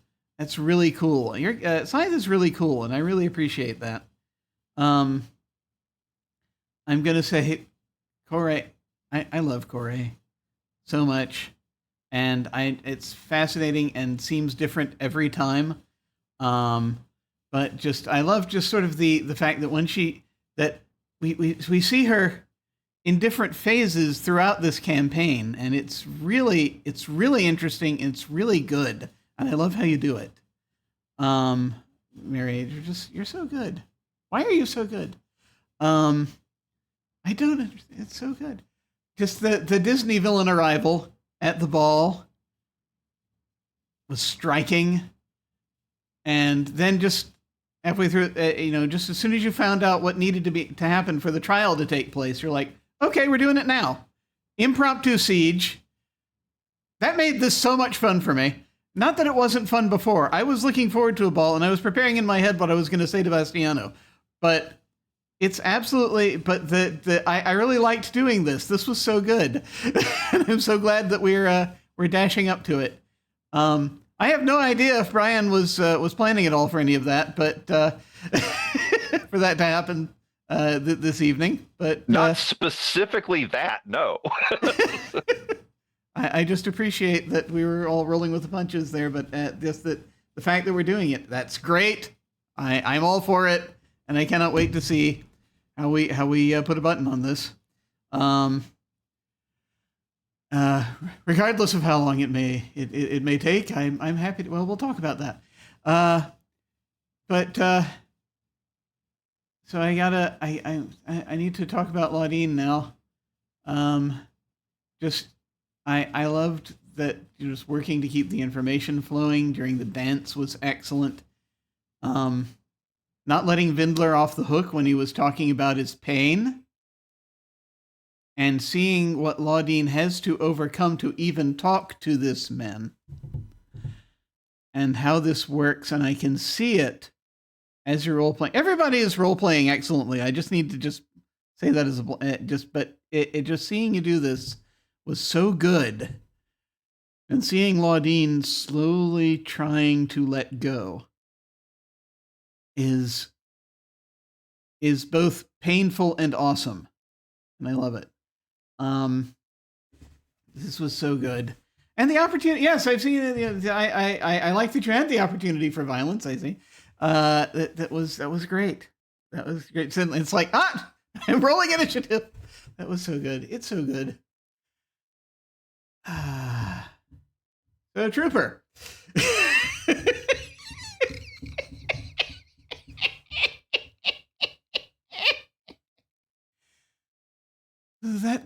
I'm gonna start with the foxglove. Gonna much like Vindler / Merdine, I'm gonna work my way backwards. So just as when you brought the foxglove into it with such care, and the flower descriptions, and then the curtain of it that you created for Kore, as she was just brilliantly describing how she was changing. And to help with that was so wonderful, and such a great touch. That was really good. And I am going to talk about the way that you suddenly just moved into that you transitioned into the pain attack near the beginning. And then the conversation which led to the conversation with Laudine. And a thing occurred to me. Because you do this not just here, but in a lot of other roles that I've seen you in, recently even, like this month, I think it was, that you did this also in another thing. How do you, I think we can all appreciate, I think we're all at a point, we appreciate the idea, and I think we all do this, of handing knives to the game master, just creating knives for that can stab your character. How in the hell do you own knives? Do you manage with your own knives to always stab everyone else too? I don't know. I'm just hanging out, just doing my thing. Like, I don't know. Also, this is the thing, folks. If Trooper is in your game, Trooper will produce knives for his character, but everyone will get stabbed by them. Everybody, including probably the people watching. So I just want to let you know. That's the dream. You know what I mean? Like if you can get the audience stabbed, that's the dream. That's the dream. You get them invested. Like all of us in season 1 came together going, Merdine is my precious cinnamon roll. If anything happens to him, I will kill all of you and then myself. And we all agreed on that within one session and handed Trooper the knives. See, there you go. See, look at that. So, Jim, it wasn't even me. They weren't my knives. You all handed me knives, and I was like, what do I do with these? Here, take them back. And then it's kind of hard to then, you give them back. It's so hard to throw them with the handle facing them. It's like, you try, but yeah. It's just a matter of bad knife safety. Like the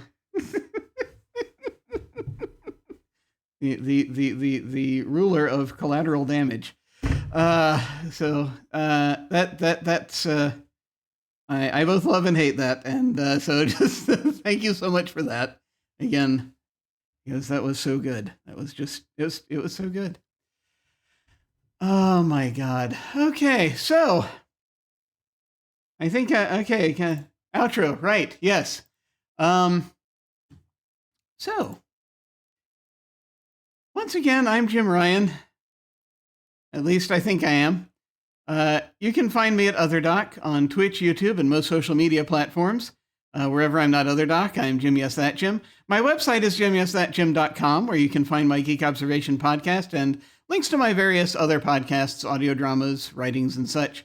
If you're watching live on Twitch, then down below you can access my website, social media links, YouTube channel, and various other things.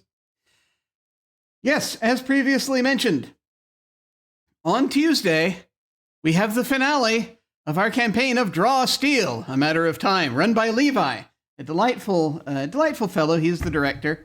And I cannot wait to see how this is going to go as our final session. We left it in an interesting place because we don't know exactly where we're going next. But there's been a lot of sort of character stuff going on. And so I'm just interested to see which knife Levi chooses to pick up and stab us with. It's going to be wonderful. So very much looking forward to that and closing that out. So that's Tuesday night back here. And so, yes, everything else, there's a bit of a distance between things. In the meantime, I'm kind of just doing playing video games and such. If you want to see me act silly and yell at pixelated characters, then that will be happening. And if I can, I'm going to try to schedule more interviews. I need to do that. I need to set that up. But 3 weeks from today, or 3 weeks from yesterday, depending on when you're watching this, what time it is for you, we will have our epilogue, or at least the beginning of our epilogue, on the 14th, the finale of Season 2 of Lords of Gossamer and Shadow. And I am going to be devastated, I can tell, but I can't wait. I can't wait. I really can't. Also, I may try to do something. We'll see. Not to put off Jim's devastation, but Dorian will perhaps try to stop his. We'll see what happens. We'll see what happens. But anything else happening? Why, yes, other things are happening. So right now, signups are open for another game, another short campaign that will be happening on this channel if we can get all our ducks in a row, hopefully. And that is the campaign itself should be happening late June, early July. Signups are open right now for Warhammer Age of Sigmar Soulbound. I have never actually played anything in the Warhammer universe, but I've been waiting for ages to try to sort of dip my toe in, and it's happening now. Pope will be running the game, who is, if you know anything about Pope and his interest in Warhammer, then I am really looking forward to this. Soulbound is a very interesting game. It is much more heroic, but also dark. It is still dark fantasy and a dark, tragic fantasy.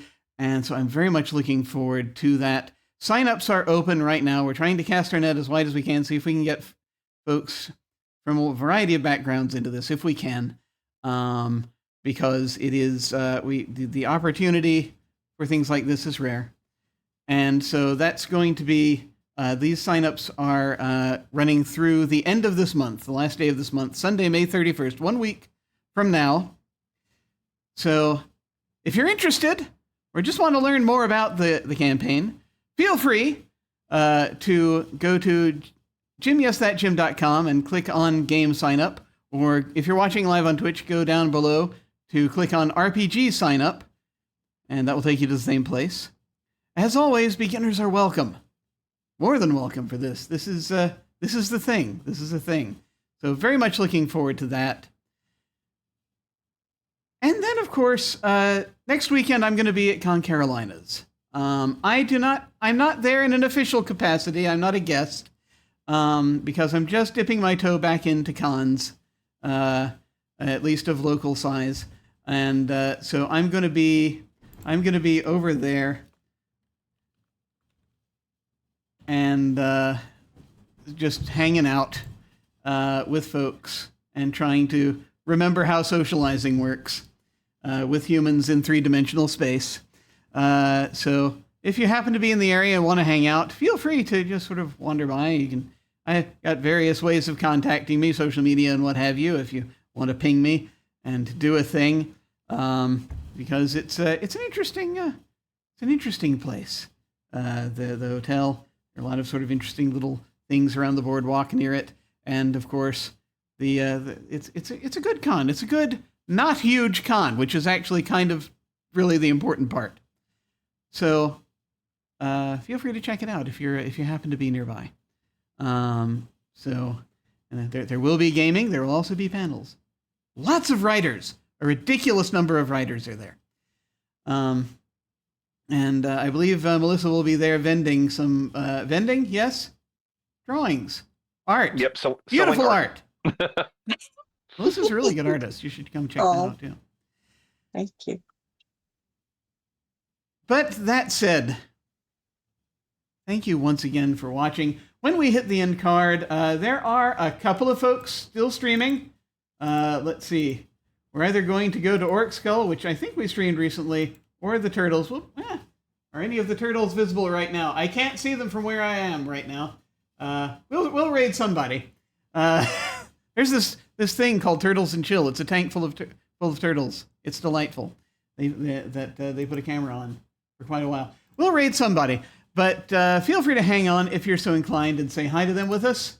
That again will be when we hit the end card.